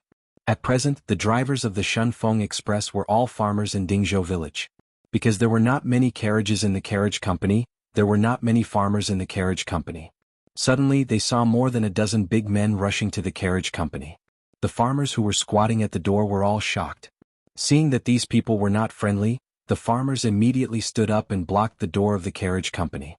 Some smart ones immediately turned around and ran to the carriage company to inform others. They were not ordinary people without the strength to truss a chicken. With the guidance of more than a dozen experienced soldiers in the village, the farmers in Dingzhou village all knew how to fight. Stop, who are you? What do you want to do? A farmer shouted loudly. The leader of the Zheng family shouted, go away.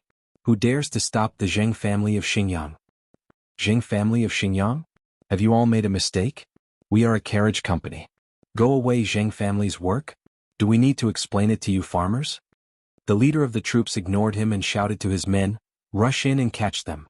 Young master will reward you handsomely.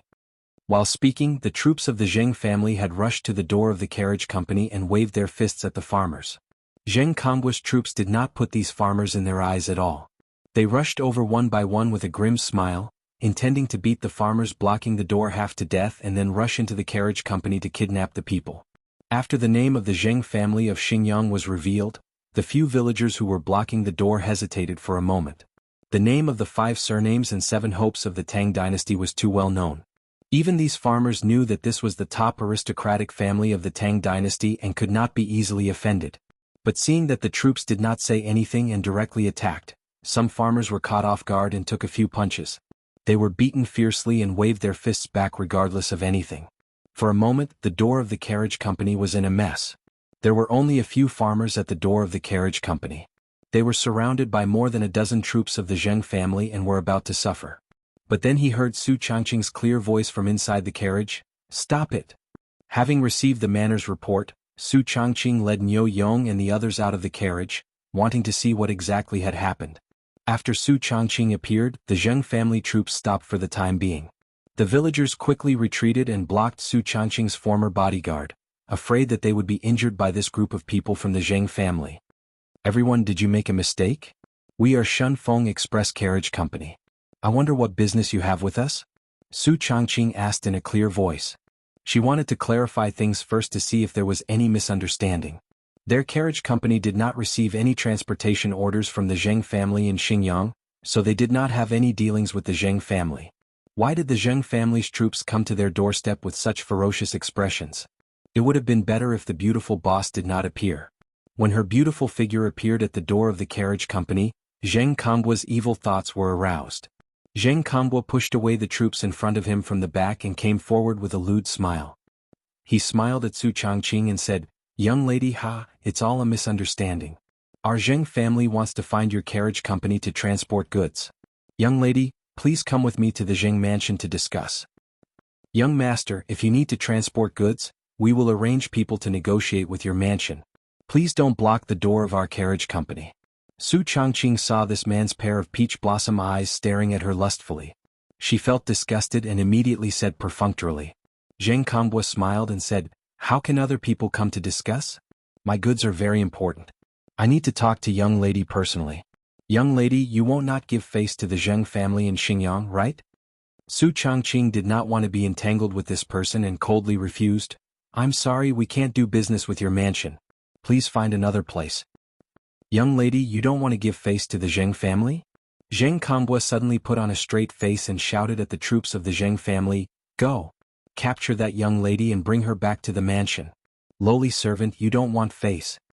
As soon as he said this, the villagers of Dingzhou village were suddenly awakened. It turned out that the reason the Zheng family came knocking on their door was not for anything else but to snatch Madame Su. Because they were afraid of the Zheng family's power, the villagers who did not dare to act freely all clenched their fists and angrily glared at the troops of the Zheng family. As long as they dared to rush forward, the villagers of Dingzhou village would dare to risk their lives. They dared to touch the goddess of wealth of Dingzhou village, the lifeblood of the entire village. Su Changqing was also angered by Zheng Konggua's words to the point that his face turned frosty. He said coldly, "In broad daylight under the clear sky, your Xinjiang Zheng family dares to be so lawless?" As if he heard a funny joke, Zheng Kongbua raised his head and laughed loudly. "Ha, to you farmers, our Zheng family is the law. Young lady, why bother to be a farmer's slave? Isn't it good to pleasure under this young master's crotch? This young master promises to make you wish you were dead, ha." The beautiful superior was so angry by Zheng Konggua's filthy words that her body trembled and she was speechless for a long time. Zheng Kongbua continued to tease, "Lowly servant, as long as you serve this young master well in bed, this young master promises you endless glory, splendor, wealth and rank in the future. That's right, bring that young lady along too. Today this young master wants to eat both young and old." His words angered Niu Yong to the point that he could not restrain his anger. Niu Yong did not wait for Su Changqing to speak and rushed out of the main door. He waved his iron fist and rushed towards the Zheng family troops. When the villagers who were blocking the entrance saw Niu Yong rushing forward, they all rushed forward and fought with the Zheng family troops. At this time in the carriage, there were no more than 10 villagers of Dingzhou village while the Zheng family troops numbered no less than 20 to 30 people. However, although Zheng Konggua's troops had a lot of people, they had already been spoiled by the luxurious lifestyle of the Zheng family. Those who could be recruited into the Zheng family troops were originally fierce soldiers in the army. However, ever since they joined the Zheng family, especially the troops that followed Zheng Kongbua, they had been indulging in debauchery and committing atrocities every day. They had long lost the courage they had in the past and could only bully some ordinary people. At this moment, the group of villagers led by Niu Yong rushed forward and barely resisted for a few rounds. They were somewhat unable to withstand it and retreated in a mess. Zheng Kongbua was so angry at the clumsy performance of his own troops that he stomped his feet. "Trash, you bunch of trash. Go. Beat this bunch of farmers to death." The 20 to 30 troops gathered again after being yelled at by their own Lang Jun. Relying on their numbers, they turned back and fought with the villagers again. After all, they were in Chang'an City. Regardless of whether it was the Zheng family troops or the villagers of Dingzhou village, they did not use weapons. Therefore, Niu Yong's abilities could not be used. Instead, he suffered some losses because he was missing an arm. Seeing that the villagers of Dingzhou village were in trouble, Niu Yong suddenly lifted his leg and kicked a troop in front of him. He shouted, "Retreat to the carriage and defend." The villagers immediately clustered around Niu Yong and fought as they retreated. They all retreated to the main door to defend. The width of the main door of the carriage was only enough for 5 to 6 people to stand side by side at the same time. For a moment, the Zheng family troops' advantage in numbers was not effective and they were blocked at the entrance. When both sides were in a deadlock, a copper whistle was heard. It was the marquises of the East City who had heard the news and rushed over. Chapter 167. Seeing the marquises of the Marquis shop arrive, Zheng Kongbua coldly snorted and waved his hand to signal his troops to retreat. Although he was arrogant and did not put these marquises in his eyes, he was not arrogant enough to kidnap people in front of them. After all, the Zheng family of Xinjiang was only one of the 5 surnames and 7 nobles, not the royal family of the Tang dynasty. If this matter was reported to the government, it would be troublesome. When Su Changqing opened the carriage business in Chang, he had already taken the initiative to visit the Cheng family. Although he did not say it explicitly, he meant that he wanted Lu Guogong to take care of them when it was convenient. Qing Yaojin naturally did not refuse. After knowing that the carriage business was opened in the East Market, he ordered the housekeeper to pass a message to the colonel of the East Market Marquis shop to take care of the Li family's business. The colonel of the East Market Marquis shop was called Qin Xian, a collateral relative of Qin Xiong. The Qin family had a good relationship with the Cheng family, Yuqi family, and other military leaders. This could be seen from the fact that these playboys could gather together to eat, drink, and play. Of course, the reason why Qin Huaidao, Qin Xiong's son, was not invited to play with the playboys was because Qin Huaidao was only 3 years old this year. He was too young, therefore with Lu Guogong's words, Qin Xian naturally obeyed. He also often sent marquises to patrol the streets of the East Market to prevent Chong and ruffians from causing trouble. Today the Zheng family suddenly made trouble. 20 to 30 Zheng troops surrounded the carriage business. This gave Qin Xian a headache when he received the report. He was a small 8th grade general and a collateral relative of the Qin family. How could he dare to go against the Zheng family of Xingyang? But if he allowed the Zheng family to cause trouble and Lu Guogong found out, he would not be able to get away with it. In a dilemma, Qin Xian ordered all the marquises of the marquis shop and rushed to the carriage business. He planned to see what happened first and think about whether he could mediate. It would be best if he could resolve this conflict. When Qin Xian saw that Zheng Kongbo was there, he felt a headache. Why was it this playboy? He didn't need to think to know that today's incident must have been caused by Zheng Konghua, the eldest son of the Zheng family, who was used to being domineering. As the colonel of the East City Marquis shop, Qin Xian often interacted with the Zheng family's eldest son. If it wasn't for the fact that the Zheng family of Xingyang was powerful, he felt that even death wouldn't be enough to wipe out this guy's crimes. No matter how disgusted he was, Qin Xian could only smile and salute Zheng Konghua. "Young Master Zheng, may I ask what brings you here today?" "It's fine." Zheng Konghua replied coldly, "There's nothing for you to do here. You can leave now."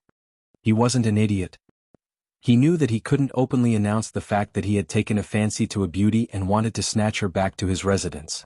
Although Zheng Konghua knew that in Chang'an City, none of these marquises dared to meddle in the affairs of the Zheng family. But no matter what, this was not a glorious matter. Therefore he only wanted to send these martial marquis away, and then let the troops rush into the carriage to kidnap them. "Young Master Zheng, look, there are so many people coming and going in the East City. If this matter gets out of hand, it won't look good for everyone. Why don't you give me face and let this matter go?" Qin Xian didn't dare to offend Zheng Konghua, so he could only plead softly. Zheng Konghua glared at him.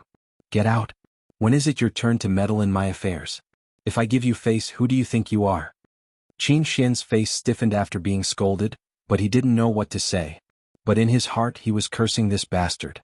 "Who do you think you are? Relying on your family background? Bastard. No matter what, I'm still an 8th grade general of the Tang dynasty. You're just a foppish man who doesn't even have an official title. What right do you have to shout at me? You're a dog dressed like a fly. Why didn't God send down lightning to strike him to death?" But although he cursed in his heart, Qin Xian still had to keep a smile on his face and continue to persuade, "Young Master Zheng, it's not that I want to meddle in your business.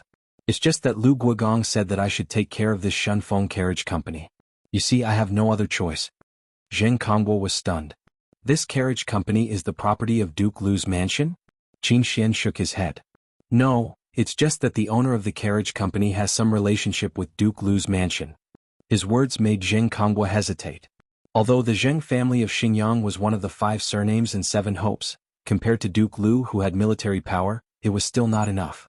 The 5 surnames and 7 hopes were noble, but they didn't have much influence in the military of the Tang dynasty.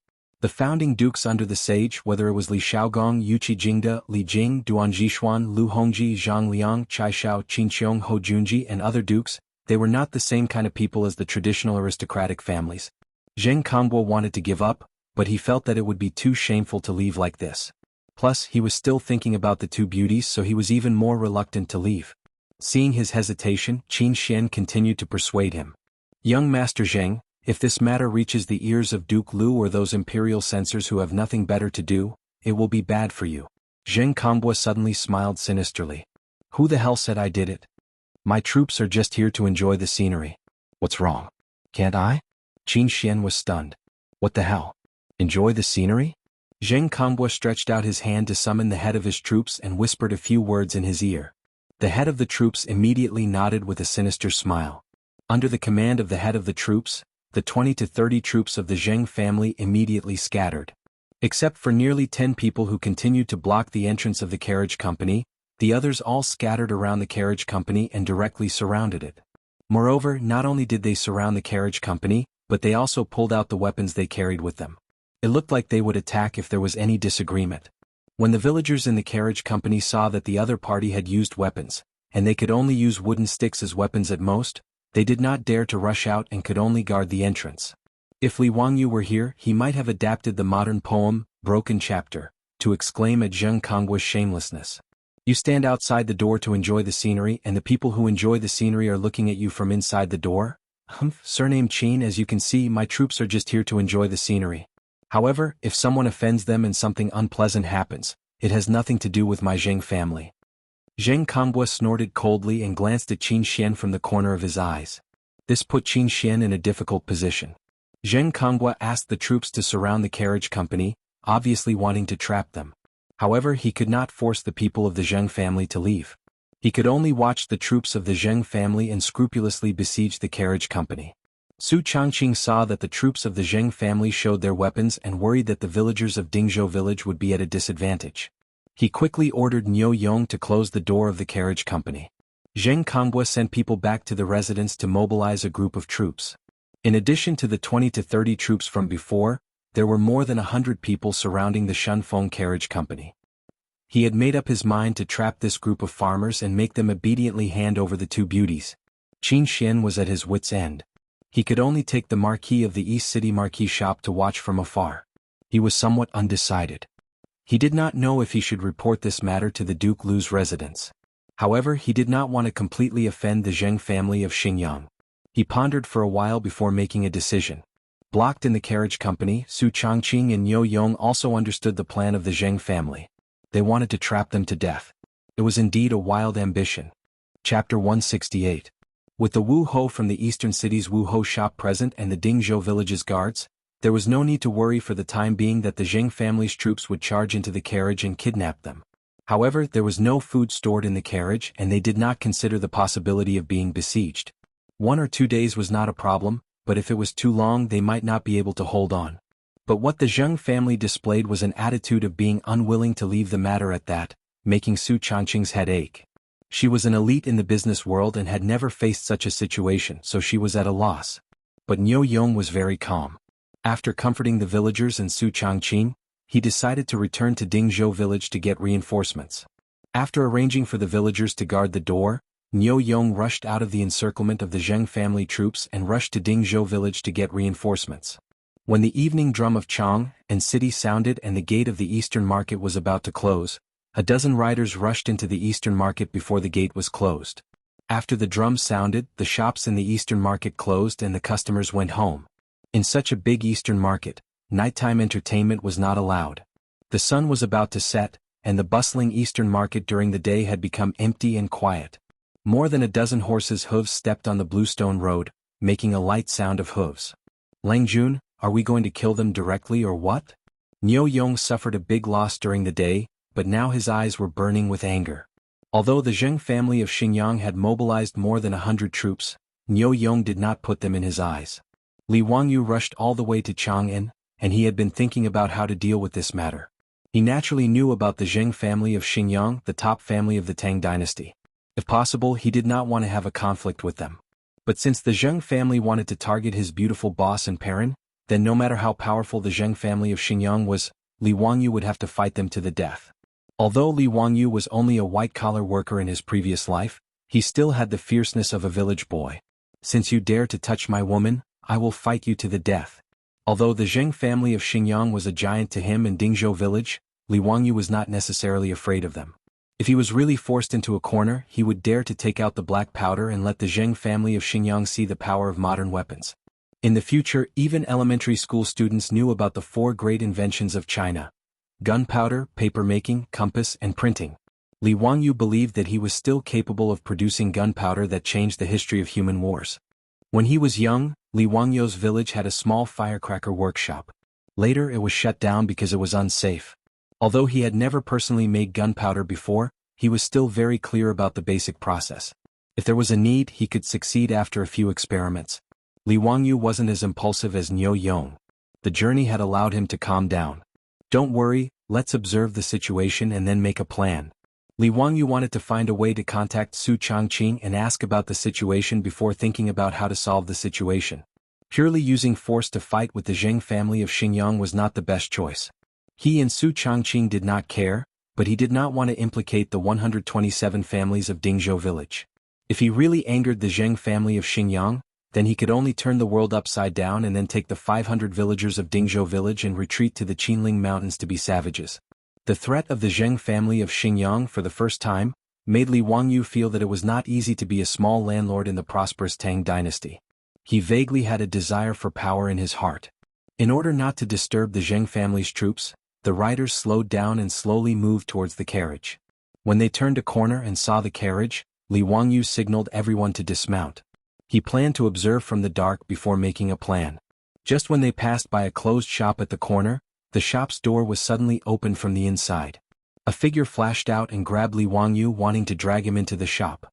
This sudden turn of events gave Li Wangyu a fright. Behind him, Niu Yong, Niu Wu and the others also drew their weapons. "Xiaolang, it's me," the person quickly whispered. Li Wangyu looked up and could not help but laugh. The person who grabbed him was not someone else but the fatty Cho Kuan. "Brother Cho, why are you here? Why are you here?" Li Wangyu quickly asked everyone to put away their weapons and turned to ask Cho Kuan. The fatty first pulled everyone into the shop. Even the horses were led to the backyard of the shop. He then ordered the shop assistant to reclose the shop's door. Only then did he pull Li Wangyu to sit down and talk. "Nonsense, this is my family's grain shop. Did you forget that your Miss Su rented my courtyard?" Cho Kuan said snappily. Li Wangyu suddenly realized that the courtyard Su Changqing rented from the Cho family was actually next to the Cho family's grain shop in the East Market. Between the Cho family's grain shop and the carriage shop, there was only a 10-meter wide alley.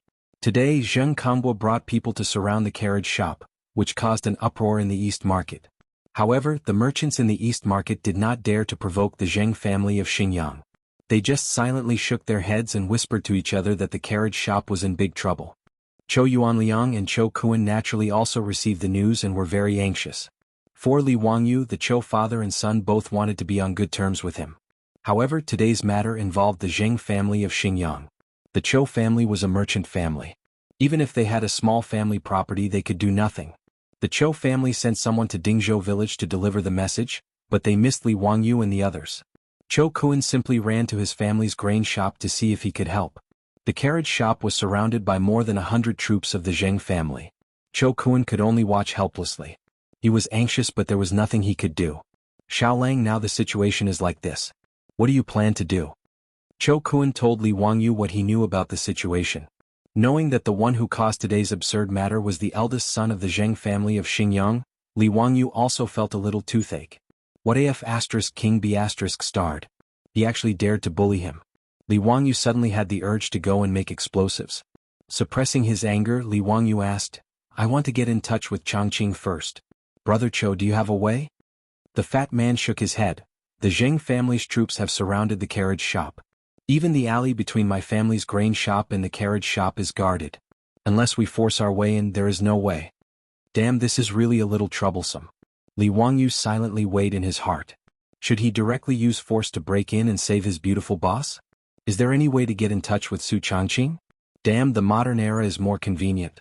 A phone call can solve the problem. When he was depressed, a thought flashed through Li Wangyu's mind. This method seems to be reliable. Chapter 169. Li Wangyu suddenly smiled, which made Cho Kuan, Niu Yong and Niu Wu puzzled.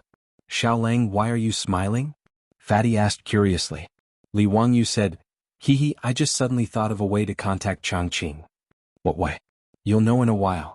Brother Cho, help me prepare a few things." Li Wangyu told Fatty the items he needed, but Fatty was stunned by what he heard. "What the hell is this? Can he use these things to contact Miss Su, who is trapped in the carriage?" Fatty shook his head. No matter how he looked at it, it didn't seem reliable. However, Fatty immediately asked the shop assistant to help Li Wangyu prepare. Fortunately, the things he wanted were not complicated, so they were easily found. 2 hollow bamboo tubes, thick mulberry paper and thin copper wire. The other things were simple but the copper wire was rare. In the end, the shop assistant of Cho family knocked on the door of a jewelry shop in the east side of the city and found a copper wire about 10 meters long for Li Wangyu. Obviously, Li Wangyu thought of the telephones he played with when he was young. He wanted to make one to contact Su Changqing who was in the carriage. Actually, cotton thread could also be used, but the copper wire had a better effect. Anyone who studied physics in junior high school would know that sound was transmitted through vibration. The copper wire's metal structure was tightly rehearsed, so the loss of sound transmission was small, and the self-made phone had a better effect. He used thick mulberry paper to seal one end of the bamboo tube, making it like a drum's resonant cavity, and then he put the copper wire through the mulberry paper and fixed it. Without much effort, the two ends of the bamboo tube were connected to the telephone. Xiaolang, what is this thing used for? Fatty couldn't understand what Li Wangyu wanted to do. Li Wangyu pretended to smile mysteriously. Hee, you'll know in a while. Let's go, we'll find a place to send the telephones over. Compared to the other areas of Chang'an City, the land in the east side of the city was worth an inch of gold. Therefore the shops here were usually 2 stories tall or even 3 stories tall. The Cho family's grain shop and carriage shop were 2-story high shops on both sides, and in the middle was a 10-meter wide alley. Everyone went up to the second floor of the shop and quietly opened the window to look outside. At this time, the sky was already dark, but there were still Zheng family troops holding torches in the alley below, guarding the alley to prevent anyone from jumping over the wall to escape. Li Wangyu saw that the carriage shop's windows were tightly shut, so he had Niu Wu pick up some small pebbles. Across the alley, he continuously threw the pebbles at the window on the second floor opposite. The slight sound of pebbles hitting the window frame traveled far in the night, attracting the Zheng family troops who were guarding the alley to come over and take a look. Li Wangyu and the others quickly shrank back to avoid being discovered by the Zheng family troops below. That troop held a torch and looked around. After confirming that no one had escaped, he cursed and left. Li Wangyu asked Niu Wu to continue throwing pebbles. After a few more pebbles, the window on the second floor of the carriage shop opposite was silently opened. Because there were no lights on the opposite side, it was dark and they couldn't see clearly. Li Wangyu and the others didn't dare to make a sound, fearing that they would attract the Zheng family troops. Niu Wu, think of a way to throw this bamboo tube into the opposite window. Li Wangyu picked up the bamboo telephone he made and ordered in a low voice. Niu Wu nodded. Although he didn't understand what his Langjun wanted to do, he still picked up the bamboo tube.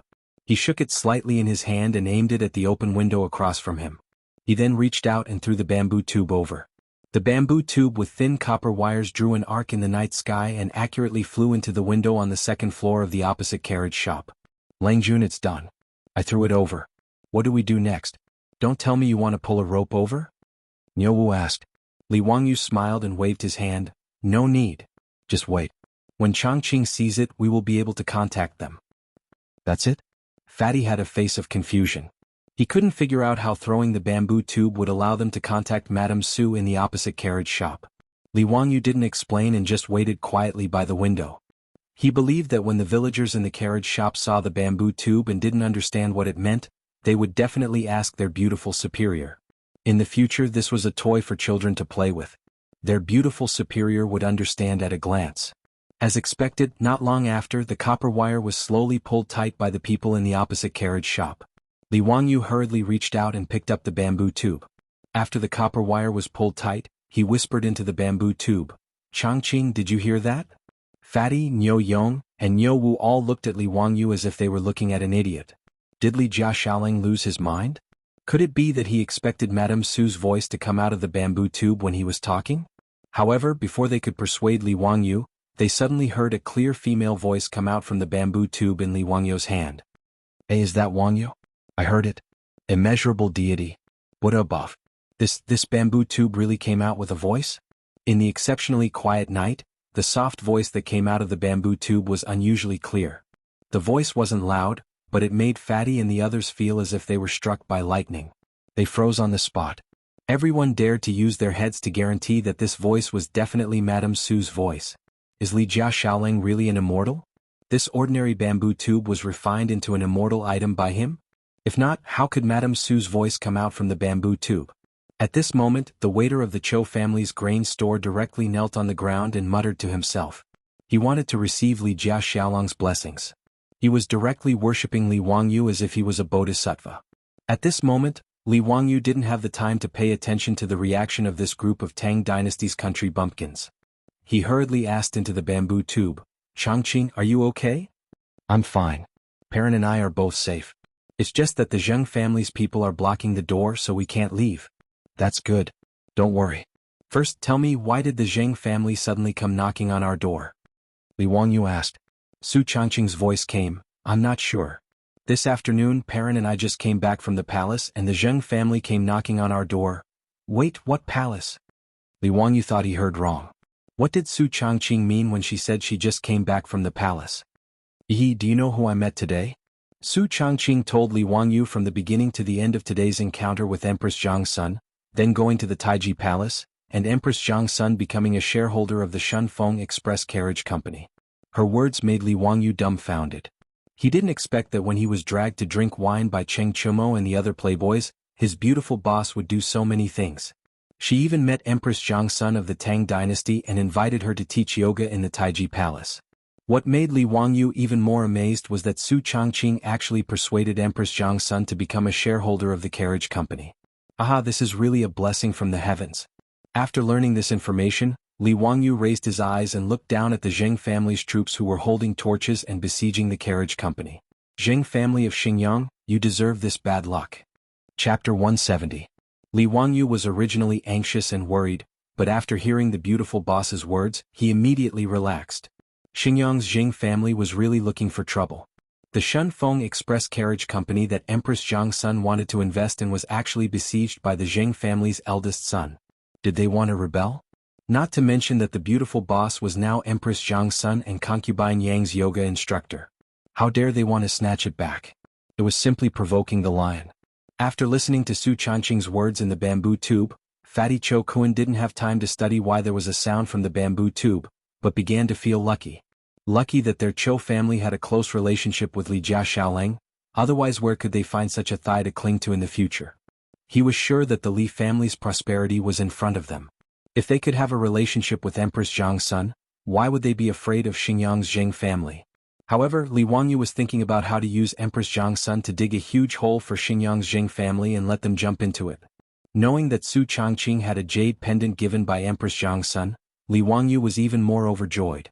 He immediately asked the beautiful boss to find a pocket, put the jade pendant in it, and slide it along the copper wire in the middle of the intercom. Not long after, a brocade bag was hung on the copper wire in the middle of the intercom and slid into the window along the copper wire. Li Wangyu stepped forward and carefully took the brocade bag and took out the jade pendant. Fatty Cho Kun quickly moved the candlelight in the room and looked at it closely.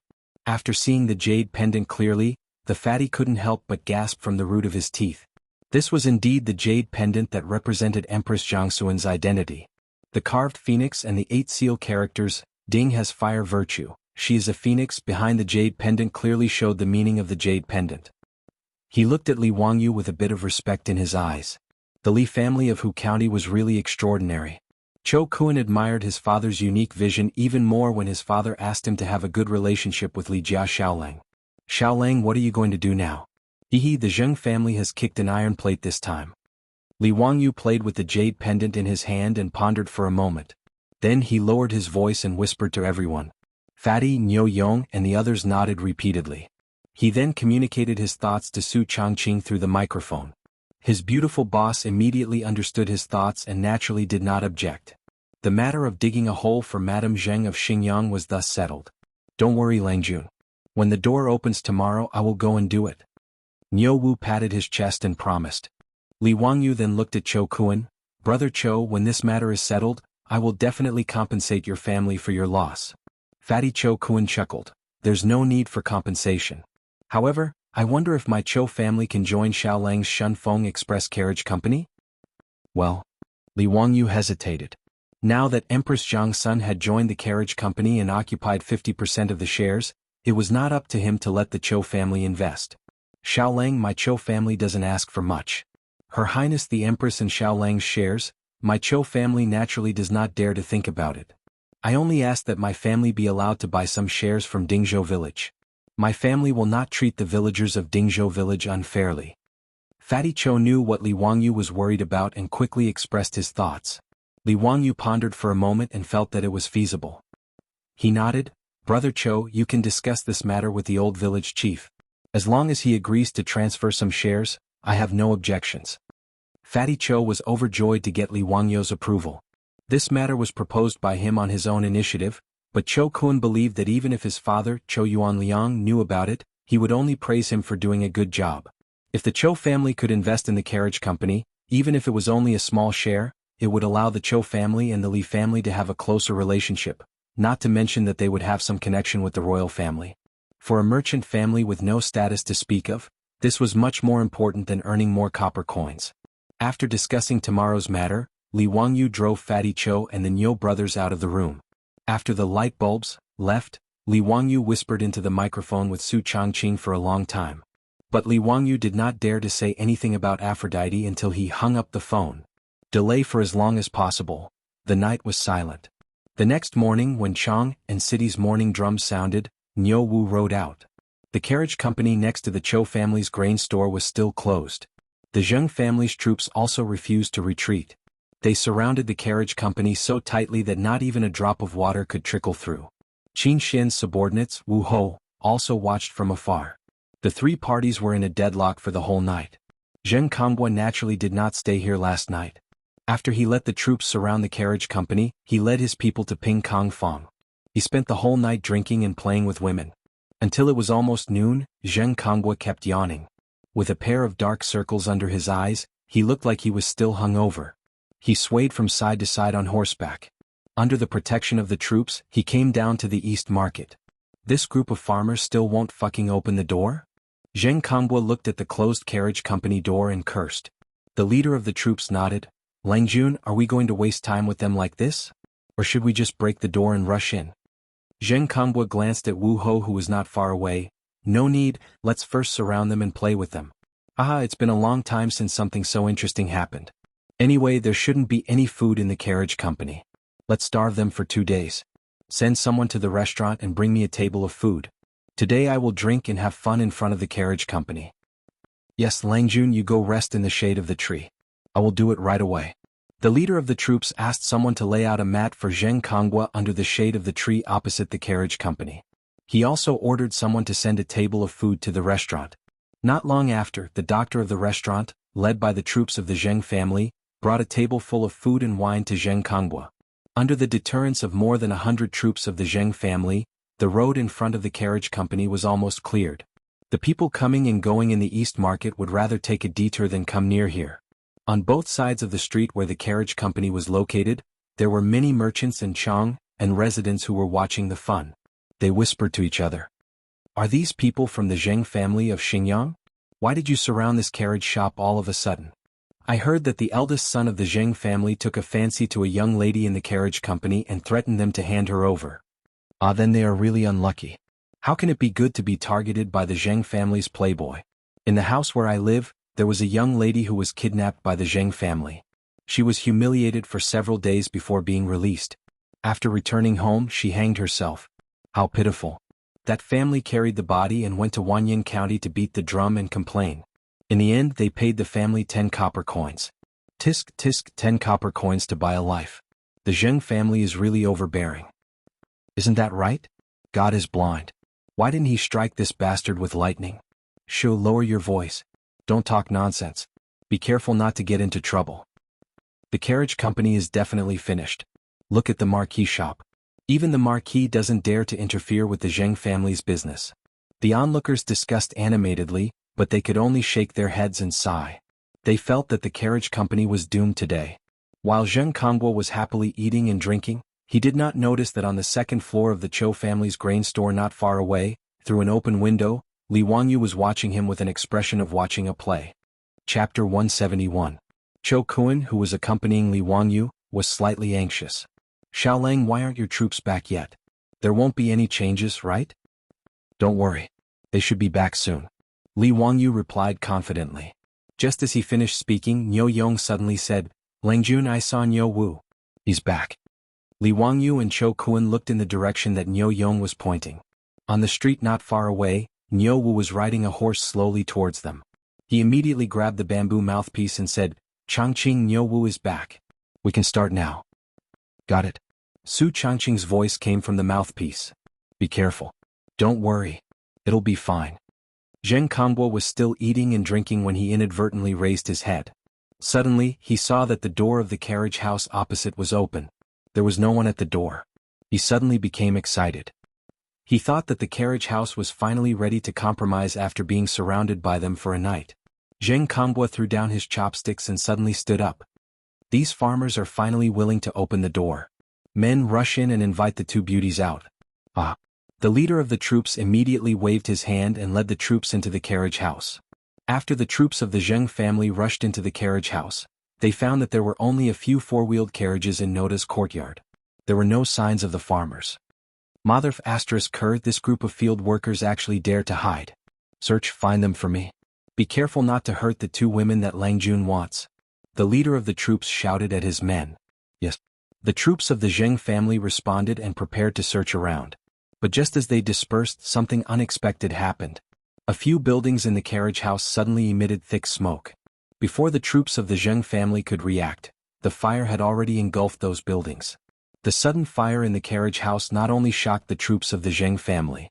Outside the door, Zheng Kongbo, who was waiting for his troops to bring the two beauties out, was also shocked. What's going on? Who set the fire? These idiots? Zheng Kongbo stomped his feet and cursed. In his opinion, this fire should have been set by his own troops. In fact, he had asked them to do this kind of thing many times. But did these bastards not have brains? Don't you know where you are? The Tang dynasty is the most prosperous place in Chang'an City. Are you afraid that others won't find out that you've set fire to it? Without waiting for Zheng Kongbo to let the servant beside him call out to his own troops, Qin Xian, who had been watching from afar, rushed over with the marquis of the marquis shop. Young Master Zheng Yu. Qin Xian's face was filled with indignation.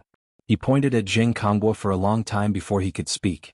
He really did not think that the Zheng family's eldest son would be so daring. In broad daylight, he ordered his family to charge into the carriage and set fire to capture people. Qin Xian knew that he could not do anything to Zheng Kongbo, and could only hatefully stomp his feet, and turned to Wu Ho behind him and instructed, "Quickly go and gather water bags to extinguish the fire. Do not let the fire spread. Go." Since ancient times, fire prevention had been the most important thing in China. People were used to using all kinds of wood as building materials. Whether it was the people or the imperial palace, fire prevention was the most important thing.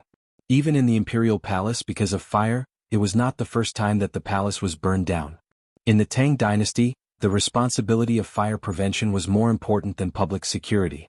But fortunately, when Chang'an City was first established, there were sufficient preventive plans on how to prevent fire. The wide road was the best place to isolate the fire. Like the burning carriage, even the nearest building was separated by a 10-meter wide alley. It was very difficult for the fire to spread. Qin Xian led a group of Wu Ho into the carriage and began to use water bags to extinguish the fire. Zheng Kongbo was also in a difficult situation. He cursed those stupid troops in his heart. Looking at the burning houses in the carriage, his face twitched. He secretly thought that things were not good. Seeing his own troops retreat from the carriage, Zheng Kongbo decided to slip away first. Before he could order his men to flee, he saw a one-eyed man respectfully leading a large number of men and horses, escorting a carriage in front of him. Zheng Kongbo did not want to complicate matters at this time. He did not have time to see who this group of people was. He called his troops and was about to leave. But before he could move, he heard a cold and angry voice from the carriage. "Guards! Take down all the people of the Zheng family for me. Don't let any of them go." Yes. A group of fierce soldiers guarding the carriage immediately rushed to the Zheng family's troops after receiving the order from the person in the carriage. The Zheng family's troops naturally wouldn't allow themselves to be captured without putting up a fight. They wanted to resist, but they were beaten up by this group of guards until they covered their heads and scurried away like rats. Many of the Zheng family's troops were beaten to the ground. Then their hands and feet were skillfully tied with cooked beef tendons. Zheng Kongbo was shocked and shouted, "Stop! Who are you?" "I am Zheng Kongbo, the eldest son of the Zheng family of Xingyang. Who dares to touch me?" He never thought that there would be people in Chang'an City who dared to touch his Zheng family. Zheng family of Xingyang? How powerful they are. Today, I want to ask Madame Zheng who gave them the courage to set fire and kidnap people in broad daylight in Chang'an City. As the voice fell, the curtain of the carriage was opened. Empress Zhangsun, with an angry face, came down from the carriage with the help of a palace maid.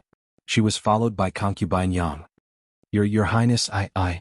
Zheng Kongbo was angry at first. But when he saw Empress Zhang's son coming down from the carriage, he was so scared that he could not speak clearly. His body trembled like a sieve and he directly collapsed to the ground. As the eldest son of the Zheng family of Xingyang, he was taken to the palace by his father to attend several banquets in the palace. Naturally, he knew Empress Zhang's son. Zheng Kongbo did not expect that he just wanted to grab two beauties. How could he attract Empress Zhang's son? Thinking of the marks on the backs of the two rouge horses yesterday, he thought, are these two beauties really from the harem? Zheng Kongbo regretted it so much that his intestines turned green. He wished he could slap himself several times.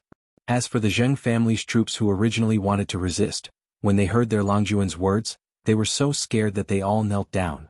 Empress Zhang's son did not look at Zheng Kongbo who was paralyzed on the ground. She anxiously looked at the burning carriage and ordered the guards on her left and right, you also go help put out the fire.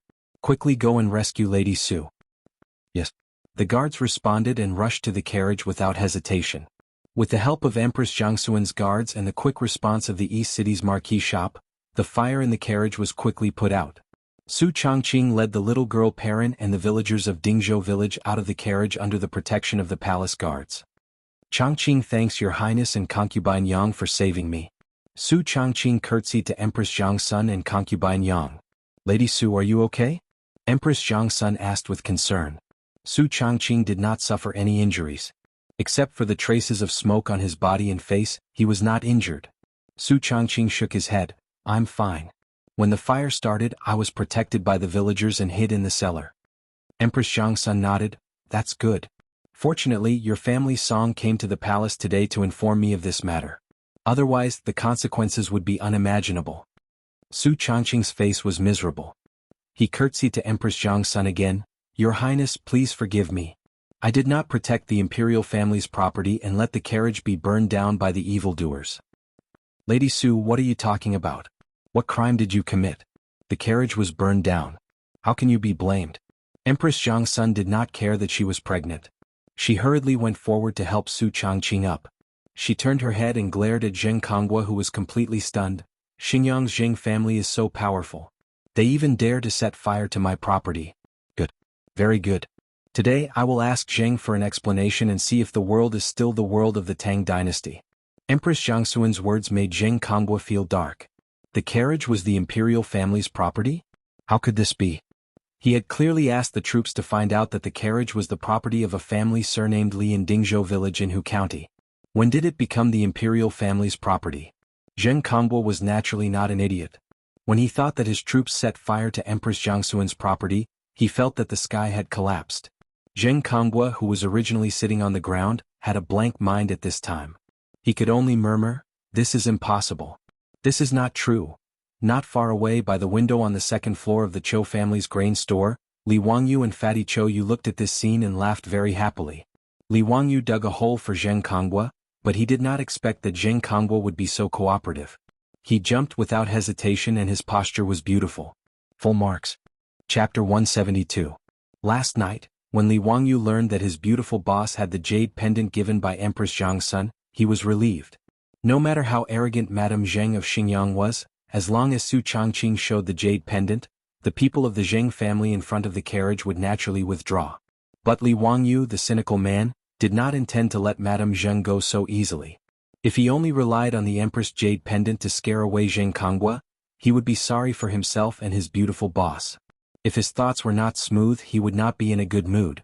In order to make himself happy, Li Wangyu did not hesitate to dig a huge hole for Zheng Kongbo. Niu Wu went out early in the morning. According to Li Wangyu's order, he took the jade pendant and went to the Taiji Palace to see Empress Zhang's son. Li Wangyu asked him to ask for help from Empress Zhang's son, saying that Su Chongqing was trapped in the carriage and could not go out. Today he could not go to the Taiji Palace to teach yoga, so he asked Empress Zhang's son to help. Since Empress Zhang's son was willing to give Su Chongqing the jade pendant, she would not turn a blind eye to her beautiful boss's predicament. At that time, as long as Her Highness sent the palace guards to help the carriage, the next step of the plan could be carried out. In fact, several buildings on fire in the carriage were set by the farmers themselves. After a discussion last night, the beautiful boss asked the farmers to lay a lot of straw around the buildings to ignite the fire. The reason why Li Wangyu said to Cho Kun last night that he would compensate for the loss of these buildings after they were burned. When Li Wangyu saw that Niu Wu led the people in the palace, he would immediately inform Su Changqing to open the gate of the carriage and attract the troops of the Zheng family into the carriage. Then he would immediately set the buildings on fire. He just wanted to frame the Zheng family and let their yellow mud fall on their crotch. Even if it was not shit, it was shit. Under the watchful eyes of the public, countless people saw the troops of the Zheng family rush into the carriage like wolves and tigers, and then the carriage was on fire. No one would believe that it was not the troops of the Zheng family who set the fire. Even Zheng Kambua thought that it was his troops who set the fire. Even those Zheng family troops who had rushed into the carriage thought that it was one of their own who had set the fire casually. At that time, dozens of Zheng family's troops had rushed into the carriage and the scene was chaotic. Even they themselves were not sure if the fire was set by their own people. Li Wangyu's plan was very successful, but he did not expect Empress Zhang's son to come in person. Fatty Cho Kun was also a little nervous now. Xiaolang, why did Her Highness the Empress come personally? Could something have happened? It's fine. Isn't it better for Her Highness to come in person? This time, the Zheng clan will find it even more difficult to escape this calamity. Li Wangyu comforted with a smile. That's good, that's good. The fatty was very respectful towards the royal family and aristocratic families. He was afraid that today's matter would bring about some trouble. Sure enough, as Li Wangyu expected, he stood by the window and looked from afar. He saw Empress Zhang's son say a few words to her beautiful boss and then take her boss to get on her carriage. Before Su Changqing got on the carriage, he glanced at Li Wangyu's window and made an okay gesture to him from afar. Looking at the eldest son of the Zheng family who was dragged away by the palace guards like a dead dog, Li Wangyu punched his palm. It's done. Empress Zhang's son would not let go of the foppish young master of the Zheng family of Xingyang. The farce caused by the eldest son of the Zheng family had finally come to an end. When the Zheng family troops were dragged away by a group of palace guards like wolves and tigers, it scared the merchants who had been watching the fun. Everyone thought that the carriage company would meet with a calamity this time. Who would have thought that the insufferably arrogant eldest son of the Zheng family of Xingyang would be dragged away in the end? This made the crowd in the distance immediately burst into an uproar and talk about it. Brother Qin, what's the background of this Shunfeng Express? They are not even afraid of the eldest son of the Zheng family of Xingyang? I don't know, but I think that group of people just now seem to be palace guards. Palace guards? Are you sure? Sure, keep your voice down. Do you want to die? The Zheng family of Xingyang kicked an iron plate today. I didn't expect that the sage of the Tian family was behind this carriage company. Brother Chow, didn't you ask this carriage company to transport goods? What's so special about this carriage company? This carriage is amazing. A carriage can carry 30 stones of goods and travel 300 miles a day. Gentlemen, if you have any goods to transport in the future, you can find this Shunfeng Express. When the merchants who had tried the four-wheeled carriage said that, a group of familiar merchants around them exclaimed. Carriage? Brother Chow, are you right? Tut tut, this carriage is amazing. It seems that I have to rely on this Shunfeng Express to transport goods in the future. A timid merchant whispered, we have dealings with the carriage company.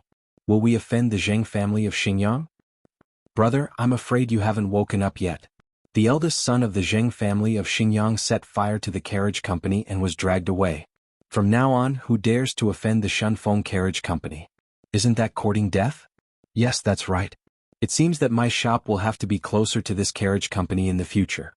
Li Wangyu and Su Changqing did not expect that Zheng Konggua's farce would make the Shunfeng carriage company quickly become famous among the merchants in the east and west of Chang'an City. This advertising effect was an unexpected gain.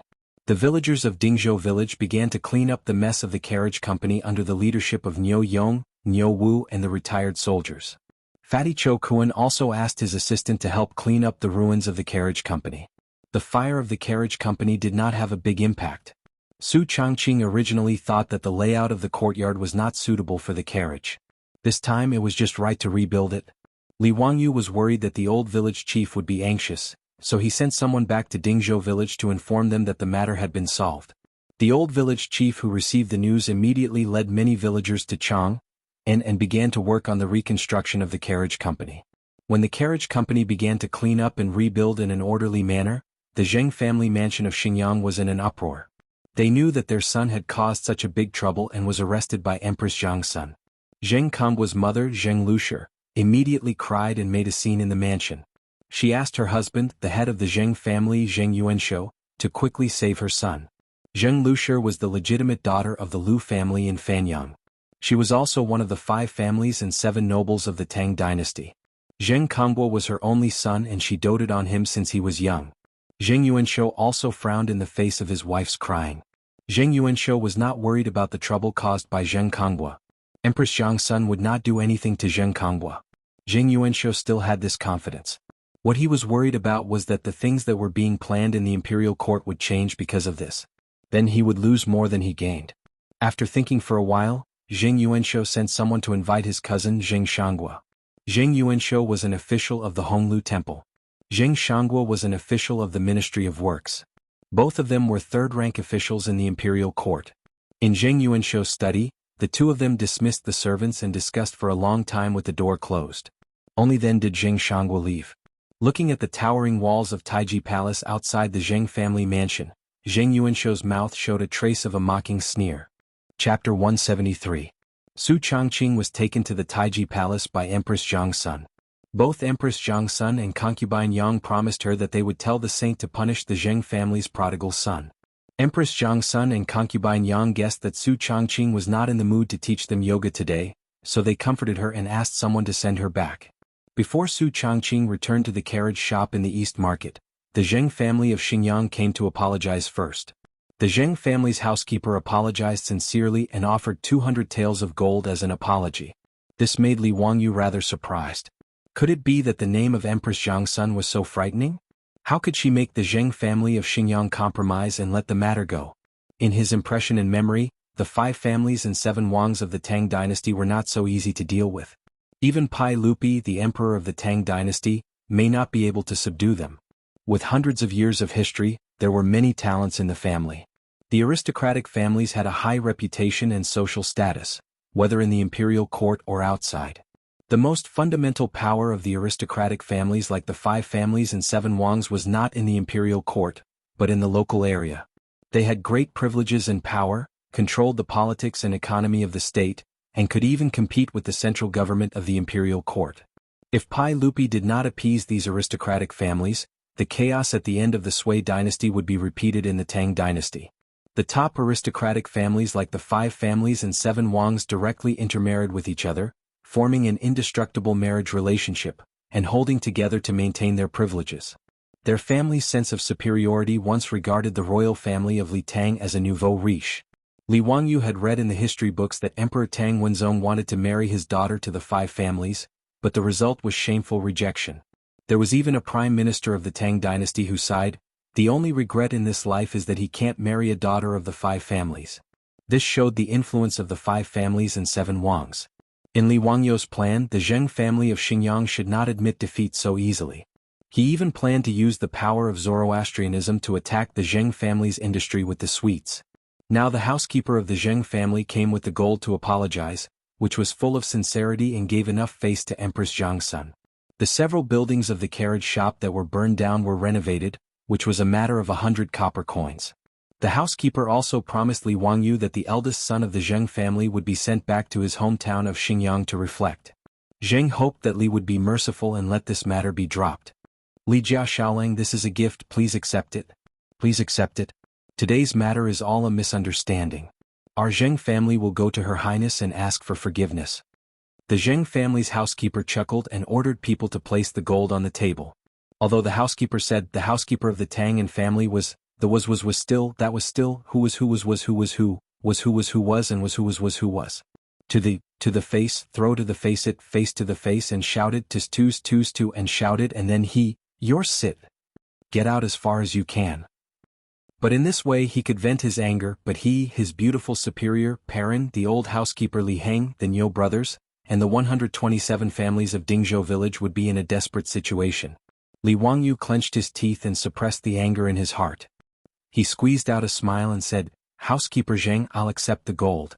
Today's matter is a misunderstanding, I won't pursue it." Well, with Li Jia Xiaolang's words I can go back and explain to my master. So I'll take my leave.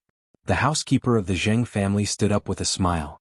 In his view, the Zheng family of Xingyang had given enough face to this young man, so he naturally didn't dare to refuse. The fact was, Li Wangyu didn't dare to refuse the kindness of the Zheng family of Xingyang, so he could only pinch his nose and accept it. Li Wangyu looked at the back of the housekeeper of the Zheng family with his hands clasped behind his back. A desire for power surged in his heart again. If he, Li Wangyu, had power and influence, how could the Zheng family of Xingyang dare to do this? When the housekeeper of the Zheng family came to visit, Zheng Yuanshou's wife, Zheng Lushi, also came to the palace in person to apologize to Empress Zhang's son. Zheng Lushi confessed that her son lacked discipline and damaged Empress Jiangxuan's property. The Zheng family was willing to compensate. Zheng Lushi gave Empress Zhang's son 1,000 taels of gold as compensation and promised to send her son back to Xingyang to reflect on his mistakes. Xingyang Zheng Lushi bowed her head and admitted her mistake. Empress Zhang's son naturally couldn't continue to hold on to Zheng Konghua. She knocked on Zheng Lushi's head and told her to discipline her son well in the future. Zheng Lushi thanked Empress Zhang's son and immediately left, leading Zheng Konghua back to the Zheng family. On the same day, Zheng Yuanshou sent his troops to send Zheng Konghua back to Xingyang. Empress Zhang's son didn't think much of the debauchee of the Zheng family. In her view, he was just another good-for-nothing from an aristocratic family who didn't live up to expectations. Empress Zhang's son was surprised that the Zheng family of Xingyang could bow their head and admit their mistake so quickly and compensate 1,000 taels of gold. However, she didn't think much of it. In the evening, Empress Zhang's son ordered the palace servants to send the imperial meal to the Li Zheng Hall. She was going to accompany Pai Lupi to eat. The Li Zheng Hall was where Pai Lupi's study was located. Usually, official business was handled in the Li Zheng Hall. Unexpectedly, as soon as she entered the hall, Empress Zhang's son saw Pai Lupi angrily scolding a chamberlain, complaining that the tea he poured was too hot. Empress Zhang's son waved her hand, having the trembling eunuch kneeling on the ground withdraw. Only then did she turn her head to say to Li Erxiao, "Erlang, why are you so angry? Be careful not to hurt your body." "Guanyin maid, I'm fine." Pai Lupi saw Empress Zhang's son appear and slightly suppressed the anger in his heart. "It's just some imperial court matters." Empress Zhang's son saw that it was an imperial court matter and didn't ask any more. She was born in a famous family and was well educated. In fact, she was also very proficient in imperial court matters. However, Empress Zhang's son adhered to the principle of the imperial harem not interfering in politics. Every time Pai Lupi asked her opinion on government affairs, Empress Zhang's son never expressed her opinion and kept her mouth shut. The more Empress Zhang's son didn't express her opinion, the more Pai Lupi liked to ask her opinion. Once, Pai Lupi forced Empress Zhang's son into a corner. After being forced to say to Pai Lupi, she said, "A hen leads the morning. Our family is poor. Do you care?" The meaning of these words was, is it okay for a hen to crow? Thus, she dispelled Pai Lupi's idea of asking her about government affairs. However, because of this, Pai Lupi trusted Empress Zhang's son even more. Empress Zhang's son saw that Pai Lupi was in a bad mood, so she picked interesting things to talk about to ease her husband's mood. She saw that she caught the eldest son of the Zheng family of Xingyang today. In the end, she said with a smile, "This Zheng family of Xingyang is tactful. They compensated me with 1,000 taels of gold. Hehe, I invested in Li Jia Xiaolong's carriage company, so I don't have to pay a single copper coin." Empress Zhang's son said this as a joke, but Pai Lupi suddenly stood up. "What? There's such a thing? What about the eldest son of the Zheng family?" Zheng Lushi took him back. "What? Is it inappropriate?" Empress Zhang's son asked. Pai Lupi slapped the table gloomily. "Zheng Yuanshou, that old man. I hate that I can't pull out my sword and cut him down." His words stunned Empress Zhang's son. She didn't care whether the imperial harem was interfering in politics or not. She quickly asked what happened. Chapter 174. Pai Lupi originally did not want Empress Zhang's son to know about this, but after thinking about it, he could not hide it any longer. He sighed and told her about what had happened in the imperial court today, which angered Empress Zhang's son. Before the locust plague appeared in the Guanyi circuit, the officials in the imperial court had already received reports from the various counties and prefectures. Pai Lupi had also gathered the important officials many times to discuss countermeasures. But before Pai Lupi could make up his mind to exterminate the locusts, the 100 Cavalry Department reported that there had been undercurrents in Chang, and recently, pointing to Pai Lupi as the cause of the locust plague. The change of Xuanwu Gate. The rumors on the streets attributed the locust plague to the change of Xuanwu Gate, accusing Pai Lupi of not cultivating personal morals, killing his brothers, imprisoning his father and incurring punishment from the heavens. This was the wrath of the heavens. Pai Lupi was furious at the time and ordered the 100 Cavalry Department to investigate the source of the rumors. This was originally just a rumor on the streets and would not cause a stir in the imperial court.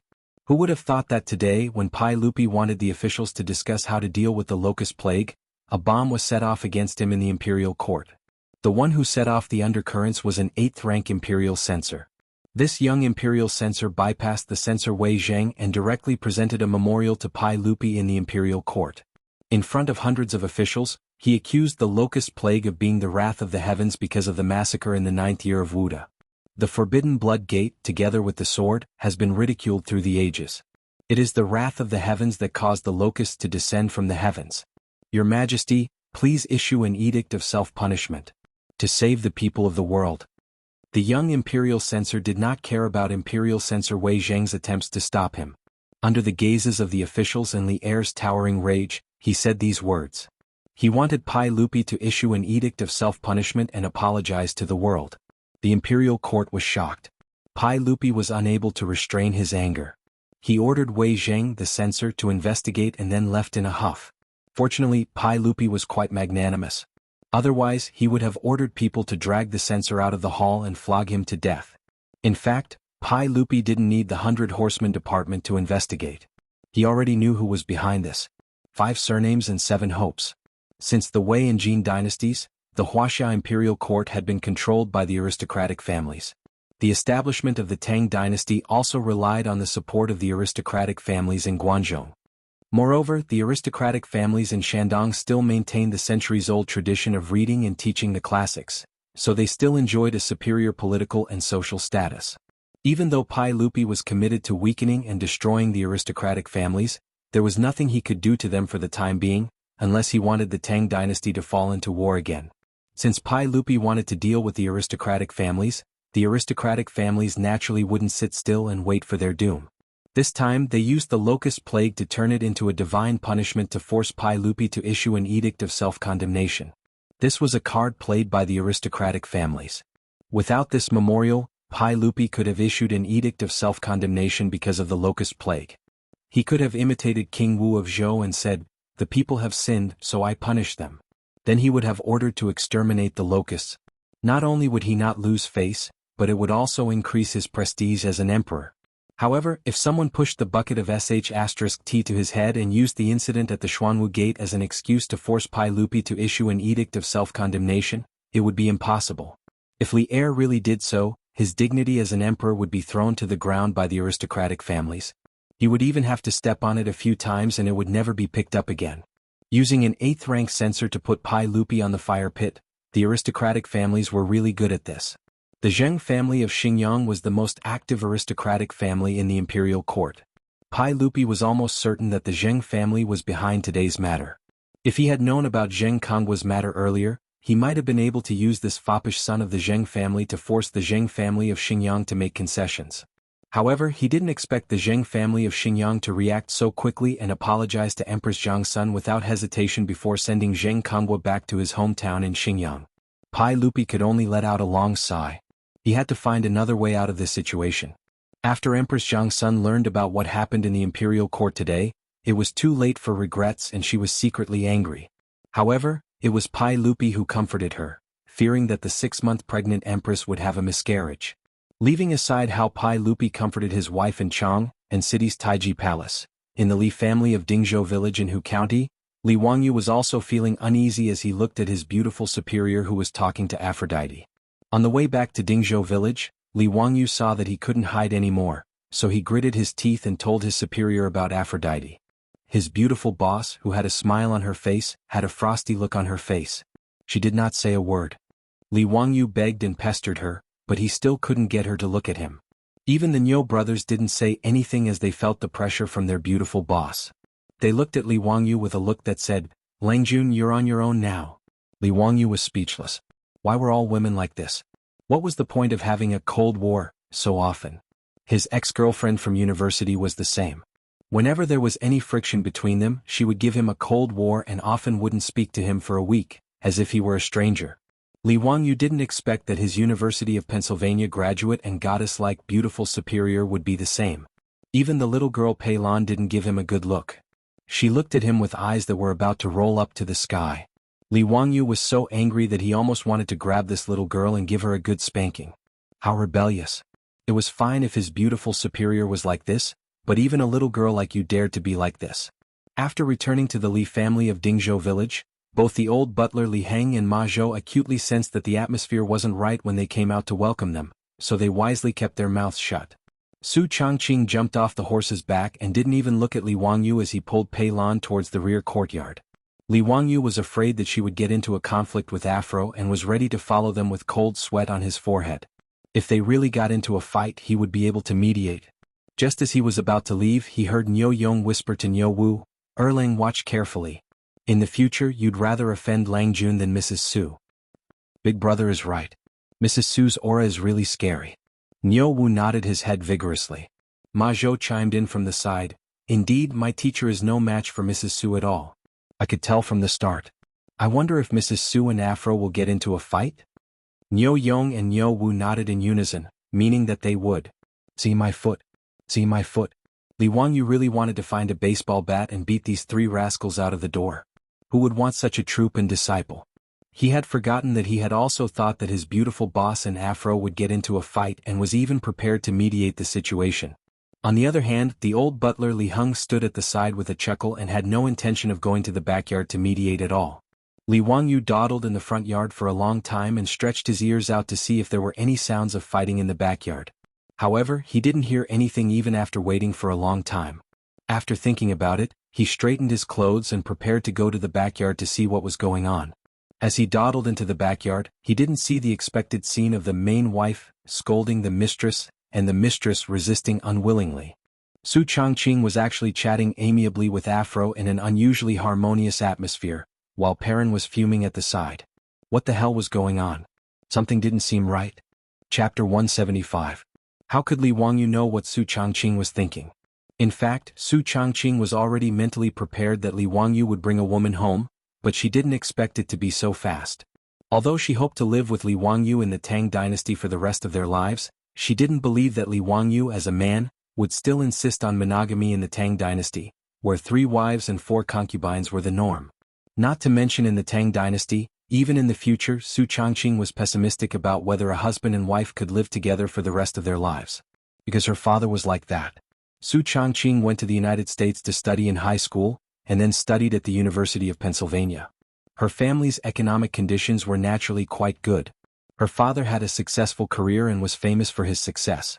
However, Su Changqing's father, who was elegant and graceful in her eyes, also had more than one mistress outside. When she first learned the news from her mother, her whole person collapsed. She didn't believe that her father would do such a thing. Originally, in the eyes of Su Changqing and all the other people who didn't know the truth, her parents were a loving couple, a model couple. However, Su Changqing's father still couldn't resist all kinds of temptations. Although he didn't abandon the family and abandon his wife, his behavior made Su Changqing no longer believe in the constraints of marriage and a man's self-control. After Su Changqing's mother knew that her husband had an outside mistress, not only did she not cry and make a scene and ask for a divorce, but she also made 3 rules with her father. First, he had to go home every day.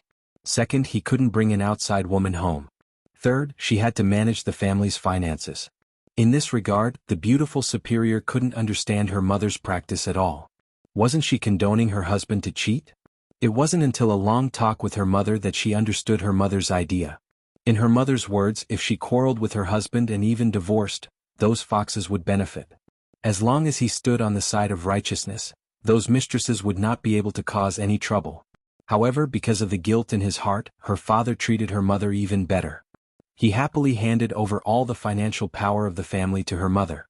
In this regard, although Su Changqing did not completely agree with his mother's approach, he had to admit that she was a smart woman. Even her father was like this, not to mention Li Wangyu. After transmigrating to the Great Tang 1,300 years in the future, without the constraints of law and morality, Su Changqing did not believe that Li Wangyu would be loyal to one woman. Therefore, Su Changqing had a premonition that there would be another woman around Li Wangyu. However, no matter how rational Su Changqing was, no matter how clear her thoughts were, she was still an ordinary woman. She could be considered to have good self-restraint by merely giving Li Wangyu a cold shoulder. What made her even angrier was that Li Wangyu dared to bring a woman home after transmigrating to the Tang dynasty for only a month. If she did not suppress him, what would happen? Did he want to learn from Wei Xiaobao? If that was the case, Su Changqing would definitely not tolerate it. Even if she did not leave the Li family at that time, she would draw a clear line between herself and Li Wangyu. They would just be friends from then on. In Su Changqing's heart, she would only allow Li Wangyu a chance to make a mistake, at most. Otherwise, she would rather live alone in the Tang dynasty for the rest of her life. Therefore, her beautiful superior's cold shoulder was actually deliberately put on for Li Wangyu to see. She felt more heartache for the poor girl Fu Luo. Li Wangyu had explained Fu Luo's background to her. She was captured at the age of 13 and then sold from Europe to the distant East. If not for Li Wangyu rescuing her, she would probably have been a prostitute for the rest of her life. The beautiful superior who had a frosty expression on Li Wangyu's face melted after entering the backyard. After seeing Fu Luo's appearance, the beautiful superior was also greatly surprised. This girl really resembled the Hollywood movie star, Angelina Jolie, too much. The beautiful superior couldn't help but gnash her teeth in anger again, wishing she could pinch Li Wangyu's waist a few times to vent her anger. This bastard pervert. He said that he pitied Fu Luo, but he was clearly lusting after her beauty. Su Changqing would not vent her anger on Fu Luo. After adjusting her mentality slightly, she began to talk to Fu Luo in a pleasant manner. Although Fu Luo was the daughter of a Byzantine noble, she was only 15 or 16 years old. How could she be a match for Su Changqing, an elite who had cultivated for many years? After a few sentences, Fu Luo had begun to address Su Changqing as sister, as if she were treating her beautiful superior as a caring sister. The girls' giggles echoed between them now and then, as if they were best friends who had known each other for years. Perrin, on the other hand, was rather jealous. She felt that her sister Changqing was in danger of being snatched away by this ugly woman. When Li Wangyu sneaked into the backyard stealthily, he happened to see Perrin glaring at Fu Luo angrily. Her lips were so pouted that a bottle of oil could be hung from them. Li Wangyu was rather dumbfounded by what he saw. What was going on with the three women at home? Seeing that there was no sign of a fight, he tried to sneak away again, only to be glared at by his beautiful superior who had already discovered him. Come here. Yes. What can I do for you, your majesty? When Li Wangyu saw that his beautiful superior seemed to be smiling, he immediately began to act cute shamelessly. He imitated the eunuchs in TV dramas, flicked his sleeves and bent over to ask. Su Changqing couldn't help but laugh at his behavior, but his beautiful superior immediately wiped the smile off her face and coughed lightly. Don't be so cheeky. Don't think that this is the end of it. If it weren't for Sister Fu Luo's sake, don't even think about having dinner tonight. Let me ask you, will you still bring women home in the future? Yes, you're right. I won't. I promised the chairman that I won't bring any more.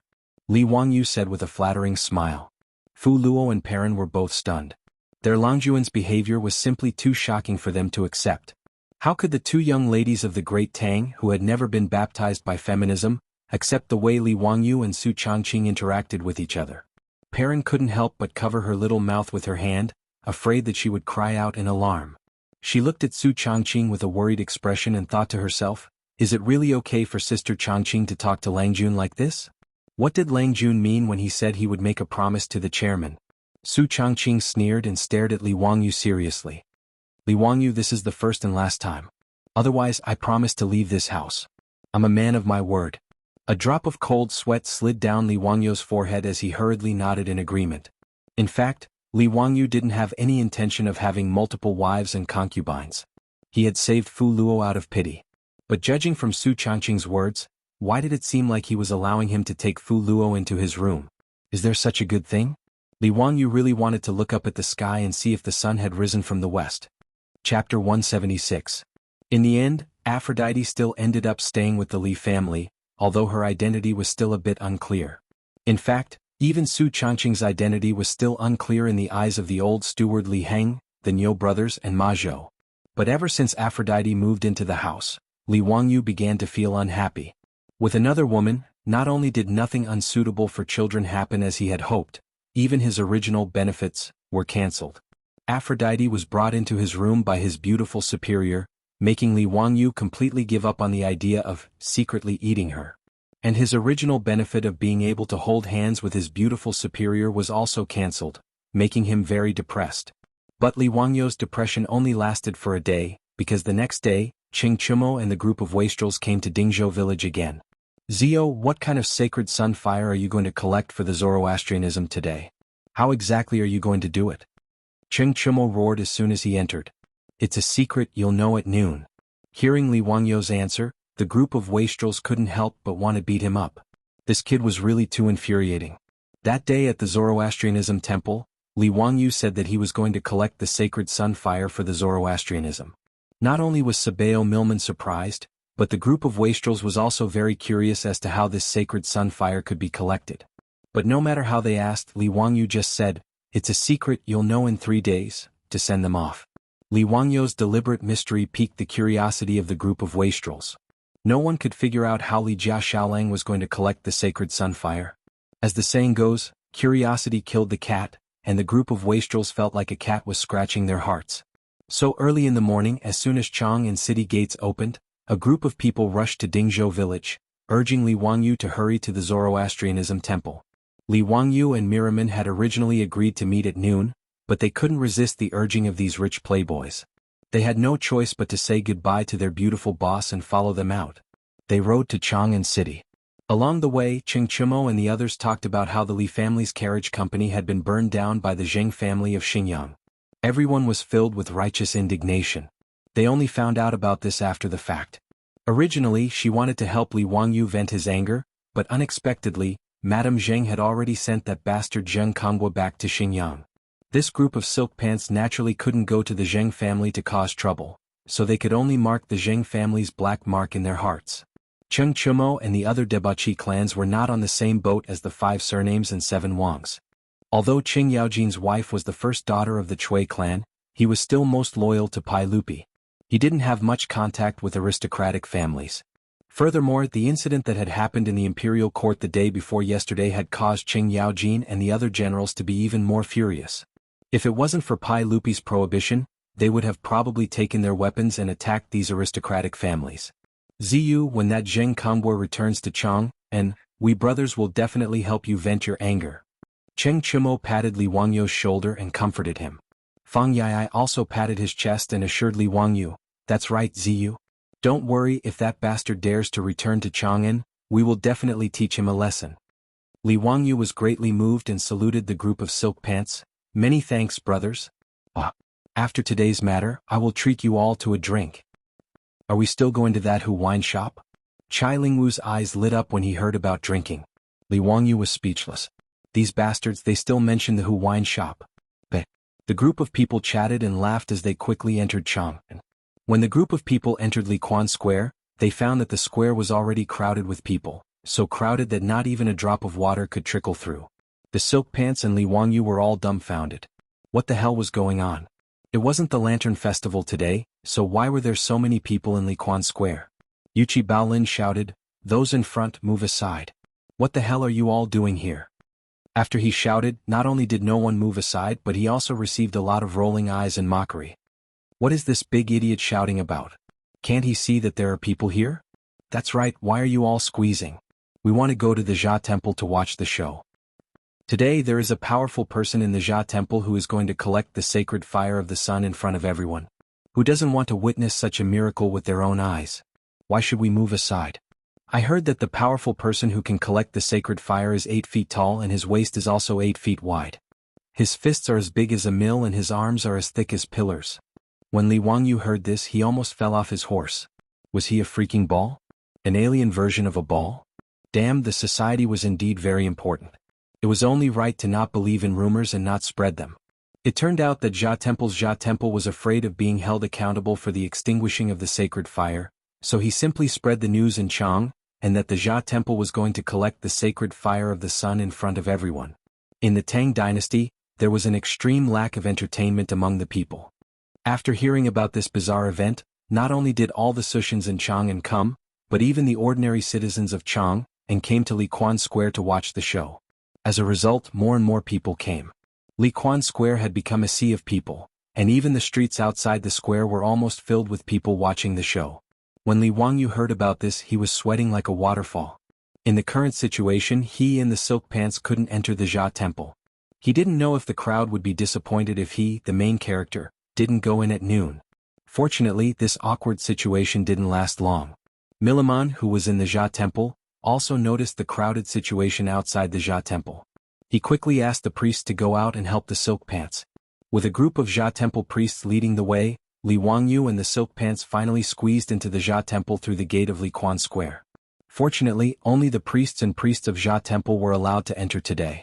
The other residents of Chang, and including the believers of Jia temple, could only watch the sacred fire collection ceremony outside the gate of the Jia temple. It had to be said that the residents of Chang, and were very gossipy. In order to watch the show, someone quickly brought a ladder. As a result, the top of the Zoroastrian temple's wall was instantly filled with people who came to watch the show. Some of the bolder ones even sat on the wall, causing the faces of the priests and priests of the Zoroastrian temple to twitch. Xiaolang, what else do you need to prepare to collect the sacred fire of the sun?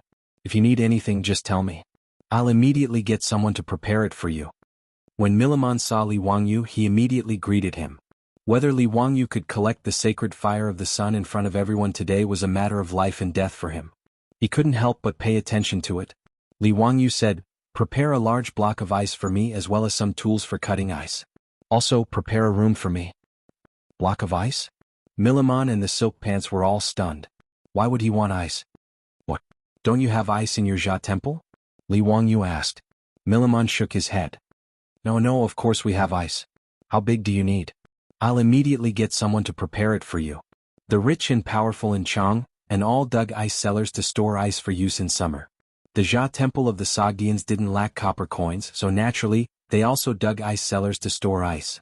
Li Wangyu said, "The size of a millstone is fine." Milimon nodded and immediately ordered the priest to prepare the things Li Wangyu needed. After the ice and the tools for cutting ice were delivered, Li Wangyu ignored the burning eyes of the Silk Pants and directly shut them out of the room. He started to busy himself in the room. The collection of the Olympic sacred fire in later generations focused the sunlight in the center of a concave mirror to generate high temperature to ignite the sacred fire. In addition to the concave mirror, the magnifying glass that he played with when he was young could also focus sunlight and play the role of igniting the fire. Li Wangyu naturally didn't have a magnifying glass. He only knew that glass was probably made by burning sand. But if he really wanted to make glass in the Tang dynasty, it would be a fantasy. But in addition to glass, grinding ice into a convex lens like a magnifying glass could also play the role of focusing sunlight. Although there would be many bubbles and cracks in the ice, and its transparency was far less than glass, the diameter of the magnifying convex lens could still focus sunlight and ignite flammable objects. So Li Wangyu asked Milimon to prepare a millstone-sized block of ice for him. He took the ice chisel tool in the room and began to grind the convex lens of the ice. As the sun gradually rose, the Jia temple's sacred fire gathering ceremony was about to begin. In Miliman's eagerness, the door finally creaked open. Li Wangyu walked out with a relaxed face. "Sabeo, you can start the sacred fire gathering." Chapter 177. The Sogdian ritual of gathering the sacred fire began with the prayers of the Zoroastrian priests. Dozens of priests murmured their prayers, "Burning sacred fire, burn my broken body. Good and evil, only the light is good. Joy and sorrow return to dust. Pity my people, they have so many worries." Leading the priests in front of the altar, Milman recited long passages of the Avesta scripture, reciting the hymns of the gods. As mentioned before, the highest level of sacred fire, the fire of victory, was not only a sacred fire, but also an ordinary sacred fire worshipped by believers. For this ritual, Miriam used 3 days to gather the sacred fire worshipped by all the Sogdian worshippers in Chang'an. Now, the highlight of the ritual was to wait for Li Wangyu to gather the sacred fire of the sun and combine the two flames into one to complete the ritual.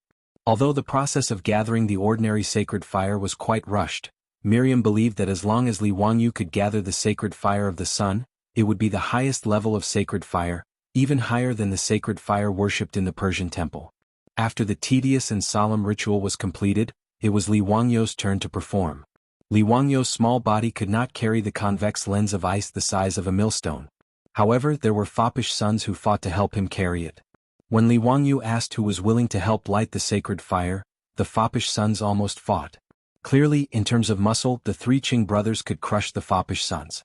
Even the Yuchi twins could not compete with them. Under the resentful gaze of the foppish sons, the 3 Qing brothers carried the huge convex lens of ice onto the stage. However, Li Wangyu did not intend to reveal the secret of using the convex lens to make fire. After grinding the ice in the room, he asked Milman for some silk and satin, and wrapped the ice with the satin. No one could see the original shape of the convex lens of the ice that the three Qing brothers carried out. In the open space of the Zoroastrian temple, the best materials for starting the fire had already been prepared. The oily sandalwood was placed in the bronze cauldron. According to Li Wangyu's instructions, sandalwood shavings were scattered on top of the cauldron to start the fire. It was noon and the sun shone down from above. Li Wangyu instructed the three Qing brothers to raise the ice convex lens high above their heads. Then, according to the light spots formed by the sunlight passing through the ice, he instructed the three brothers to adjust the angle of the convex lens. This strange action attracted the attention of the crowd outside the Jade temple and caused a commotion. What kind of trouble is this? Didn't he say that he wanted to collect the sacred sun fire? What are these three big guys holding? Why does it look like a block of ice? That's right, there's a round ice cube wrapped in the silk. Is it used to retrieve the solar sacred fire? I don't understand. How can this ice produce fire? Isn't this nonsense? You can gather flames from ice? I'm afraid even an immortal wouldn't be able to do that. TSK. If I can get some kind of holy flame from this, I'll eat this pile of dog shit. Not only were the onlookers outside the Zoroastrian temple discussing incessantly, but even the priests of the Zoroastrian religion were astonished. When Milman saw this, he was so regretful that his intestines turned green. Was he out of his mind? How could he so easily believe this young man's nonsense and believe that he could collect the solar sacred fire? He wanted to shout out to stop this farce, but when he opened his mouth, no sound came out. Since it had come to this, he would just let this group of dandy do it.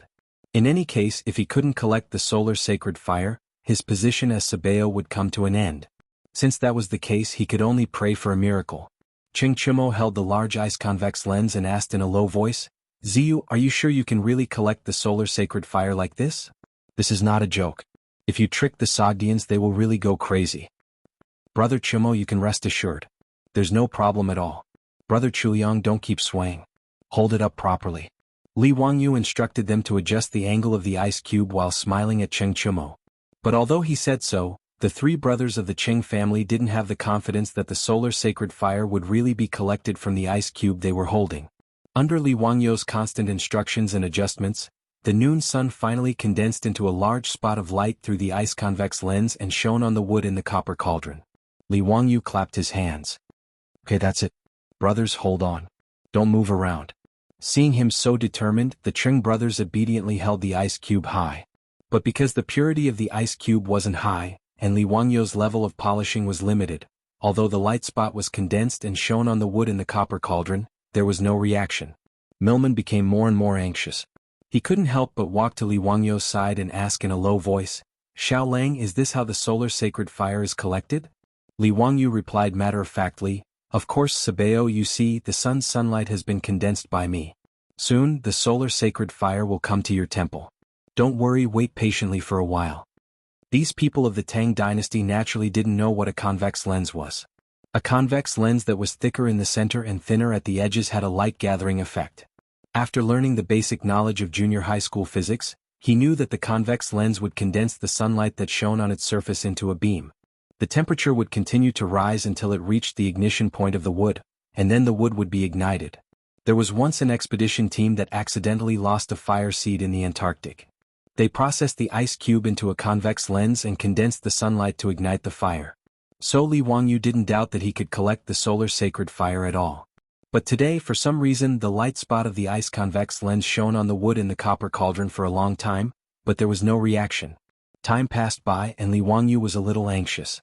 He ordered the Qing brothers to adjust the angle of the ice cube several times, trying to make the light spot more focused. Milman didn't care about the solemnity of the ceremony and kept walking around the copper cauldron, making Li Wangyu dizzy. The crowd outside the temple watching the ceremony was getting louder and louder. The group of playboys also looked at each other and thought that things were not good.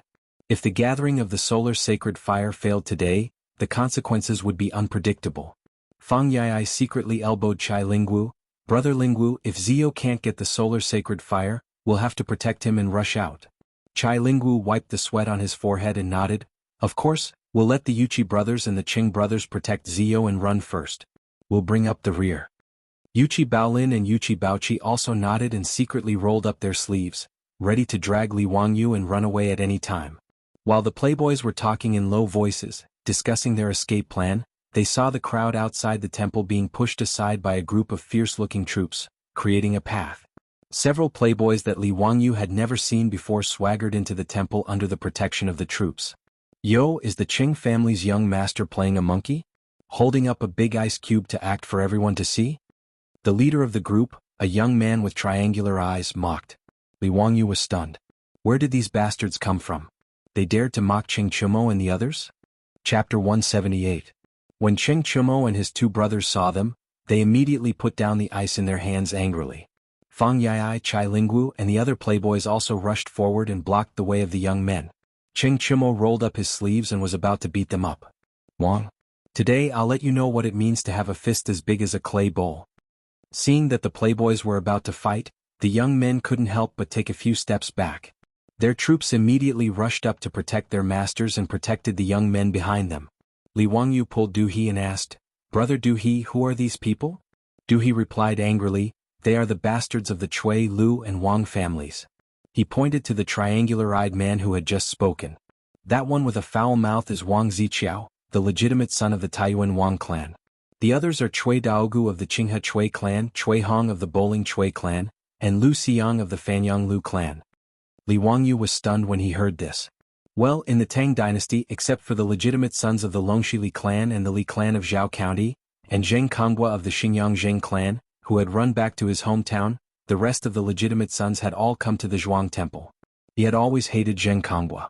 Now that he heard that these young masters were jackals of the same tribe as Zheng Konghua, he looked at them with even more disgust. Especially when he heard the words Taiwan Wangs, and looked at the triangular-eyed young man, he thought that it was a close call. Was this guy the one who almost became his brother-in-law? Do these guys have a feud with you brothers? Li Wangyu asked. Du He spat hatefully and said, "These bastards are the same as Zheng Konghua who provoked your family before. They're all not good people. We don't like them and have fought with them several times.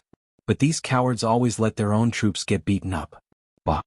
Li Wangyu nodded, understanding in his heart. The 5 clans and 7 watchful clans were of the same breadth and branch, especially after the Li family took over the world. The Cui clan of Bowling, the Cui clan of Qinghe, the Lu clan of Fanyang, the Zheng clan of Xingyang, and the Wang clan of Taiyuan, these 5 clans were even more united. The aristocratic families even viewed Pai Lupi as a nouveau riche. Naturally, they would look down on Qing Yaojin and the other founding dukes who had followed Pai Lupi to conquer the world. The elders of both parties maintained their composure on the surface. Even though Qing Yaojin looked boorish, he was actually a cunning old fox in the political arena. But the juniors of these aristocratic families and Qing Chumo's group were not in the same boat. The two sides had already clashed many times in Chang, and due to various conflicts. Li Wangyu looked at those foppish sons of aristocratic families with disdain. They only knew how to bring a group of troops to put on airs and flaunt their prowess. Li Wangyu had never seen Qing Chumo and the other top foppish sons of the Tang dynasty go out with their troops. Even if they fought, they would do it themselves. Even Du He, Du Go, Wei Shuyu and the other sons of civil officials were the same. Wang Ziqiao and the others who were protected by the troops, began to clamor again when they saw that they were not in danger of being beaten. Wang Ziqiao mocked, "What, you are playing the people of Chang and like monkeys and you don't allow us to say anything?" Cui Daogu said, "We heard that some idiots were going to help the Jia sect collect some holy fire. We originally wanted to broaden our horizons. But we didn't expect such a farce. Ah, it's really funny." Lu Xiang pointed at Li Wangyu and laughed, "I heard that you idiots are getting worse and worse. You actually listen to this young man's nonsense. If he can make fire out of ice, I will kneel down and kowtow to you, okay?" Several people laughed and were very proud. Their words made the crowd outside the Jia sect also began to jeer. Bursts of laughter came, making Qing Chumo and the others blush. Miliman and the other priests of the Jia sect were also suspicious at this time, wondering if they had really been cheated. Qing Chumo and the others were so angry at Wang Ziqiao's words that they clenched their fists. The veins on their necks bulged and their faces flushed. Although the foppish sons did not believe that Li Wangyu could collect the holy fire from the sun out of thin air. But at this time, everyone was bound together for good or ill. Mocking Li Wangyu was mocking them. Qing Chumo and the others were speechless by Wang Ziqiao and the others. Their anger was stuck in their throats and they were very sullen. Yuchi Baolin, Yuchi Baoqi and the Qing brothers looked at each other and wanted to directly rush up and talk with their fists. Wang Ziqiao and the others were good at talking. When they saw that Qing Chumo and the others wanted to fight, they quickly retreated behind the troops and poked their heads out to continue to clamor. What? Now that we've revealed the truth, you want to attack us out of anger? A group of idiots with nothing but brute force. You were sold and you still help count the money. You really lost face for your duke's mansion. Hey, you want to fight? I'm so scared, huh? The originally solemn Jia sect holy fire gathering ceremony, because of the provocation of Wang Ziqiao and the others, became a mess. The Chang and residents outside the Jia sect also did not mind that things were getting out of hand, for fear that the two sides would not fight. Milliman's face was as black as the bottom of a pot. He glared at Qing Chumo and the others, hesitating in his heart whether to throw them all out.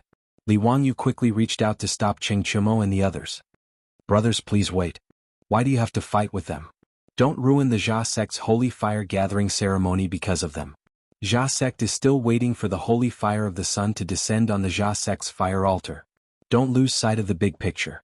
Li Wangyu seemed to be persuading them, but in fact he was giving Wang Ziqiao and the others a hard time.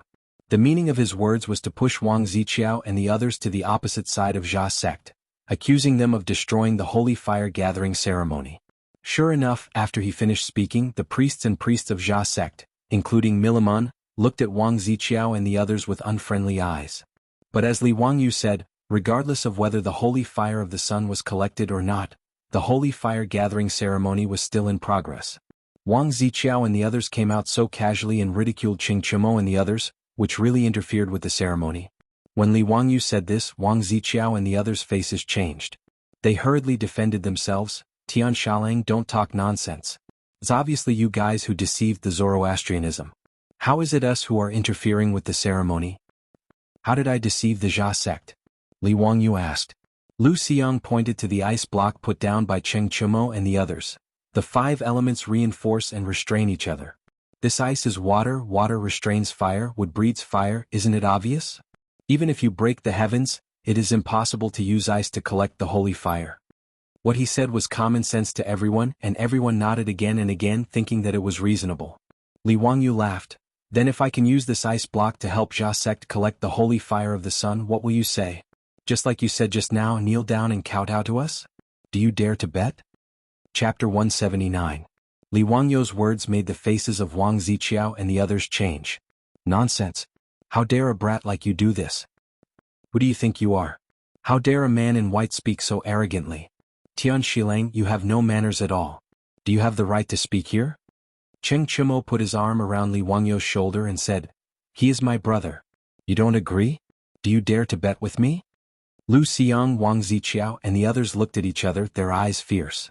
Not to mention that they did not believe that ice could make fire. After being provoked by Li Wangyu, they would not let it go. Lu Xiang gritted his teeth and said, Fine, let's bet. If you can make fire with this ice, we will kowtow to you and apologize. But if you can't, you will crawl out of Lishuan Square today. Do you dare to bet? Hiss, the bet proposed by Lu Xiang made Qing Chumo's teeth ache. He was gambling with his own face. He was really ruthless. If he really lost and crawled out of Lishuan Square in front of everyone, he would be too ashamed to face anyone in Chang'an. But before the foppish sons could speak, Li Wangyu looked at them and said, Brothers, I promise that I can make fire with ice. Do you believe me? Qing Chumo hesitated for a moment, then slapped Li Wangyu's shoulder and said, Zio, I'm going all out. I'll believe you this time. Yes, let's bet. I believe Li Jia Shaolang. I'll bet with them. Damn it, I'll make you kneel and kowtow to me today. Come, let's make an oath. If you don't admit it when you lose, I'll beat you until your mother can't recognize you. Fang Yai shouted. Wang Ziqiao and the others sneered and looked at the foppish sons as if they were idiots. They did not hesitate to make an oath and set the bet. Seeing that the foppish sons believed him without saying anything and made a bet with Wang Ziqiao and the others, Li Wangyu was very touched. Brothers, Qing Chumo slapped him on the shoulder again. Alright, Zio, stop talking. Hurry up and gather the sacred fire. I'm still waiting for someone to kowtow to me. Li Wangyu did not act pretentious, nodding his head and letting everyone disperse. He had the 3 brothers of the Qing family carry the ice again, preparing to gather the sunlight and gather the holy fire again. He instructed the Qing brothers to adjust the angle of the ice convex lens to find the best focal point. The sunlight shone on the ice again, and through the ice, it focused on the wood in the copper cauldron. This time, the three brothers of the Cheng family were incomparably focused. They carried the huge block of ice without moving an inch. Everyone held their breaths again. Everyone inside and outside the temple turned their eyes to the bronze cauldron. Wang Ziqiao and the others were also a little nervous. They also stared at the wood in the copper cauldron. However, after a long while, the copper cauldron was still the same as before. There was no change at all. Wang Ziqiao, Cui Daogu, Cui Hong, and Lu Xiang could not help but breathe a sigh of relief. They looked at each other, feeling that today they could make Qing Chumo and the others lose a lot of face. Regardless of whether Qing Chumo and the others would keep their promise, climbing out of the Liquan Square from the Zhan Temple was a loss of face. Wang Ziqiao was even thinking about how to persuade the Zhan Temple's Sabeo to make trouble for Qing Chumo and the others.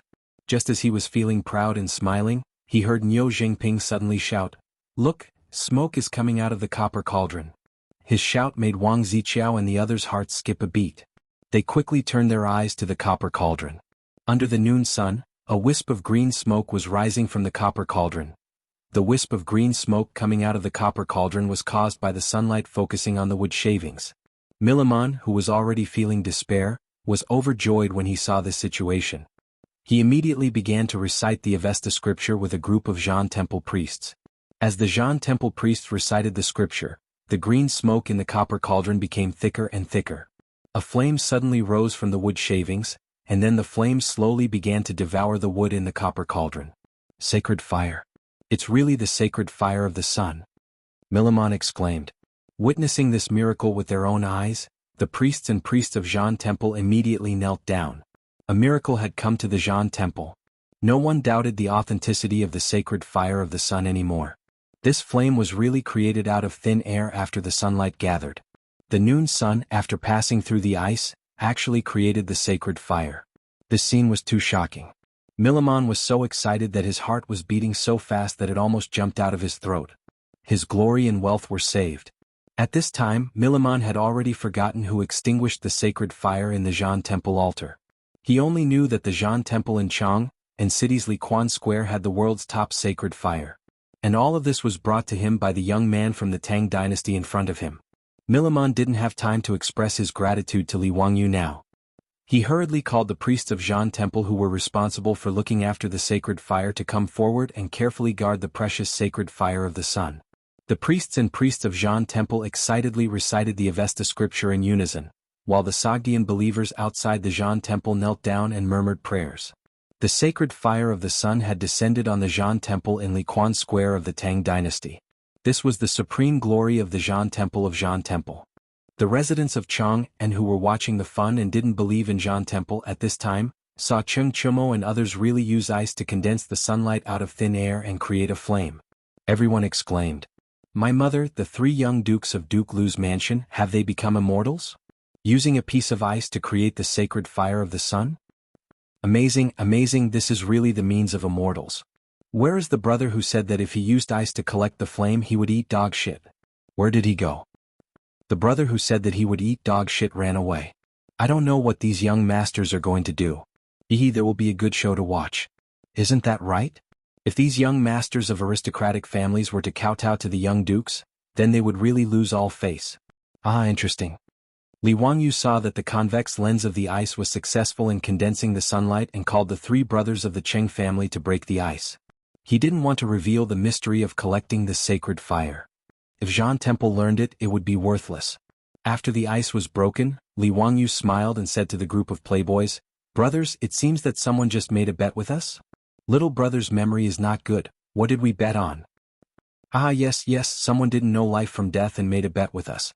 Fang Yi laughed and looked at Wang Ziqiao and others. When the sandalwood in the copper cauldron ignited the flame, Wang Ziqiao and others' faces turned pale. "This is impossible, how can the ice produce a flame?" Lu Xiang looked at the copper cauldron and exclaimed. Cui Daogu was even more unbearable. His body couldn't help but sway.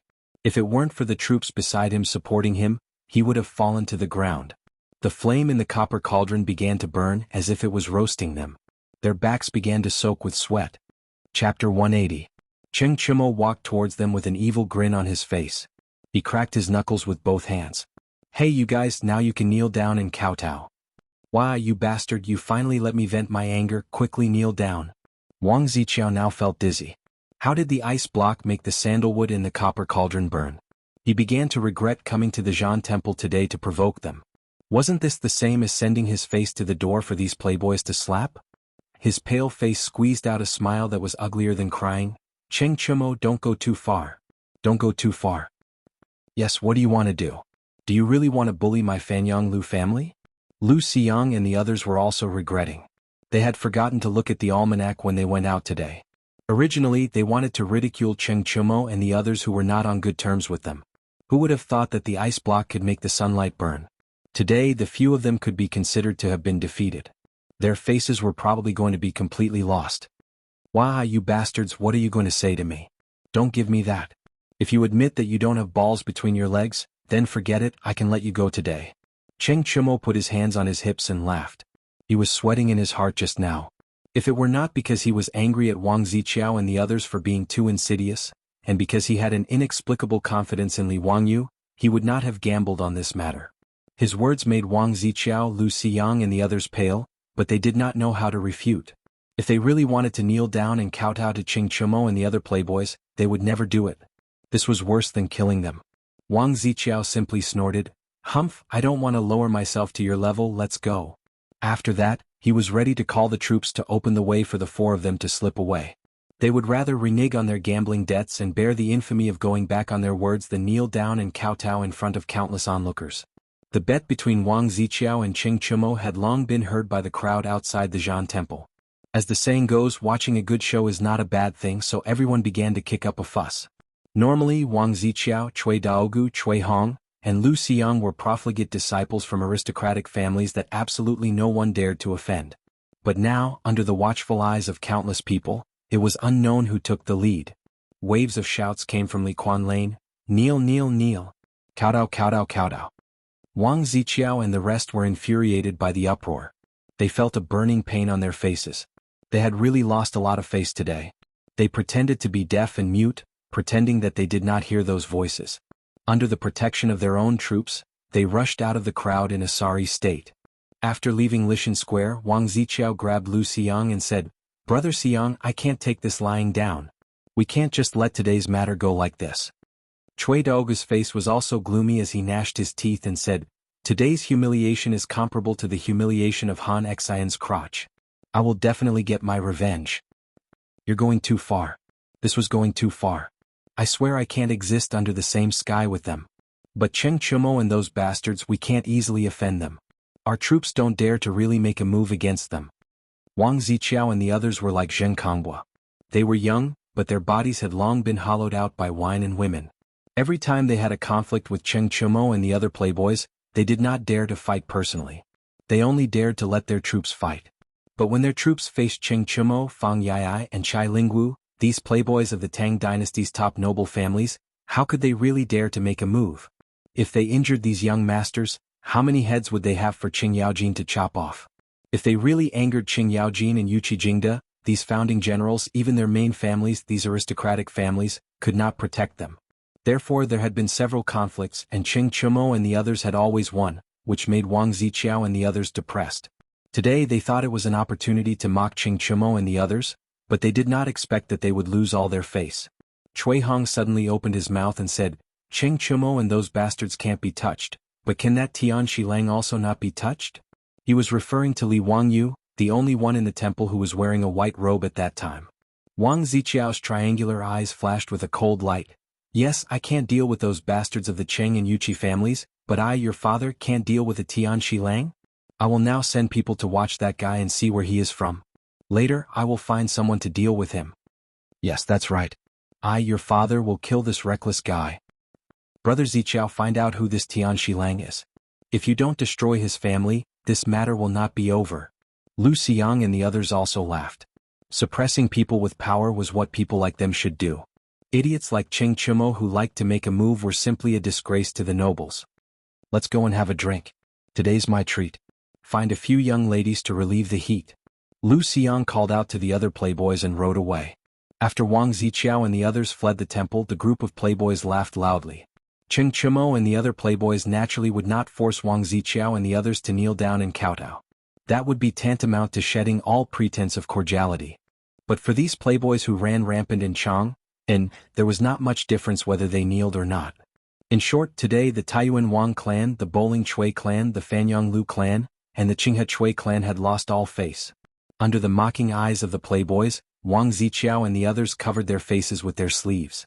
Under the protection of their own troops, they escaped from Liquan Square in a sorry state. This made Cheng Chumo and the others unable to help but laugh, feeling very happy.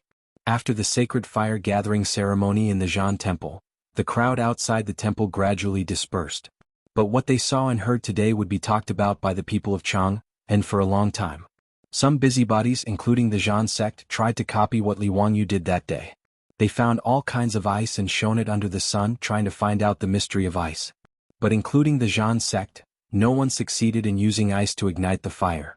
This made Li Wangyu even more mysterious. Millimon was now more and more certain that the sacred fire in the Zhan temple was extinguished for no reason that day. It must be the work of this young man in front of him. But even after racking his brain, he still could not find the mystery of the sacred fire extinguishing by itself, so there was no way to prevent it. If he did not want this to happen again, it was necessary to be on good terms with Li Wangyu. Otherwise, even if the sacred fire of the sun was enshrined in the Zhan temple, it might be extinguished again one day, and then he would have a heart attack. Millimon waved his hand and asked the clergyman to bring a tray covered with silk cloth. He stretched out his hand and opened the cloth with a smile on his face. Xiaolang, I have offended you before, please forgive me. These gold and jewels are a little token of gratitude from the Zhan sect. Please accept them, Xiaolang. But I also ask Xiaolang not to gather the sacred fire of the sun in the future. Is that okay? On the tray there was a neat pile of gold ingots as well as all kinds of sapphires, rubies, and other jewels from the western regions. These gold and jewels, under the illumination of the sun, all emitted a dazzling light, very tempting. Chapter 181. Seeing the tray full of gold and jewels, Li Wangyu was a little surprised. He didn't expect Millimon to be so generous. Millimon's generosity, in addition to wanting to have a good relationship with Li Wangyu, was also a hush money. He didn't want Li Wangyu to know how to use ice in the future. If the method of getting fire from the sun was popularized everywhere, then there would be nothing sacred about the Zhan temple sacred fire. The moment the holy flame was ignited, Millimon even had the thought of killing him to silence him. However, with this group of silk pants backing Li Wangyu, Millimon quickly dispelled this idea in his mind and decided to bribe him with money.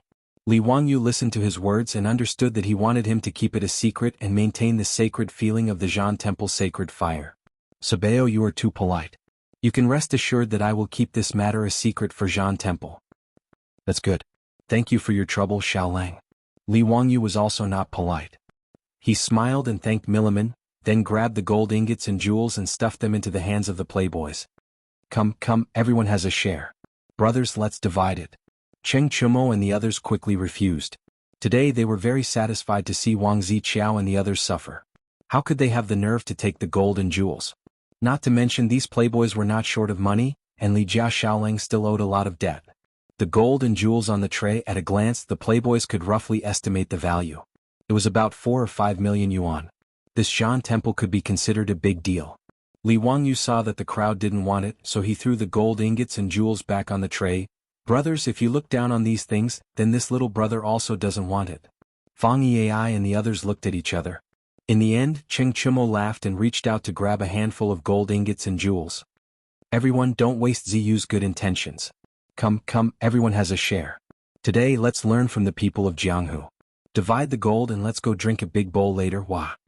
Hearing Cheng Chumo's words, the group of debauches also came forward with smiles on their faces, and each of them grabbed a handful of gold ingots and jewels. To them, the amount of money was not important. What was rare was Li Wangyu's sincerity. 5 to 6 million taels of gold and jewels, the group of silk pants, including Li Wangyu, each received 5 to 600,000 copper coins, which could be considered a small fortune. After everyone put away the gold and jewels, Cheng Chumo waved his hand and said, "Let's go. Today at Ping Kong Fong this old man will treat. We won't go home until we're drunk. Ah, let's go. Let's go home drunk today." After bidding farewell to Millimon, a group of playboys clustered around Li Wangyu as he mounted his horse, laughing and joking as they headed towards Peace Square. Li Wangyu, on the other hand, was laughing bitterly in his heart. He was still in the observation period of his beautiful boss. If Su Changqing found out about this, he was afraid that it would be quite troublesome. What's more, it was broad daylight right now, just past noon. Was it really good to go drinking? But now it was too late for him to say no.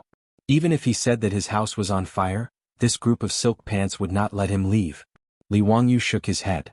He planned to drink a few cups of wine and then use the excuse that he could not hold his liquor, and then run back to Zhou village. There were two delicate and beautiful women at home, so he did not have much longing for the girls of Ping Kong Fong. The group of silk pants rode their horses into Peace Square, heading towards a brothel in the square. Ping Kong Fong had tens of thousands of brothels, but these brothels were divided into three classes. The top class girls were responsible for staying in the brothel and diligently practicing poetry and painting, singing and dancing, and would not easily see guests. It was rare to see anyone who was not a high official or a noble family. The second-class girls were responsible for receiving guests in the brothel and the brothel. They would accompany the merchants, rich young masters, and drink, play, sleep and play to their heart's content. The most common brothel did not serve any peddlers or commoners to earn a little money. Instead, they were trained to be tour guides. That's right, tour guides. In Ping Kong Fong, even the most common brothel's speech and behavior were much better than ordinary girls. Whether it was a scholar who had just entered Chang, and to take the imperial examinations, or a merchant who came to do business, they could all rent such a brothel to accompany them to tour Chang's beautiful scenery, explain history, and stroll around the market. Or they could rent a few brothel when they went for a walk in the countryside, where high officials, nobles, poets, and scholars gathered to drink to their heart's content. Accompanied by beautiful women, drinking wine, listening to songs, and watching beautiful women dance, how delightful! Therefore, the brothel of Ping Kong Fong was not as simple as sleeping with guests. They could recite poems, paint and write poems.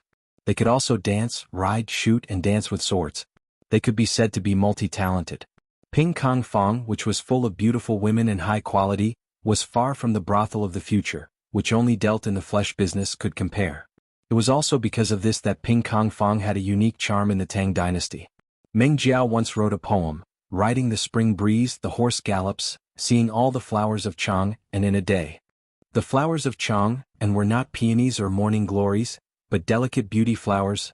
Li Wangyu had only come to Ping Kong Fong to sell erotic paintings, but it was his first time entering a brothel. He could not help but feel a little uneasy.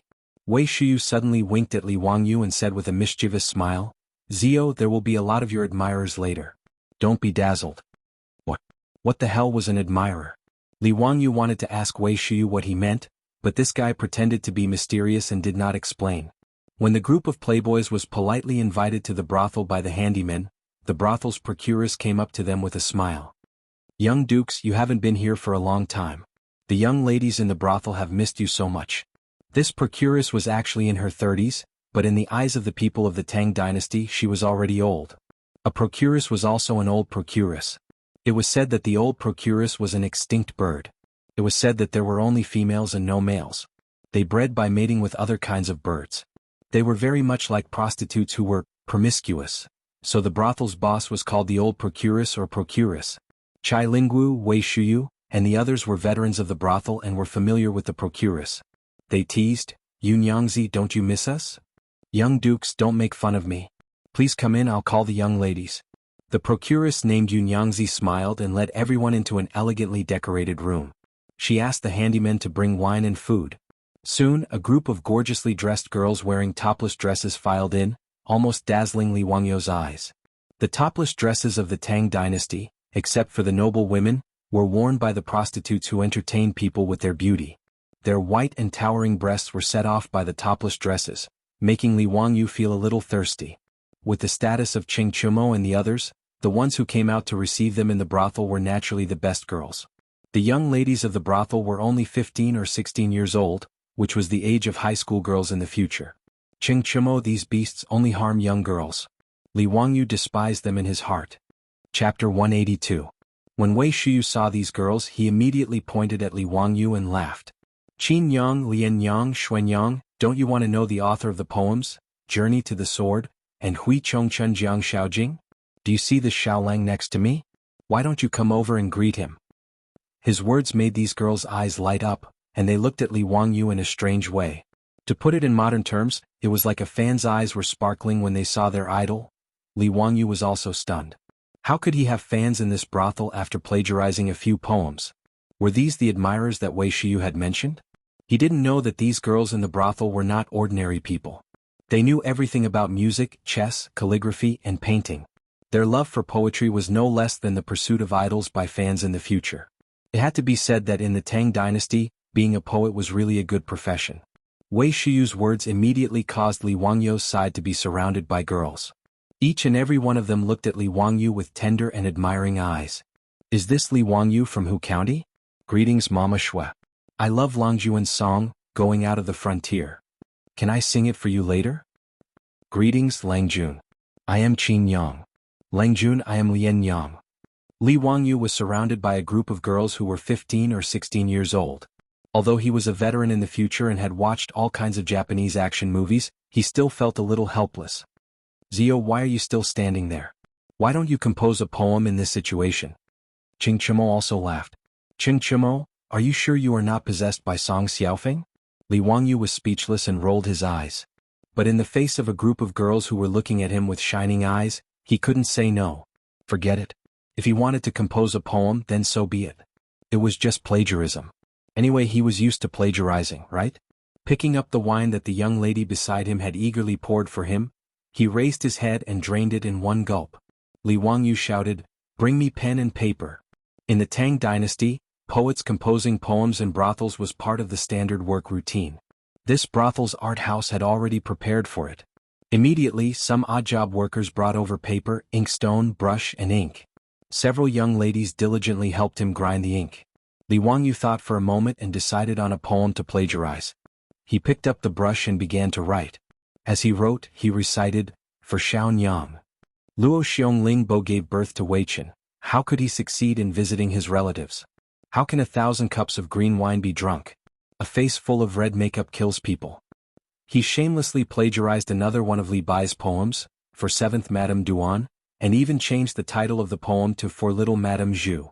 This poem was not famous among Li Bai's poems, but it was very suitable for Li Wangyu's feelings. He needed to recite a poem. The poem was, "You are like Luo Xiong Ling Bo, Luo Xiong giving birth to Wei Chen. How could I get close to you?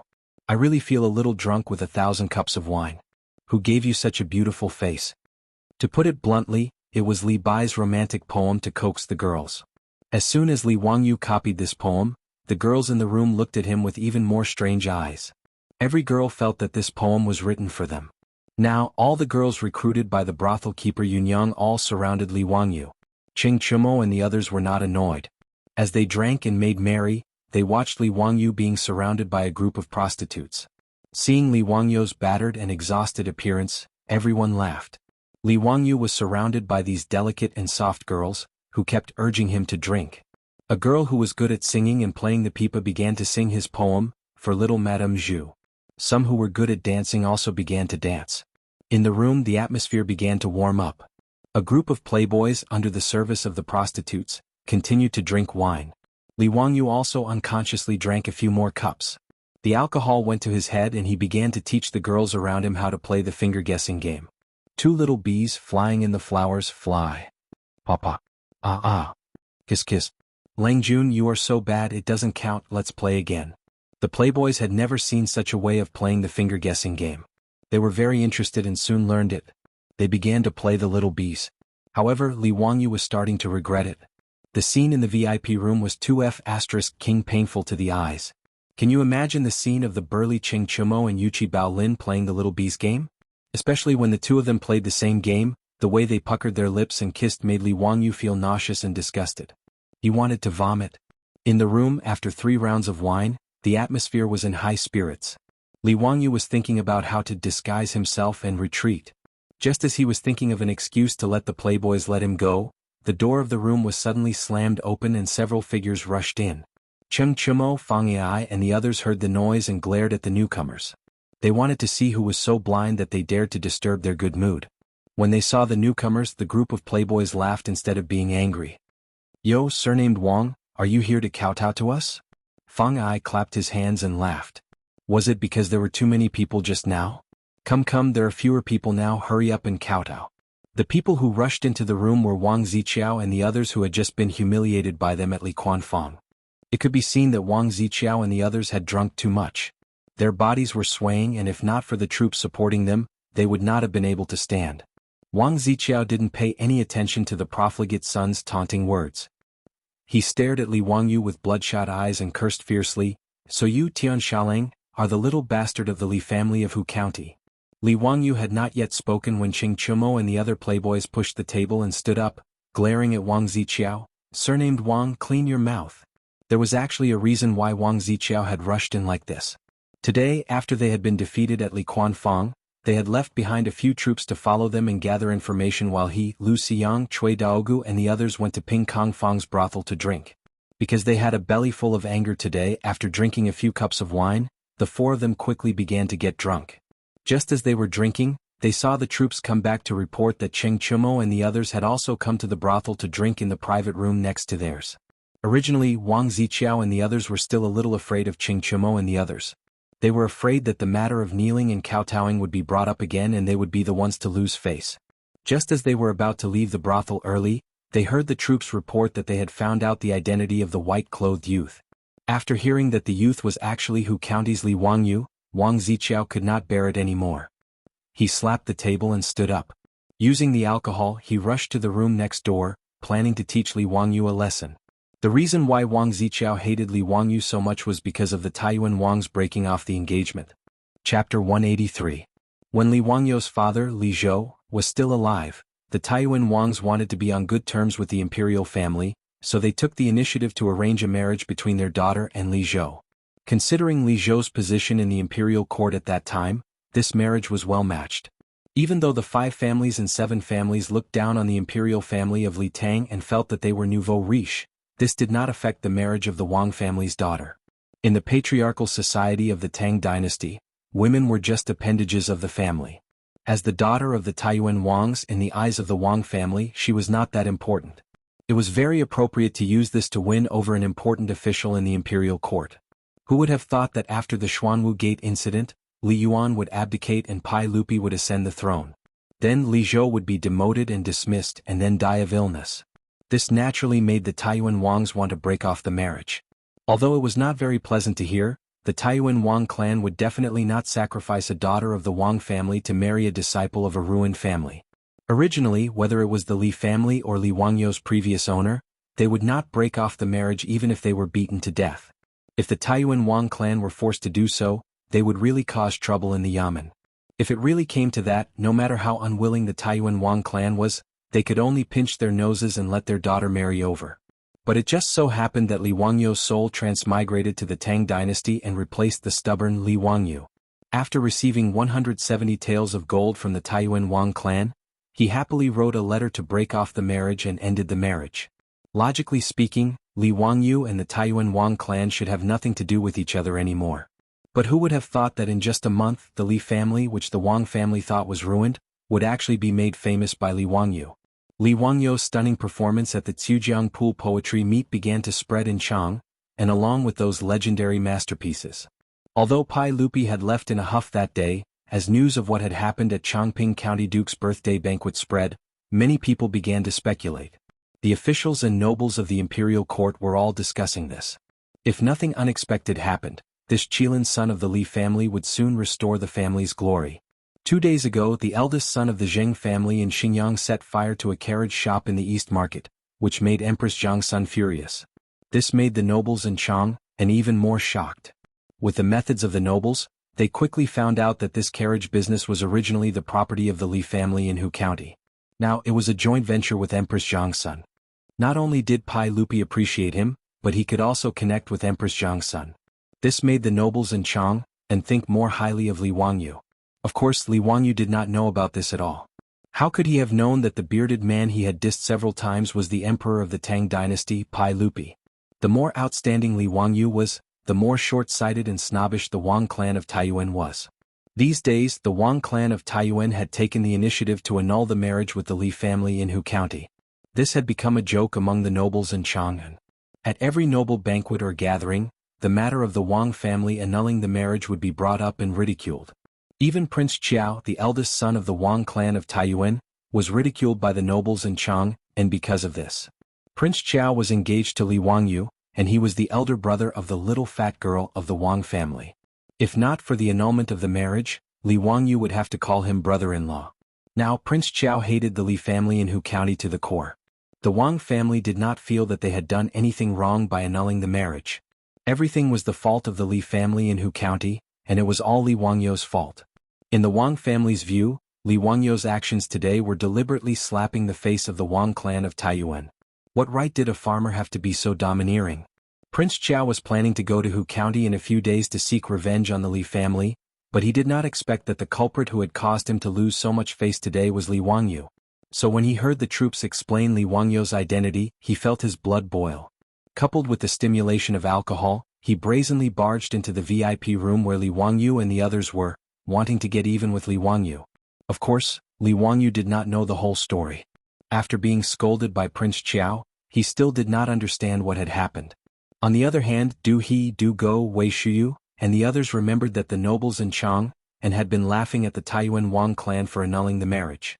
They immediately realized what had happened. Surnamed Wang, do you have any shame? Fang Yai also slammed the table and stood up, pointing at Prince Qiao and scolding him. Prince Qiao's face was gloomy, and he did not even look at the group of wastrels. Today's matter has nothing to do with you. I only want to get even with this Tian Shaoling. If you insist on interfering, then you will be making an enemy of the Taiyuan Wang clan. Bastard. Do you think I'm scared? So what if I become an enemy of the Taiyuan Wang clan? Do you think my Cheng family is afraid of your Wang family? The three brothers of the Cheng family also angrily rebuked.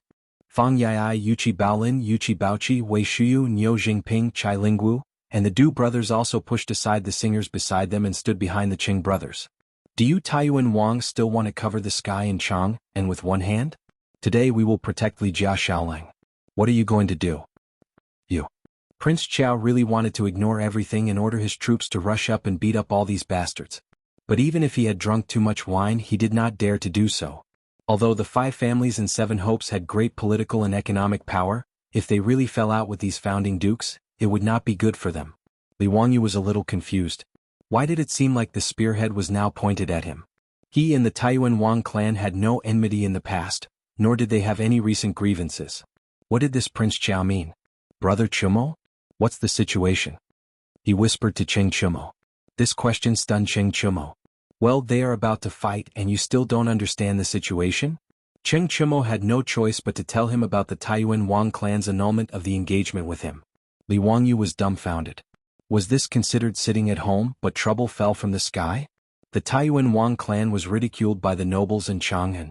How could this be blamed on him? Was there any law? Was there any reason?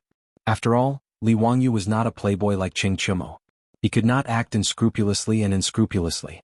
If he could, he did not want to be enemies with the 5 families and 7 hopes. For him there was no benefit at all. Even that bastard Zheng Konghua. If he had not coveted his beautiful boss, Li Wangyu would not have meddled. He touched his nose a little helplessly and said to Wang Ziqiao, "It was your Wang clan who proposed the annulment of the engagement. What did it have to do with me?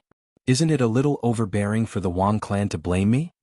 Wang Ziqiao did not expect that Cheng Chumo and his group of playboys would really go against the Taiyuan Wang clan for the sake of Li Wangyu. For a moment he was embarrassed. And Lu Xiang, Cui Daogu and Cui Hong, although they were on the same side as Wang Ziqiao, were not willing to get involved in this matter. After all, the annulment of the Taiyuan Wang clan's engagement was not something they could talk about openly. Even the 4 families secretly made fun of the Taiyuan Wang clan because of this matter. Wang Ziqiao did not care about losing face.